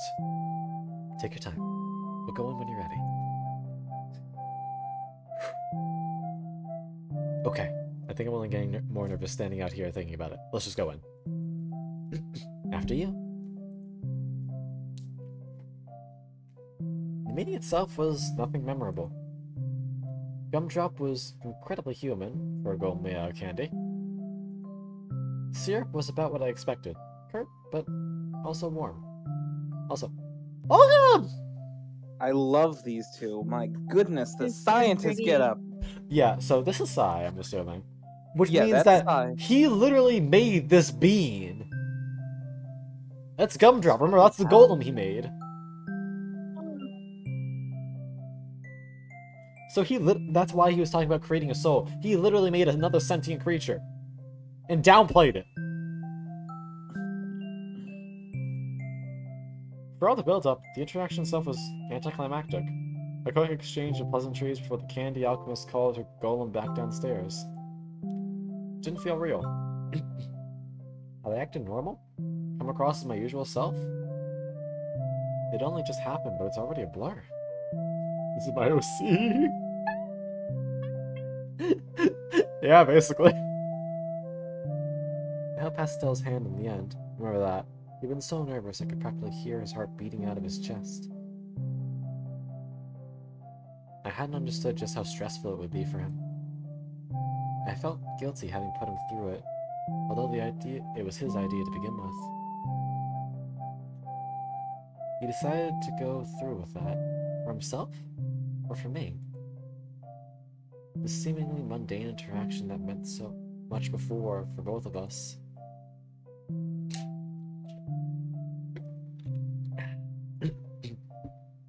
Da. Pastel? Sorry, I'm okay. I feel stupid having made such a big deal out of it. Of course it all just turned out fine. It was important to you. We all get worked up over things we care about, don't we? Are you including yourself about that? You seem like you always have it together. Oh, am I hiding it that well? Anyway, we can go.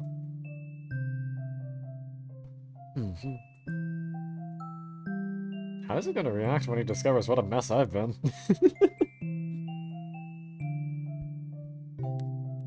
Pesto walks home and promises to return, or walks me home and promises to return later tonight.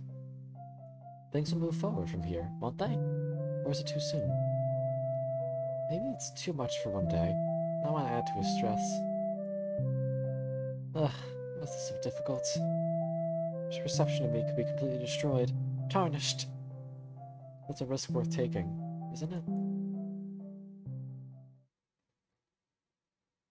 That night, Periwinkle laid on the floor in the middle of his living room and waited. Da-da-da. I expected this night to come eventually, and yet, I still don't feel any more prepared for it. Periwinkle idly taps his wand to one of the candles on the table. Still peachy.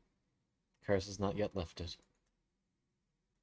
When Pastel's knock finally comes, Periwinkle rises to the answer. Oh, it smells nice in here. Is that your magic? You like it? It's my latest specialty. Ah, what a treat. Have you eaten yet? I can make us a special dinner. Oh, what's the occasion? Celebrating the fact that nothing went horribly wrong today. I brought a few things. If I could just borrow your stove. By all means. I once again found myself in the excruciatingly domestic situation of watching Pastel prepare a meal in my kitchen. There's no way he doesn't realize it, right? That we've been acting as a couple for such a long time now. It's just that neither of us have bothered to address it. Shouldn't it be properly acknowledged? Pastel chats with me as he cooks, but I'm admittedly distracted by these thoughts. Perhaps putting a name to it would only cause it to unravel. Currently, there's no expectation. We're free to see whoever else we like. Though, it doesn't seem either of us are doing that. Pastel approaches the table where Periwinkle sits, holding a plate in each hand. Spaghetti! Let's fucking go! Ta-da! Pasta's ready.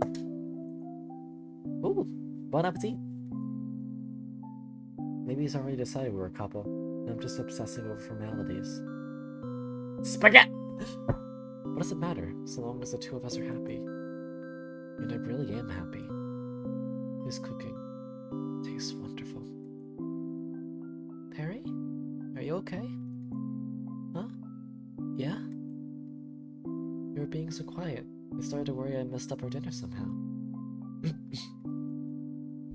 No, it's delicious. I was just lost in the pasta is all. Forgive me, I didn't mean to worry you. I need to get out of my own head. Pastel's here in front of me. I'm too distracted to savor it. Forget my doubts. We'll just have to see where the night takes us. Periwinkle takes his plate to the sink and begins to wash up. I can take care of that. Nonsense. You just cooked us dinner. It's your turn to relax, my sweet. Are you sure I can't help? I wouldn't mind at all. You can help me by bringing me your plate when you're finished. Okay. Pastel does as he's told, then wanders over to the couch. Hey, cool.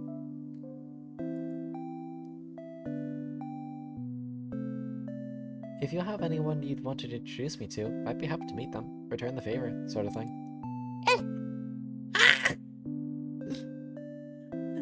I know it can be kind of awkward though, so if not, that's okay too. Hold on. Excuse me. No, no one comes to mind. Huh? Really? Sure, I know a lot of people, but I couldn't say I'm particularly close with any of them. Except maybe one? But you've already met my business partner. Oh, at the apothecary, right? Precisely.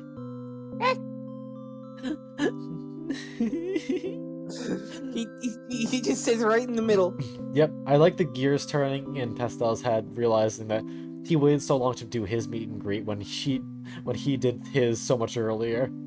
Yeah, maybe he didn't realize that, like, Perry just doesn't have too many people he's let himself get close to. Yeah. Dylan, you now understand what I've been dealing with the last 4 hours. I'm gonna commit a fucking hate crime. Please. Part of me wants to say, hit that lurk command and go. At least save the ending.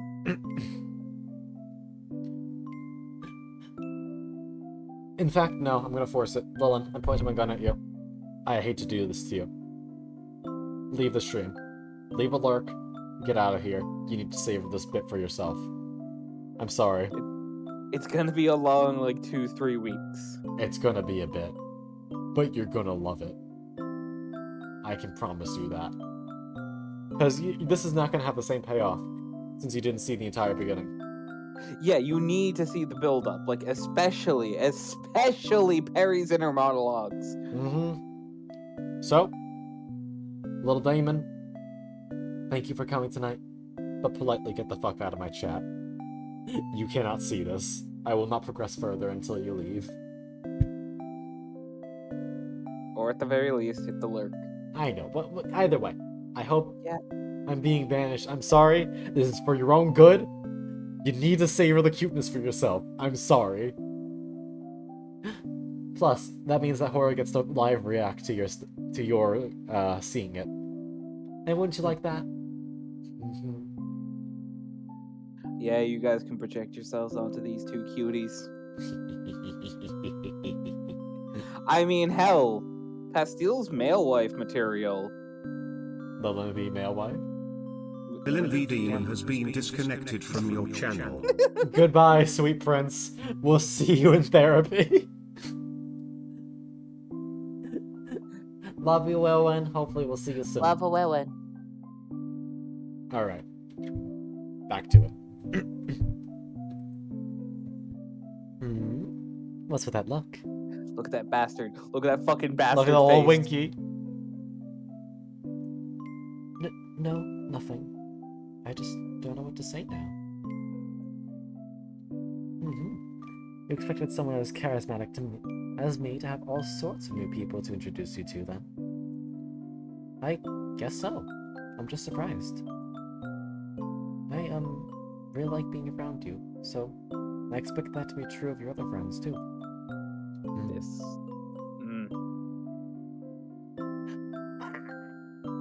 This fucking made me scream! No, he flipped it there! Take it. Please! Thank Take you. it. Alright, hold on. What? Okay, do it. Take it. We need No, it. no. I ain't grabbing the Discord quality one. You know I fucking snatched that shit for my reactions. Hold on.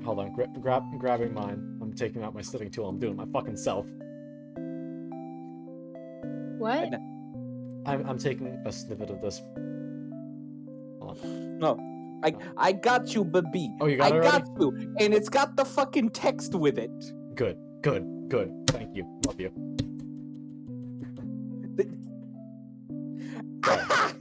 Okay, hold on. Recovery? Jeez. Okay, we're good. I'd say you're probably the closest I've ever been with someone. Literally speaking. They laugh together, and then fall into a comfortable silence. With their heads leaned together, Periwinkle nuzzles his face into Pastel's shoulder affectionately. After a few moments, Pastel asks, "Do you want to get in bed? For sleep or for pleasure?" That's up to you.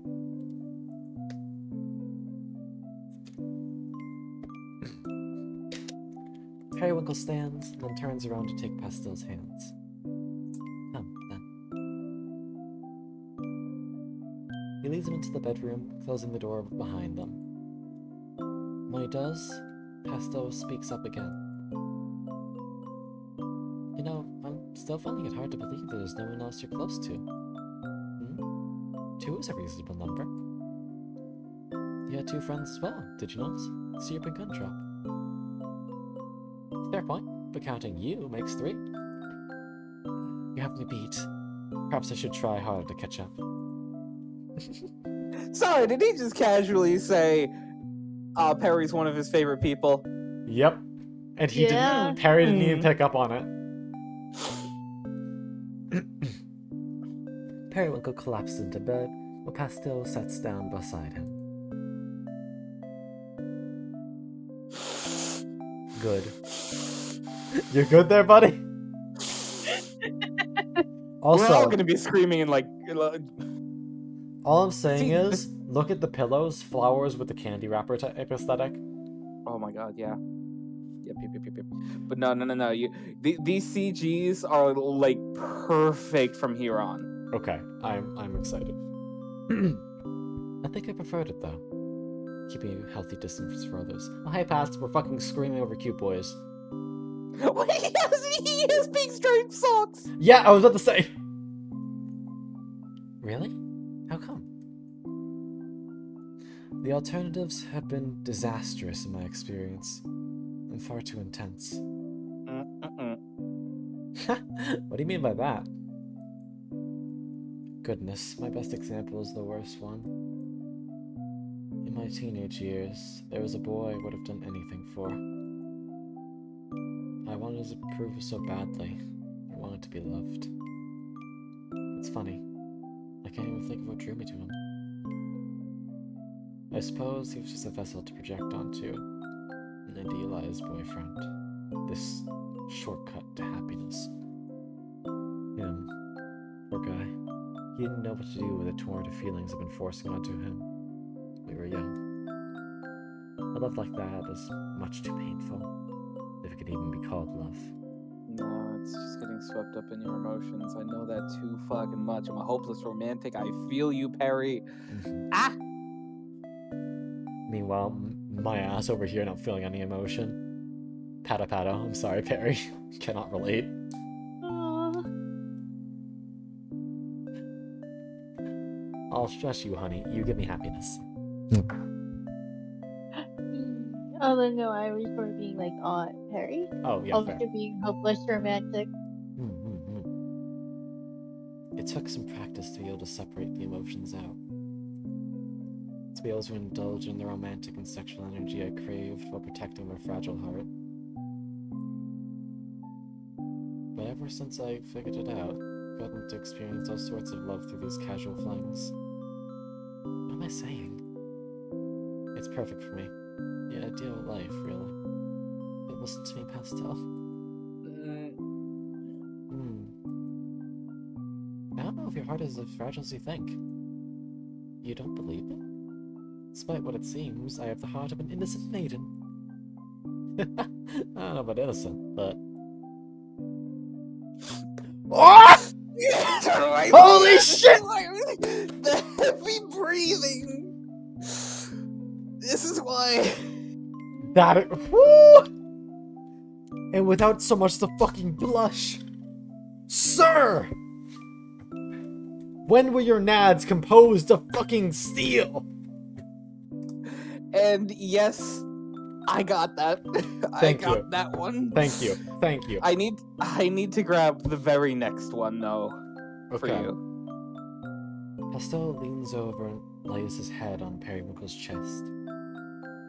Sounds pretty strong to me.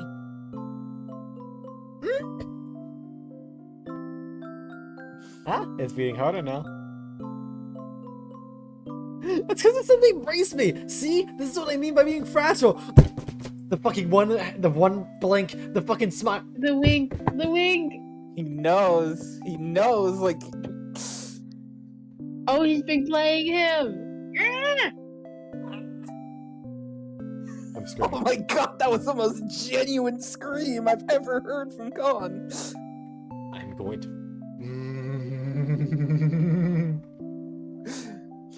Oh fuck, this is going on the list of 3 games that have made me feel emotion.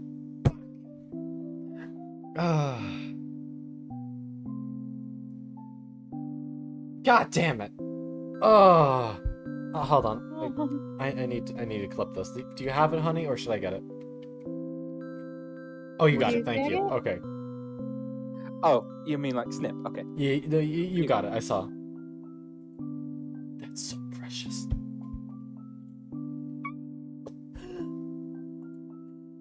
Okay, come on. Look, this is Pastel's world. We're just living in it. Because you suddenly embraced me. See, this is what I mean by fragile. Periwinkle struggles out from under him, and the pair sits facing one another on the bed. You know, at first, I thought the romantic stuff was just a formality for you. You actually love it, huh? Are you only realizing that now? I guess not. What are you trying to say, Pastel?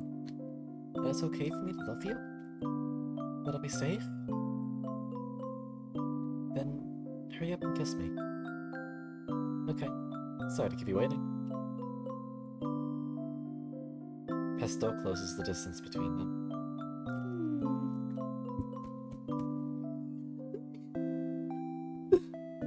It's okay to be open with him. It's good. He'll treat you right. Yeah, I just wanted to be known that I was actually like loading my gun for this one.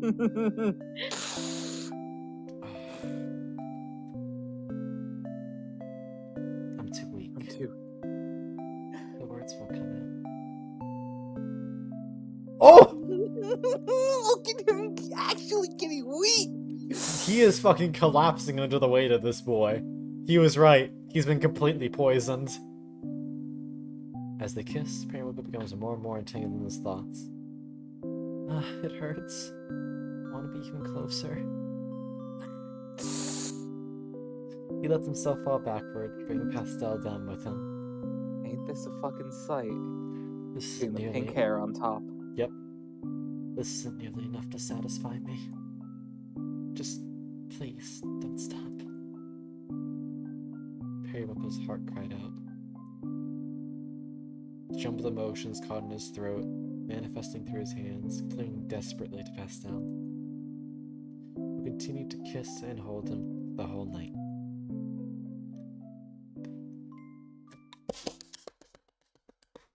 Yeah! Oh my god! Can we stop for a moment to scream? Yes. Hold on, let me get my pillow. My... This is so Don't crash on me. Don't crash on me. Don't you dare. No. Game? Game? Don't you do it up to me. Don't Can do you right this. click? Blessed Puppies, 1, 2, and 3, are you all present? No. Oh, Okay, no, hold on. if I it think- gets a reaction. Yeah, I think, oh, what? Okay, right Okay, right we're click. good, we're good. Right click save. Safe. Oh, there's a save? Shit. Yes. There we go. You've never played a Renpy game, I see. Very rarely. Wait a minute, you've played one that had that? I know you did. We talked about it on stream. And we're did? not gonna mention it more. No, that's some. I never actually played that game. You never did. Okay. I was just in the community. Are you? Okay. Yeah, I played the RPG Maker one, which was an escape menu. Wait. Hold on. No, Hunt. Nima? What? Yeah, Oh! Fuck! Yeah, you're right, but that's still escape menu for me. I think? You know what? Yeah, no, but it has like the same thing. I think if you hit escape with this, it'll do the same thing. Oh, you're right. I'm just not used to right click. Alright, anyway. Okay. The next morning, Periwinkle steps out onto his doorstep with a heavy sigh. Oh, cute hoodie! If I lay around in bed all day, I'll only feel more miserable. I need to stop avoiding my work. I have to talk to Astrologus. She isn't going to be pleased with me, though. Holding his mantle tightly, he makes his way to the apothecary. I physically don't think I will be able to endure this scene without water. I will be back. Gotcha. Don't pause. Don't pause. Keep on going.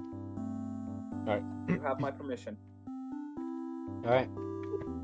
When he arrives, Astrologus is preoccupied with arranging some of the merchandise. She turns abruptly at the unexpected sound of the door's chime. Hey, we're not open yet! Periwinkle? Good morning, Astrologus. I haven't seen you in a month. Barely recognize you under that hood. I was about to come and knock on your damn door if you didn't show your face here soon. We got a huge backlog of orders waiting. I can't take them. My magic is useless. What do you mean, useless? Periwinkle meekly hands over one of those pale pink vials. This is all I can make. It's been this way for ages. Let's see. Astrologus unscrews the top, eyes Periwinkle suspiciously before giving it a whiff. Whew, that's powerful. Not bad, though. Warms me right up. Could stand being diluted a little bit, just make it less overwhelming. So, what's got us? What? He fucking knows. So, what's got you stuck on something like this? It's Pastel. He's ruined me. I'll never be able to return to the way I was before. I see. So things got complicated, just like I warned you. Oh, she cried! Don't cry, boy! Please! I love him so much, I think I might die. Come on, back room, now. Periwinkle nods and obediently follows Astrologus to her private office. Ooh, this place looks cool. He quietly takes in his surroundings before she suddenly turns to him with a raised finger. Don't touch anything. Oh.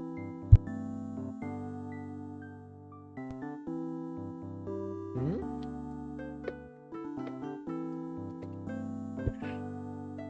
Astrologus drags a bean chair up in the corner and plops it in the middle of the room unceremoniously. Sit. It's dusty. Ugh, you're such a diva. She gives it a couple of good smacks, beating the dust into the air instead. Now, sit. Very well. He complies, and Astrologus spins her office chair around to face him. Oh! This is cute. This is really cute. Alright, Periwinkle. Here's what's gonna happen. I'm gonna brew us some tea, and you're going to explain everything from the beginning. Explain what? About Pastel. Even stuff I already know. Everything. From the top. Everything? Skip the bedroom details, obviously. Just walk me through anything that's important that happened since you met. I don't want to. Reliving all that is obviously going to make things worse. Astrologus stands up and walks over to her kettle to start the tea. Alright, you lovesick dolt. You want to know exactly why your magic's been stuck like that? It's because you don't have an outlet for all those emotions. Instead, you keep bottling them up. Literally, I guess. It's all that comes out because it's all there inside of you. And So, it's all peach. Yep. It's all peach. It's all peachy. So, let it all out. What, do you think I'm gonna judge you? No, I don't know. Would you rather spill it all to him instead? I can't. It's too much. I mean, yeah. I'm not sure why they think it's only 2. That's probably if you're going, like, speedrun mode. Then tell it to me. A neutral third party. To be fair, there have been like some pauses. I would say like 4 hours, maybe. We've had plenty of pauses to like just discuss things, scream. This is probably I towards see. the end, I'm assuming. Do you want spoiler? No. No. Okay. Actually, It's definitely getting there. Actually, I can't say I'm neutral. I'd need to find a new supply if we couldn't fill my orders anymore. I do feel a little bit more at ease imagining this is all as a business matter for you. And think of it like that. Astrologus pours their tea and returns to her seat with 2 mugs in hand. Well, Reaper, the VOD will still be up for like 2 weeks after this, and I post those to YouTube afterwards. So you can always just watch the rest of it there. I Rest want is to start. I want to start doing that. We'll discuss like how you do it after stream. Sure. With a heavy sigh, Periwinkle finally relents and begins his story.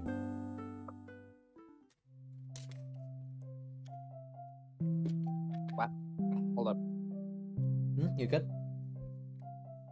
Yeah, I just realized I should get a snack too. I told her everything I could think of. My first impressions of him, how he continuously subverted my expectations, my mistakes, appearing where I shouldn't have, then going to a desperate spiral as I tried to rid myself of the guilt over it. How he was the one to come to apologize afterward. Our date that day, which was so wonderful, but which also laid bare the feelings I was too afraid to acknowledge. I latched onto any alternative explanation in order to escape them. The moment I could finally admit to myself all the ways he changed my life for the better. How he grew closer and closer while I held those feelings tighter to my chest. I told her how he had finally worked up the courage to introduce me to his friends. How his hand trembled in mine as we walked out the door together. This point of contention, a far-off goal I had decided would have to be met before advancing. Everything, up to the state I'm in now. Useless, paralyzed, and sobbing. Astrologus listened patiently through all of it.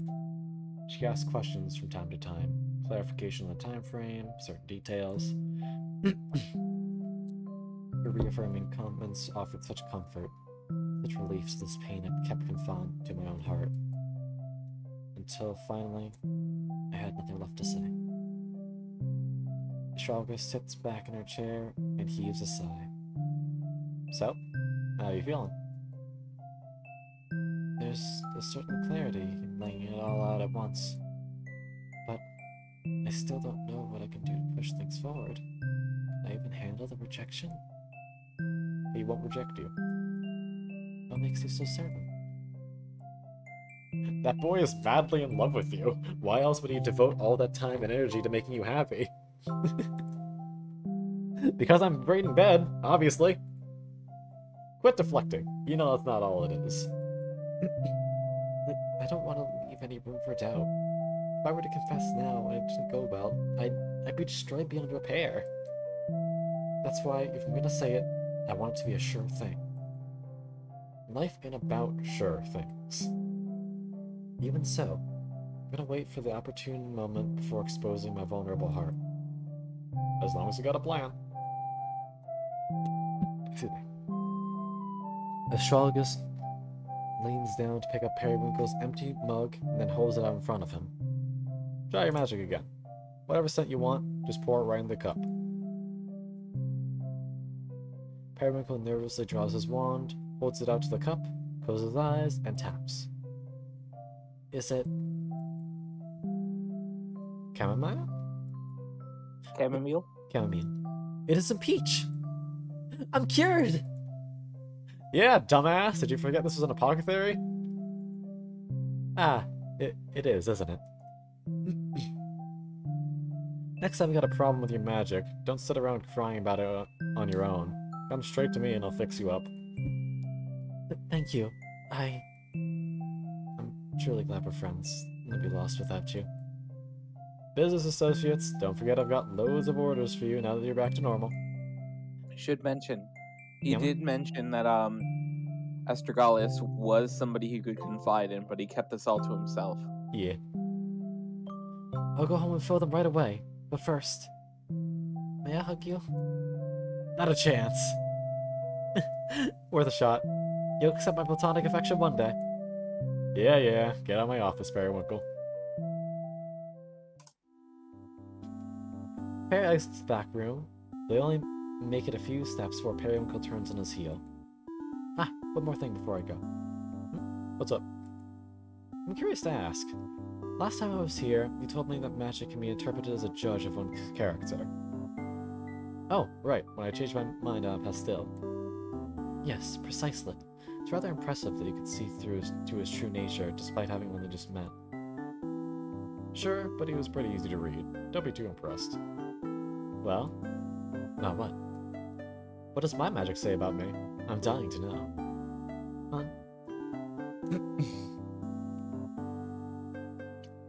Thank you, Professor. And Reaper, good night. Night. Yeah, no, there's a point where you know you're just fucking... You're lying to yourself. Yep.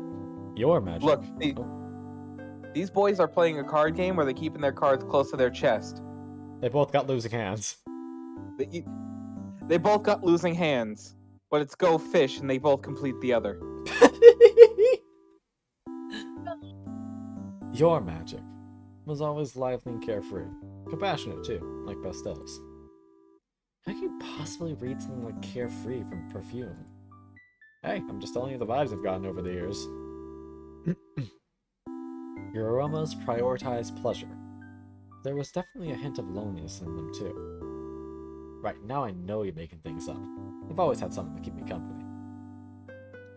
Just because you've always got someone around doesn't mean you can't be lonely.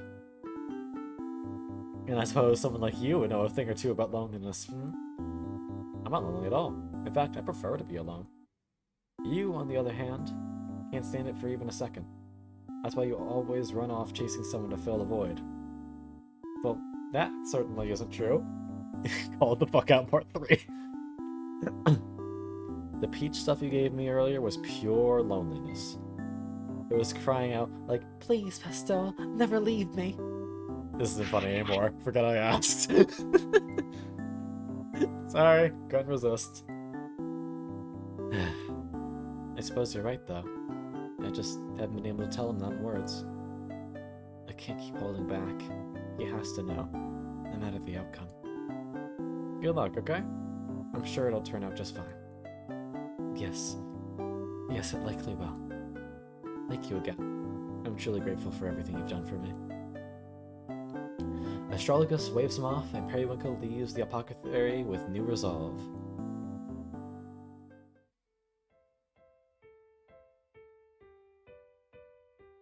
It's so good, Professor. It's so good.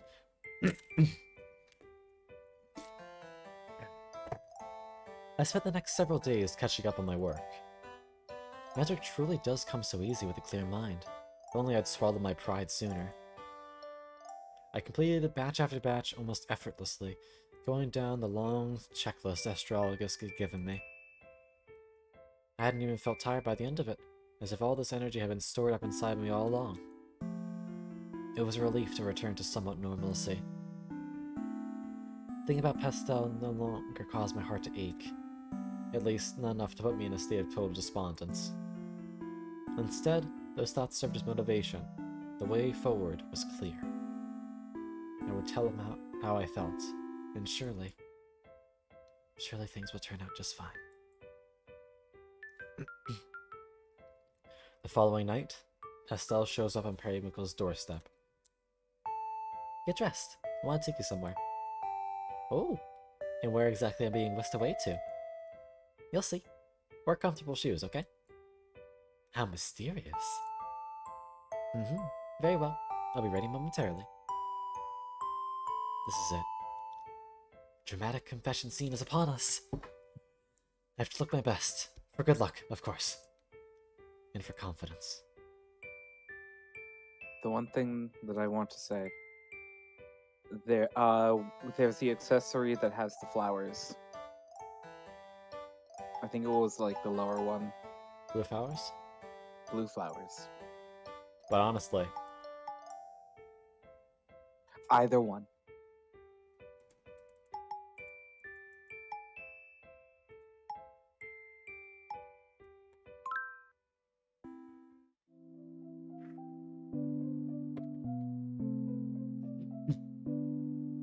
hand in hand, the pair makes their way to the train station. Had you been planning something while I was sequestered away with my work? Pastel is always so full of surprises, but positively delightful. I hope I didn't interrupt any of your plans you had for the night. Oh, not at all. It's just about time I got out of the house again. I've actually had a very productive past several days, you know, crawling away with my perfumes. I thought that might be the case since you hadn't dropped by in a while. Did you miss me? Well, Periwinkle hugs Pastel's arm tightly as they continue their walk. I missed you too.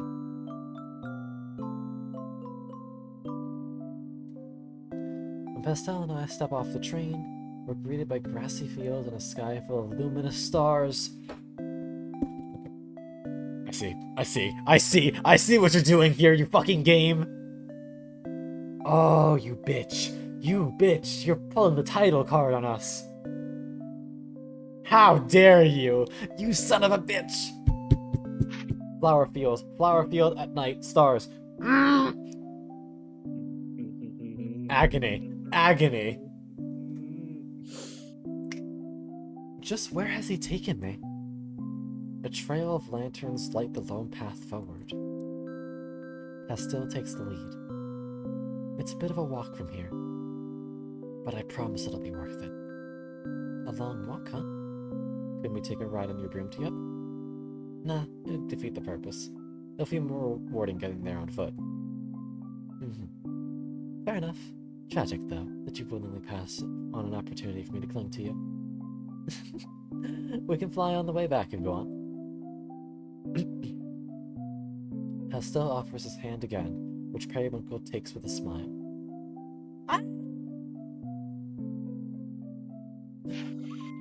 Tell me more about your relationship with magic. What do you mean? It was the same when we cleaned my house together. He insisted on doing Wait. things manually. Colin, I feel like you need to have a breather for yourself. Can you do the funny and just move my Fugi for just like 2 fucking seconds and just point? Yes, 1 second. You need a breather. This will be funny. Yeah, that's. Hold on, I gotta get the. Yeah, it just. Oh god.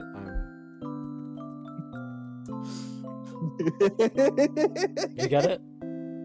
Yeah. Thanks. Want to touch something so badly.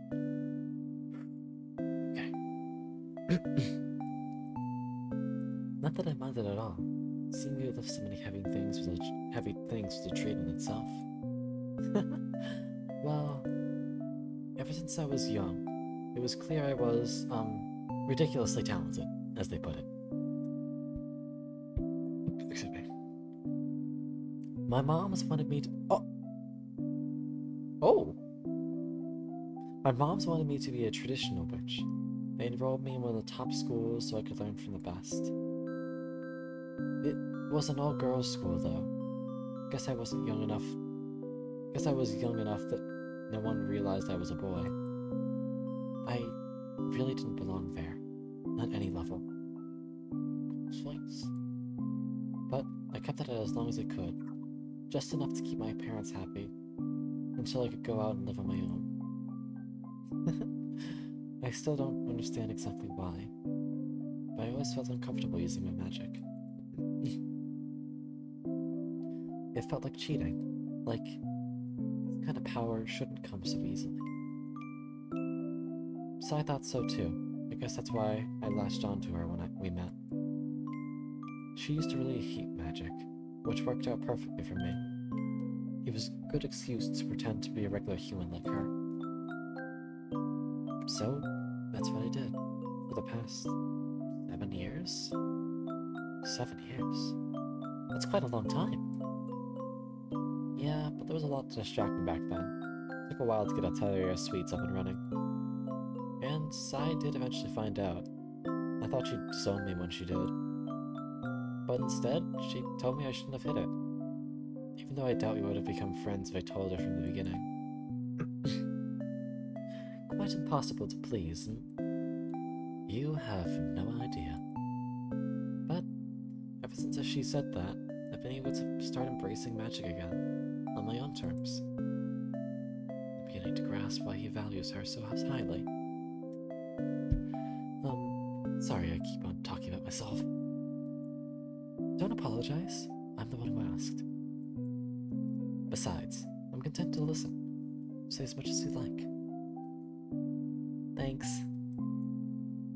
Periwinkle gives Pastel's hand a reassuring squeeze.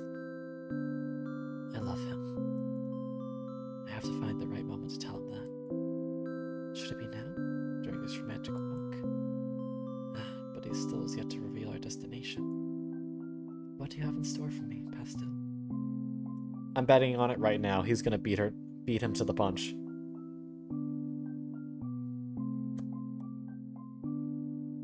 I think I might be too used to how Sai is. She's usually so preoccupied with her own stuff. So it's nice, having someone who actually wants to listen to me. That makes her sound like a horrible friend. She's really not. You certainly haven't made a convincing case for her.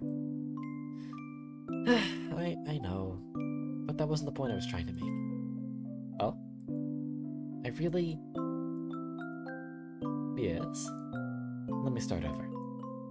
Pastel takes a deep breath before continuing. Going back to what we were talking about before, with my magic and everything. I think I have trouble accepting myself for what I am. I tend to hide things, even when I don't need to. Being with you feels like it's better not to hide? Like I'm allowed to just be. Or more like celebrated for being? I don't know, that feels weird to say. Ah!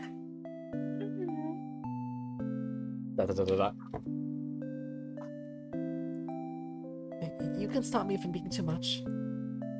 It's because I love you! Why can't I just say that? Oh, we're here. We are?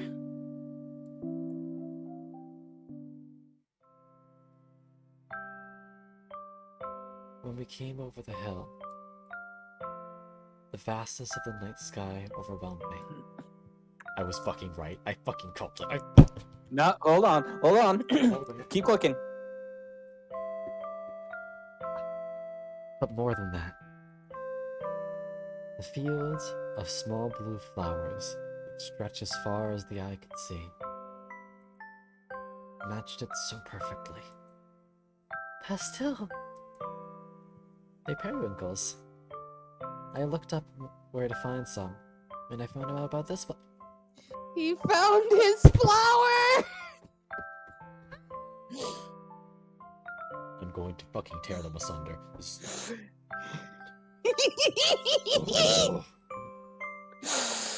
I love him so Okay. much. Do you see? It's the fact that he cares so much and just passes it off as just a little thing. I care him I care him so so much. Like, we still got a little bit to go. Okay. Apparently, it's a famous date spot. I thought you'd like to see it, so I shouldn't have told you I'm weak to romance, Pastel. Ah, shooting shot! Yee. A glint catches Periwinkle's eye, and he looks up to notice a meteor shower has begun. Oh, good. It started just in time, and he looked this up to make sure. Yee. This is so cute. You planned this too? But, well, I knew it was supposed to be happening tonight. So, bye, Gatto. Have a good night. Pastel!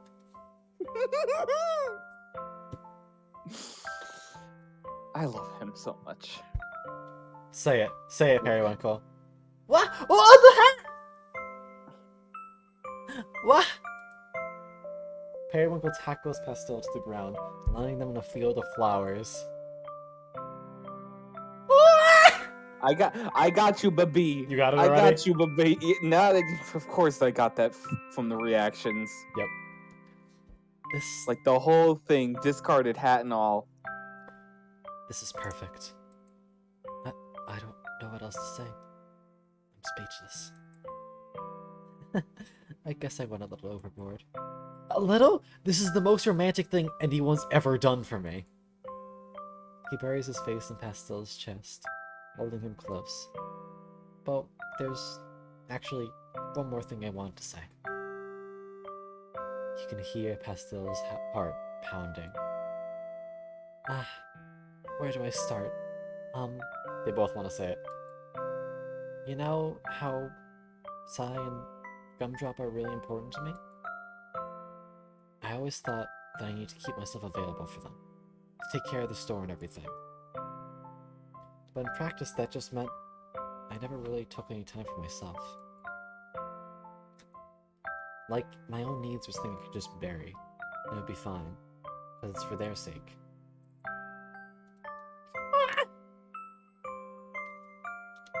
I guess that's part of why I go out with random guys in secret. It's something just for me, totally detached from everything else. I tried having a real relationship once. It didn't work out, obviously, but I never told Sai about him. That made me think that I was right to continue on the way I'd been, that I wasn't willing to let my priorities shift. Periwinkle grips Pastel's cloak a little tighter. What are you saying? I guess, that with you, I don't mind it as much. He's gonna beat me to it at this rate! I can't let that happen. Yee. Periwinkle suddenly rolls himself up on top of Pastel, pinning him down. Pastel, I'm in love with you. The only, What? Since when? the only reason he said it is because he thought he was gonna get beat to the punch. Yep. I don't know. Maybe this whole time? I only admitted to myself that morning you made me pancakes. That's what it took? Why? How long have you felt this way? Since having to carry you home after spending the day together? I think that's when I first realized it. Then why did you say something? I've been suffering in silence this entire time. I thought you wanted to keep it casual. We saw each other almost every day. How is that casual? But you never acted any differently, and I was busy sorting through my own feelings anyway. So was I. But that's no excuse for how long you kept me waiting. I won't forgive you. What? That. Why are you smiling at me like that? Silence can say so much. It really does. It's cute. Seeing you all worked up like this. Periwinkle struggles to his feet and begins stomping away. You could have saved me a lot of heartache, you know. Pestel sits up, straightening out his cloak and retrieving his hat. Where are you going? Come back. No, I'm too upset. Perry. I was convinced that I'd cursed myself up with some sort of love potion. My fake aphrodisiac turned out to be real. What in the world? Because we didn't fuck that day, fucking was supposed to make the entire point of it. But Perry! Everything just spiraled out of control since then. I couldn't stop thinking about you. You broke my magic. For weeks and weeks, all I could conjure was that stupid peach blossom scent. Really? Yes. Until just the other day, which I spent crying in the dusty back room of the apothecary, telling Astrologus all about it. After all that, everything I'd spent so long preparing my heart for, and you have the nerve to try and confess first? I'm sorry. Don't apologize. I already said I won't forgive you. What do you want me to do then? I don't know. Fucking kiss me if you love me so much. Pastel approaches, gently raising a hand to pat Periwinkle's cheek, and does exactly as he's told.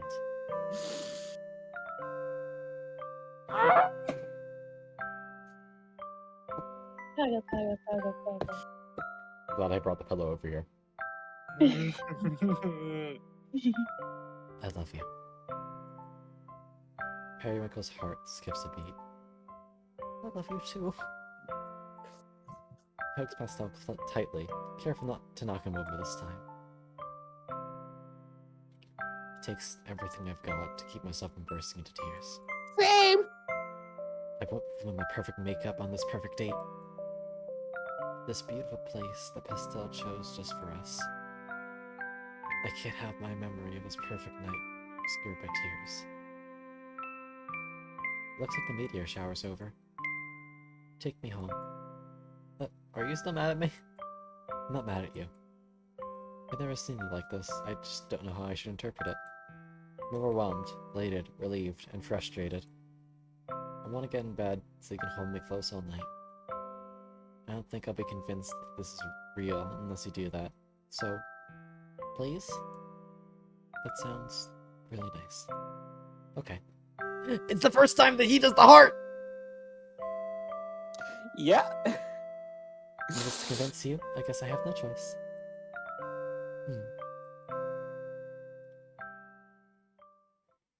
Give us the broom riding CG. Yeah! So pretty in pink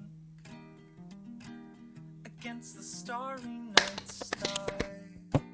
Without you, my heart would sink.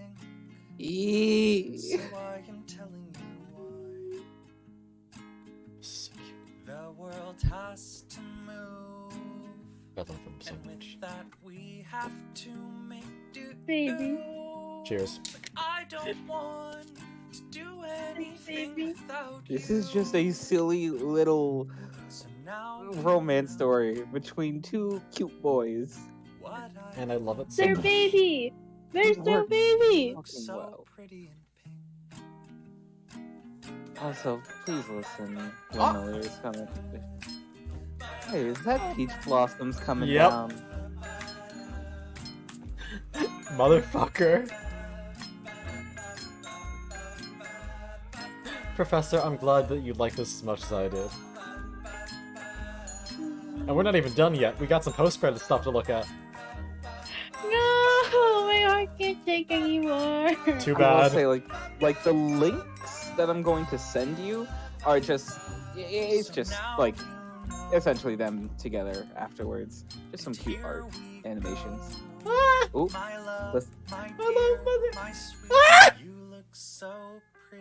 Did it just click for you too? They fucking said all the nicknames. No, it's basically sung from Perry's point of view. You look so... Perry! Oh! There's more! And an image gallery. It's like I think 3 extra scenes, but there's only one that I actually saw. Memoir? Perry, how detailed is this? Don't worry, my sweet. I've kindly skipped over all the sex scenes, so you have nothing to be embarrassed about. That's something else that is still embarrassing. How much did you leave in? Oh, it doesn't matter. This isn't canon. Merely an excuse to speak directly to the reader. I would never reveal such private details about you, such as your fetishes, without your explicit consent. That's enough! That's enough! End the scene! Please enjoy the bonus material. Thanks again. And now the title screen changed. You bitch. I'm going to the bathroom again. I'll be right back. I just disconnected my fucking headphones. I'm sorry. Ah, go back. Alright, I'll be right back. Oh, I'm leaving. I can't. I'll be right back. I am going to send the links while he is gone.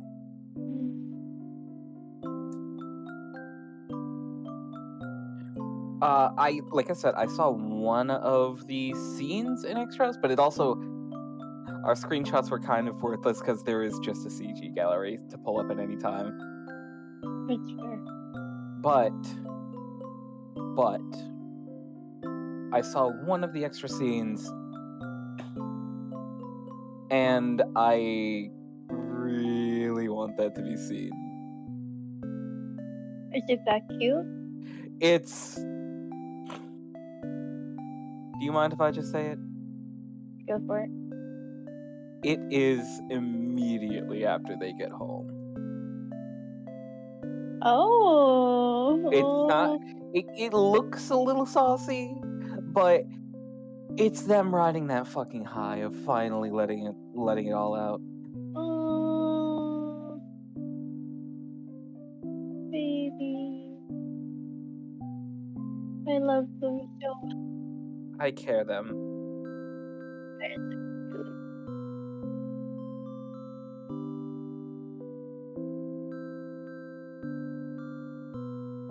I'm back, gamers. Let's fucking go. Okay. Alright, where are we going? I want you to go into extras. Extras? Mm-hmm. Okay. Alright, we got extra scenes and bonus chapters. Which are these am I looking at? Okay. Extra scenes, I believe. Oh! Okay, no. Okay, no. I think these are all just little things. The one that Oh yeah, like the busted lamp doing that. the one that I did see. Go to return. Extra chapters or bonus chapters. The only one that I saw was 7.5. Oh, this is afterwards. So this is what happened after that. Yeah! That night, the two of them lay in bed together, wrapped comfortably in each other's arms. Say it again. I love you.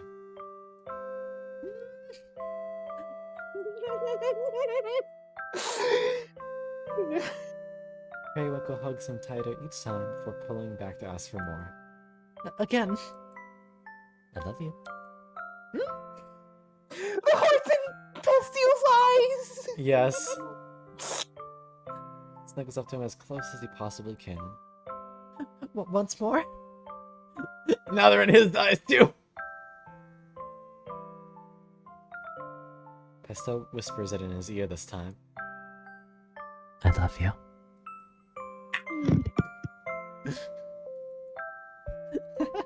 You can't get enough, can you?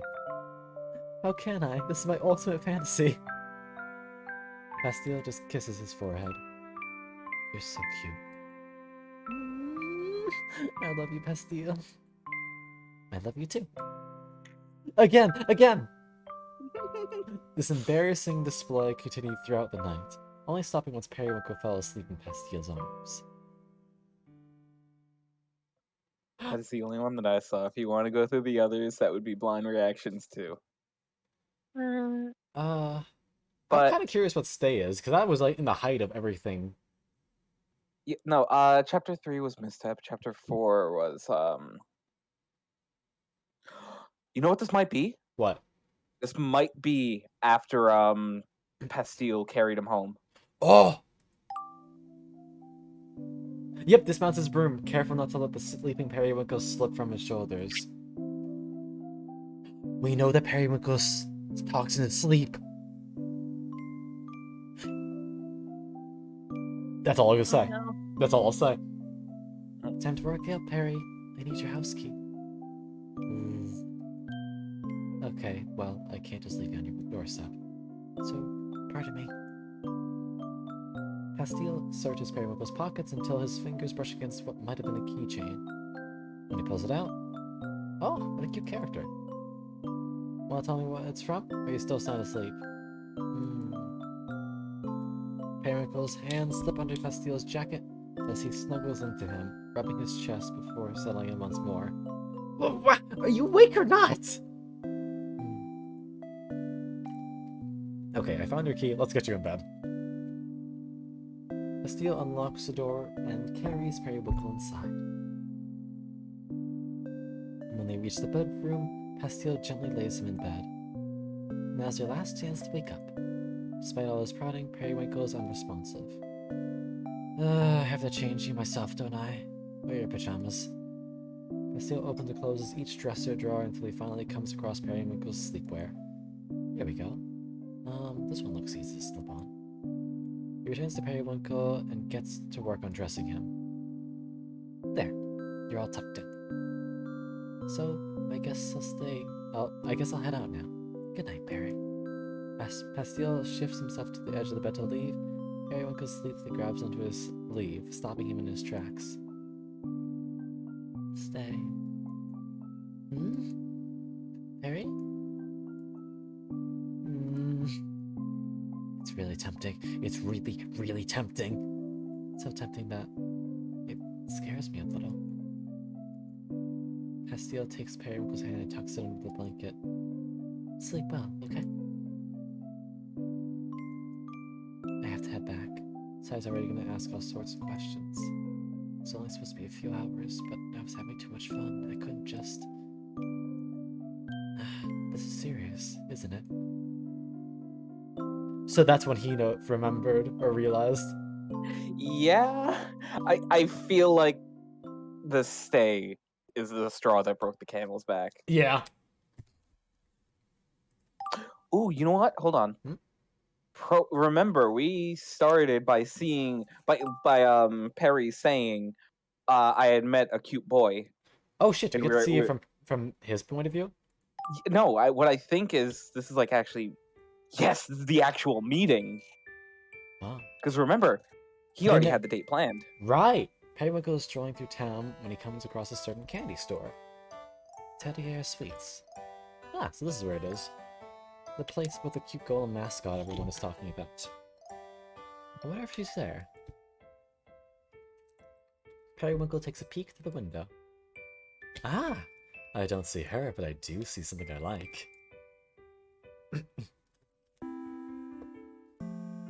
Periwinkle walks in and promptly approaches the sweet pink-haired boy at the counter. My, he's even cuter up close. Why, hello there. This is the shop with the famous candy golem, is it not? Oh, yes, it is. If you wanted to meet Gumtrot, unfortunately you just missed her. Bad luck on my part. I'll have to come back another time, I suppose. Sorry about that. Have a nice day. Oh, I wasn't planning on leaving just yet. After all, I came all this way. Right. In that case, I'll leave you to browse our selection. Oh, no. You're not getting away that easily. Keep me company, won't you? Huh? I'm absolutely useless at making decisions, you see. Oh, certainly. Visibly flustered by Periwinkle's words, the pink-haired boy comes up from behind the counter to assist his customer. Do you have a favorite type of candy? Or maybe flavor? Anything to narrow it down? Oh, wrong click. I'm a little fickle. What would you recommend? Louise? Oh, and this is how you got that certain candy in the bag. In the beginning. Gestures to the shelf in front of them. Periwinkle takes a step closer.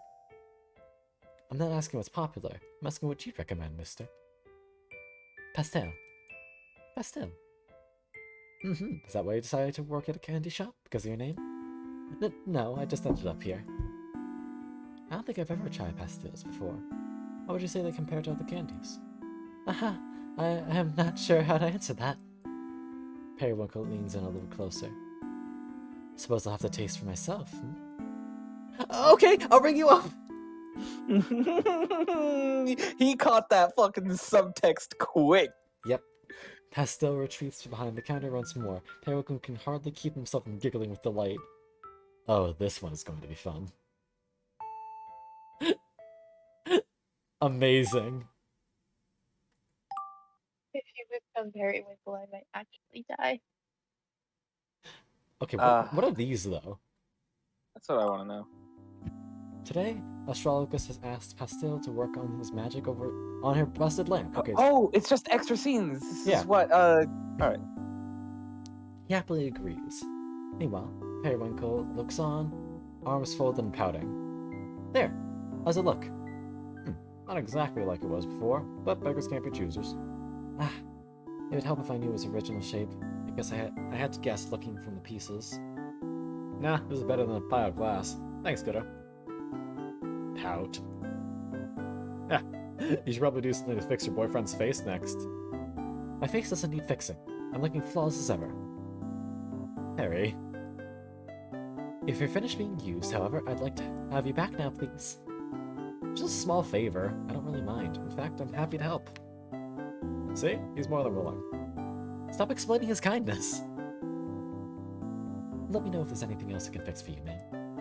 Now that you mention it, there are a few other things. I'll be right back. Astrologus takes a repaired lamp and heads to her office to retrieve the next broken object.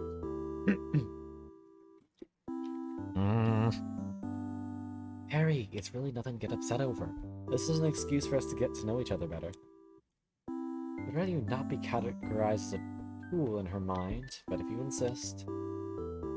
I'll let her know if she starts asking too much of me. So no more pouting, okay?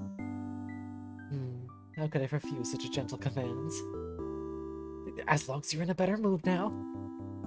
I am. Besides, it was quite hilarious to hear you call her ma'am in earnest. Huh? She's older than us, isn't she? We should respect our elders. Best deal.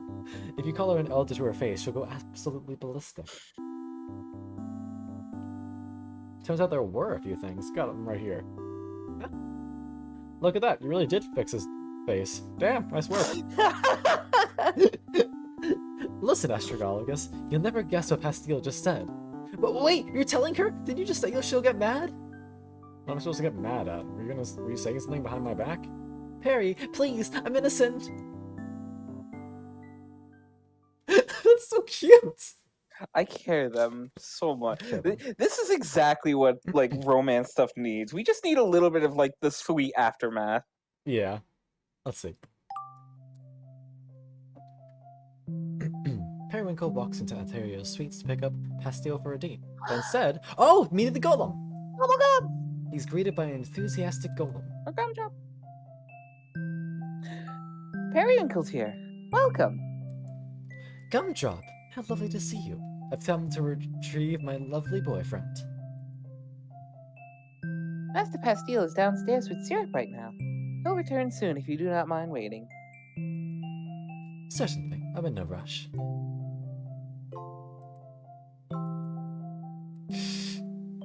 You aren't one for small talk, are you, Gumdrop? Small talk? Yes, I think about talking at a normal volume is best. How funny. Pastille's giving you quite the sense of humor. Master Pastille is wonderful. I love him very much. I feel the same. He's always so happy when he comes back from visiting you. Thank you for always taking care of him. Aw. Oh, it's my pleasure. I was hoping to take care of him tonight as well. Please do. It's fun to watch his face turn pink like mine. Nice. Gumdrop, what are you telling him? Yes, pink. Just like that. Ah, there you are, my sweet. Are you ready to spend a lovely evening with me? I can't believe I let this happen. You two should never be allowed to speak to each other unsupervised. Oh, if it's not allowed, I will refrain from greeting him next time. Don't listen to him, Gumdrop. He just doesn't want us trading information. Please, tell me more about how Pastel acts on mornings after he slept over. Perry! No! We're leaving right now! This is awesome. Ah, I see that next one. Cuddly witch. Are you good, Chaotic? No. I'm glad that we're melting your heart with these. Don't worry, I'll be sure to give you plenty of snugs when you get here. Wait. I think it might be Cassia. What? Oh! Oh shit! This will be interesting. Excuse me. Periwinkle and Pastel are out on a date when they run into a familiar face. Oh, it's Periwinkle. Cassia, it's been a while. How have you been? I've been just perfect. Moving in with my partners went really well. Every single night I get to fall asleep while snuggling the both of them. Ah, life couldn't be better. Anyway, I hope things have been going well for you, Periwinkle. They have indeed, but first, introductions. Pastille, this is Cassia. She's a very sweet and cuddly witch, as you've probably gathered. Nice to meet you. And Cassia, this is my boyfriend, Pastel. Can you believe I'm finally settled down? Really? I never would have guessed. Oh, wow, I'm so happy for you. You two look so cute together. She's such a good bean. I know, right? We're a perfect match. Actually, yeah. I'm so glad you don't have to worry. I don't have to worry about you anymore, Pet Periwinkle. You always used to be so closed off. Made me want to cuddle you lots and lots so that you didn't feel lonely. Is this the part where she's gonna realize that, wait, shit, you knew I was lonely the whole time? Is that how it was? To think her affection was giving it out of pity. Is that why she attempted me to pull her back into the relationship back then? I'm glad there was someone out there who could open your heart. Good job, Pastille. It sounds like you tried your best to take care of him. I appreciate it. I really did, but he wouldn't let me in at all. I had to give up in the end. At least we can be friends now, right, Periwinkle? Yes, of course. I apologize for having worried you so. That's okay, as long as you promise to come over for dinner sometime. You can bring Pastille, and it'll be like a double date. Doesn't that sound fun? A double date? It certainly does sound like an entertaining night. What do you think, Pastille? Will you accompany me to dinner with Cassia and her partners? Yeah, that sounds really nice. I'd love to. And it's settled. I have to get back to my errands, but I'll contact you next time I'm free, okay? Lovely. It was nice seeing you again. Pink hair. Oh, nothing. I just noticed. You kind of have a type, don't you? And what would that type be exactly? Cute and pink. Please, I say that her hair is closer to white than it is pink. Sure. Still pink though. Oh, hush. You know you're the only one for me, my sweet. I know. It's just funny. I should go jab someone over that. Oh, I see. You only brought it up to make fun of me. Honestly, I'm the one who's supposed to tease you. How could you turn the tables like this, Pastille? Sorry. Do you want a kiss? Yeah! Yes, always. Periwinkle cheerfully accepts his apology kiss and they continue on their way. These are so cute. Oh, old photos? This is bound to be fun. Pastille is happily organizing Periwinkle's closet, with conscious permission this time. What's in this box? Ah, did you find my hidden collection of sex toys? No, I'm pretty sure that's not what's in here. What a boring reaction. How can you be so sure? Because if it was, I probably would have known about it by now. Touché, you would indeed. Can I open it? Let's see.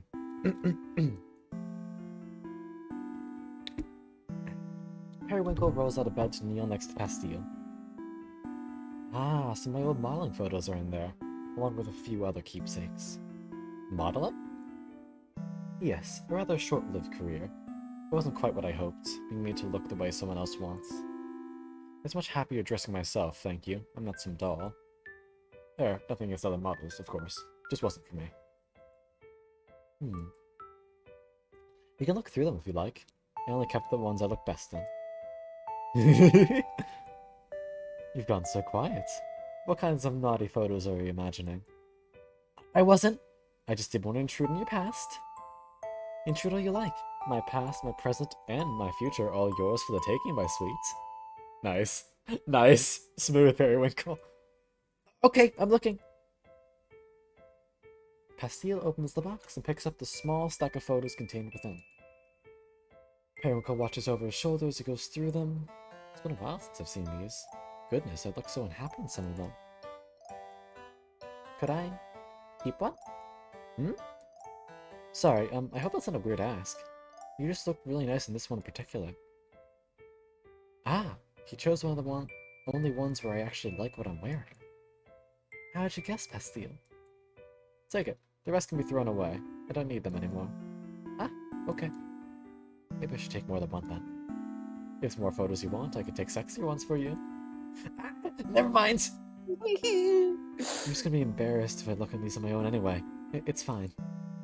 Ah, in that case, could I take sexy photos of you instead? No!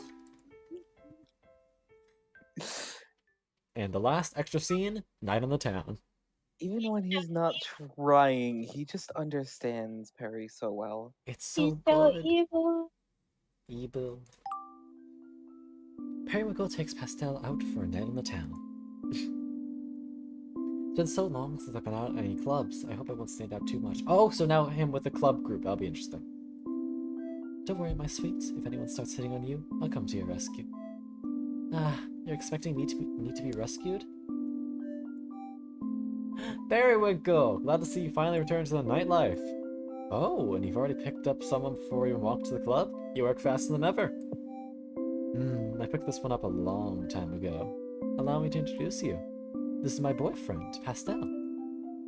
Hello. Nice to meet you. Did I hear that right? Does that mean Periwinkle's taken himself off the market? That's correct. I want all you gossips to see us together tonight. Start spreading the word. But wait, is that really why you invited me out? A secondary gain, my sweet. You should have known I wanted to show you off. Harry! Cute. What a cute pink. Any chance you consider an open relationship? Absolutely not. I refuse to share. He's fine. Angry. You sure? He looks like he might want to. Pastille? No, it's not that. I'm just flattered, I guess? But still, no thank you. See, we aren't the polyamorous type at all. You never stood a chance. Well, congrats to the happy couple. I'm headed inside, so see you around. Farewell. Perhaps that single interaction was enough to accomplish my goal. We can return home if you'd like. Are you sure? You're not saying that because you got a little jealous? Nonsense, I have nothing to feel jealous over. Pouting. See? You're pouting now. I am not. Why bother with the clubs? Too many prowling singles. I shouldn't taunt them with my perfect catch.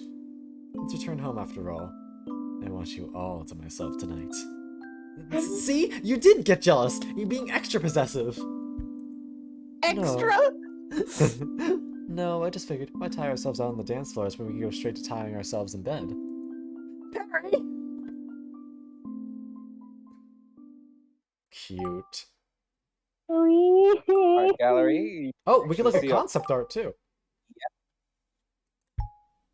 Ah. Aw. The fucking sweater on the right. Oh, you're right. We didn't actually get to see this one. That's super cute. That's so cute. She affectionate. Ah. Oh my goodness. Cool. So pretty. Himbo.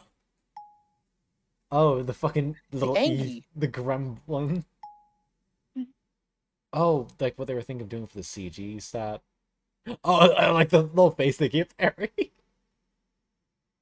Little Little gremlin. Oh. We never got to sew those starry eyes. Yeah, no, this is a completely cut scene. Ah, that's it.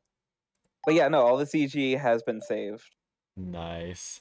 So we didn't have to take snippets, You but look even still. so pretty in pink against the starry night Sorry, I had to. sky. Without you, my So, Oh, Con, Yes. if you haven't seen already, I saw you sent me 2 links. those are Patreon posts that hold just some creations that the creator did. It's just some comics, some little animations. I will and put some them cute on drawings. screen immediately. 1 second. Okay, no, there is one I want you to see immediately. Okay. Send Like, me, send don't that even to me click. first. Don't even click the link. You Okay. have to see this one and melt your fucking heart.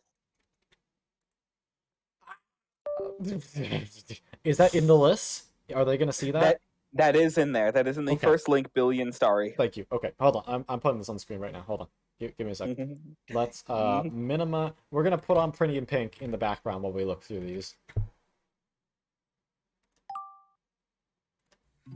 You look so pretty in pink We're just gonna leave that on because fuck all of your against the feelings. starry night sky. Alright, now we're gonna minimize. Without you, my heart would sink.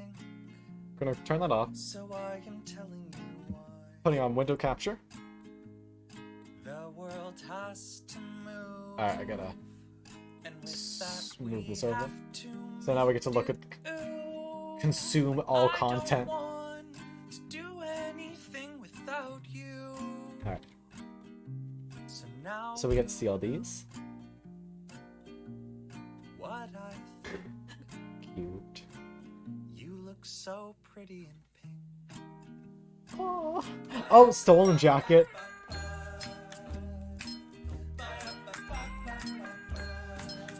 We got stream delay now.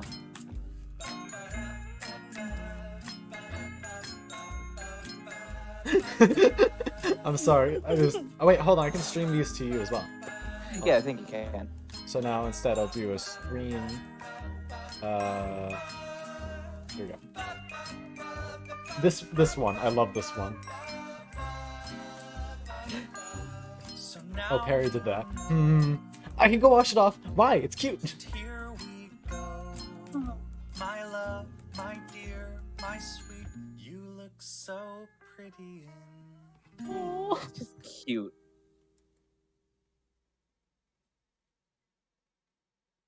Entertain me, Perry. I'm on the last chapter. I see where your priorities lie. You asked me to read this. So what do you think of it? It's good. I like the main girl a lot. It's happy for one of her best. Oh, with the manga that she was reading earlier. Yeah, with the one that falls in love with her best friend. Cute. The world has to move, and with that we You're the have to protagonist? make do. We have a lot more in common with her girlfriend, huh? Oh, and he's actually pointing it out to her. So now you know. Many of you, at least. So lonely on the inside, but doesn't know how to show that to anyone. No.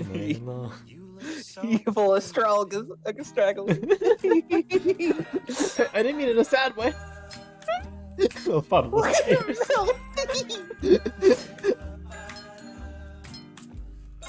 There. Don't feel lonely anymore. You got me. Never leave me. Harry! Oh, the hearts.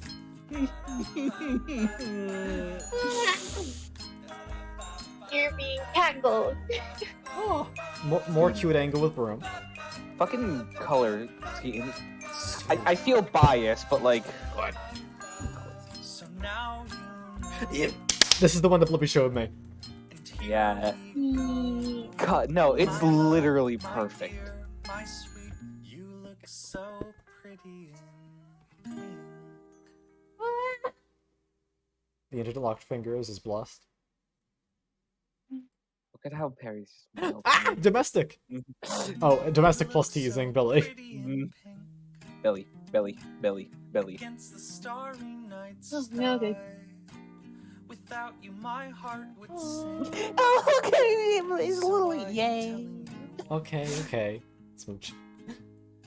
the Oh, what? world has I clicked on the wrong Ah, thing. Yeah, you can just use the arrow keys. And with that, we Good idea. have to make it ooh, but I don't want Oh, that's really cute. anything Oh, it's without really patterns. cute. The patterns, yeah. Bro, I might make one of these my wallpaper. I haven't changed my wallpaper in years. If On your anything, you know the computer? one. Yeah. Oh, oh, it's so cute. Cute outfits. Oh, more comic. You really need me for this? Well, I usually can't carry them with magic, but I thought it'd be a good opportunity to show off your muscles. What muscles? Oh, drat, I just realized I forgot something. Going ahead already? The Shoggoth hates to be kept waiting. We'll reunite shortly, my sweet. Okay. The very tiny image of him wandering off. my sweet, you look so pretty in Play it again, huh? At least get the goods here on time. Is it okay to set them here? Yeah. Probably forgot the extra rosemary sun I asked for. That airhead. You look Here's his pay. so pretty in Thanks, I'll pass it along. But it's so thick. against the How much is starry in here? night sky. It ain't sealed. See it for yourself. Without you, my heart would sing. You know, if he's gonna make you his pack So I meal, am telling you, he ought to cut you in. And he ought to thank the me. world Wait. has to move, And to think he got mad at me for trying to that use you. we Let's have call to this. make do There's so much. but I don't Those were luxury want goods I was entrusted to with. do anything He's getting without panicked. you. So now you know Anyway, I gotta try and stock all this before lunch. Oh, what can I help? think. I like this kind of work.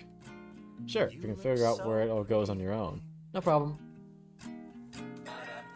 Later. Astrologus! I hope you kept my boyfriend entertained. Hi, Barry.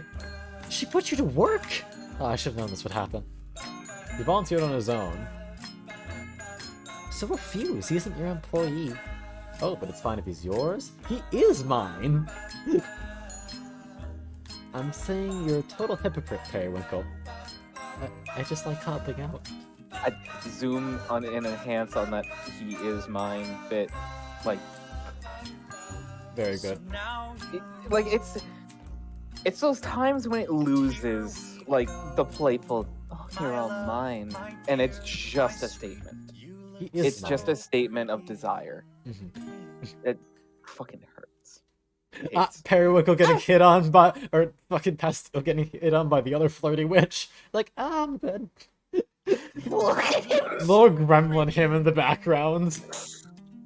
Like, hey, he's mine. Back off. night sky.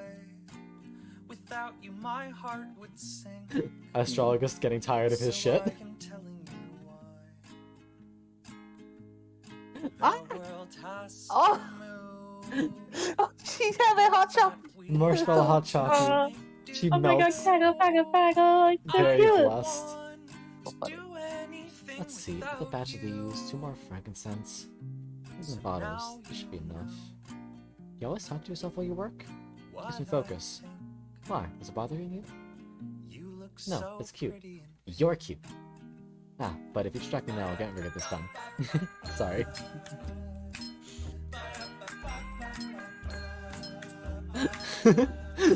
It's no use. Maybe you're all too aware of my audience. Ah, Should I go? No, that's even worse. I'll be consumed with longing. There's only one way out of this, my sweet. All I did was say he's cute. You activated your trap card.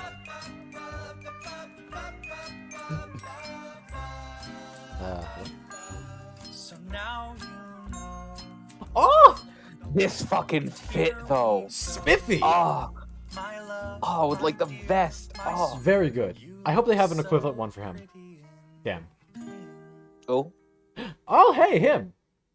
I sent this to Chaotic right after we were done with Cardamon. Cardamon. You look Oh my so god. pretty Oh my god, it's him.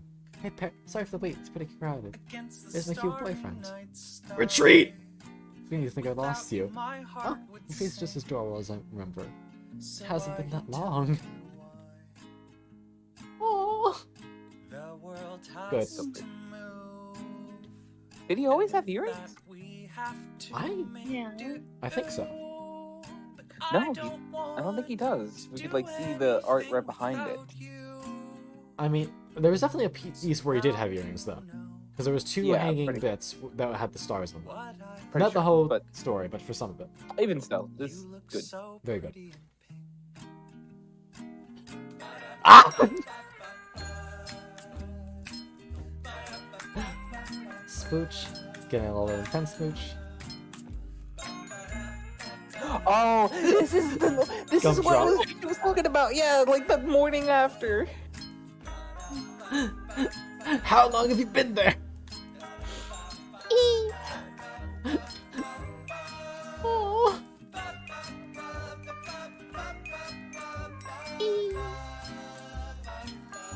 So now you Ah! The matching pajamas! and here we go. These are too warm to cuddle in. My Ah, love, good point. my Let me help you with that. my sweet, you look so pretty. God. Okay. Hora I sent me love this this this little extra piece out of context. Hold on, give me the other one.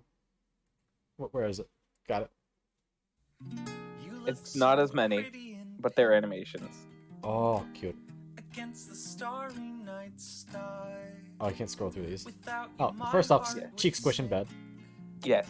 So I Very tell blessed. you Cheek squish. the world has to He do it twice. Oh, twirl. and with that we have to Oh, do.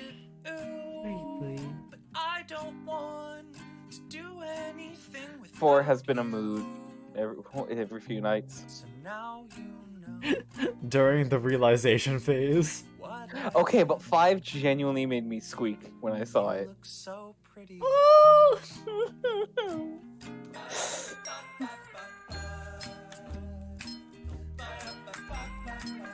Con? He just looks so happy after. Yeah. Yeah, no, like, genuinely. Ah, Ah. This is too much for me. It's so blessed. that's a It's quarter of a just so day fun. gone to gay witches. Fucking time well And spent. it was worth every minute. Every fucking minute. I would do it all again. So now you know Alright, and let's end this on and here one we last go. thing. My love, my Perfect. dear, my sweet, You look so pretty. and pink. Also, yeah, there's the earring. Oh, right. He did mention that, You yeah, look he would so leave behind pretty earrings, and the choker, a glove or something. against the starry night sky. Without you, my heart would This is sink. awesome. Okay. Alright, So it's time to I end the am stream. telling you why. Thank you, darlings, all, very much for sharing this The experience with world me. has to This was move, absolutely and lovely. with that we And I enjoyed every have second to of it. make do. I hope you guys enjoyed it a bit too. But I don't want to do So, anything without Take a smoochie you. from me to you. So now you And know let's see where you can pass on the positive vibes to. what I think. You look so pretty in pink.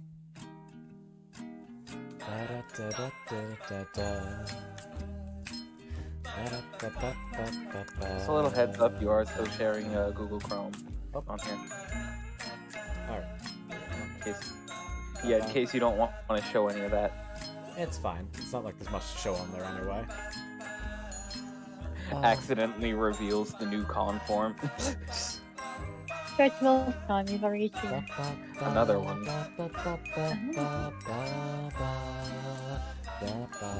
So now you know. I don't know who to rate. There's no one I really know on mine. Here we go. My love, my dear, my sweet. You look so pretty in pink. If you just want to go on like some calm vibes, considering it is getting fairly late everywhere Yeah. that isn't Europe. Are you familiar with Jusubaksu? I don't believe so. They are fucking adorable. They're currently BRB right now, but they were just doing some art. I've vibed with them quite a I'll bit. set up a raid. Yeah. Just snipe them as they come back. But I don't want to do anything without you. So now you know what I think. You look so pretty in pink. I'm gonna fucking die for this. Yeah, let me set up the raid, and by the time the time runs out, he'll probably be back. Oh, for sure. Hopefully.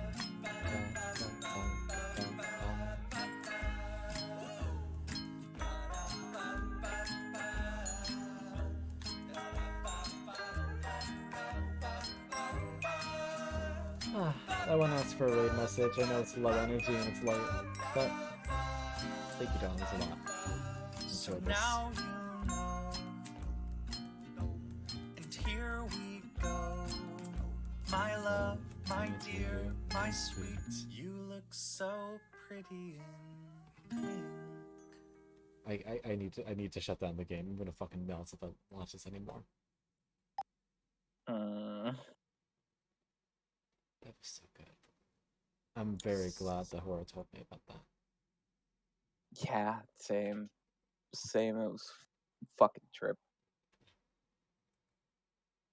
It also just made me like think about a lot of stuff for myself. Yeah. But even still, like good shit. Good fucking shit.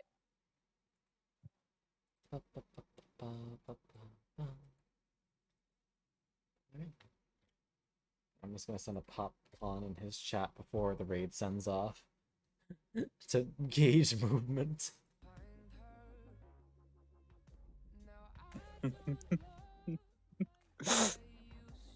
Testing the water before. Oh, there it goes.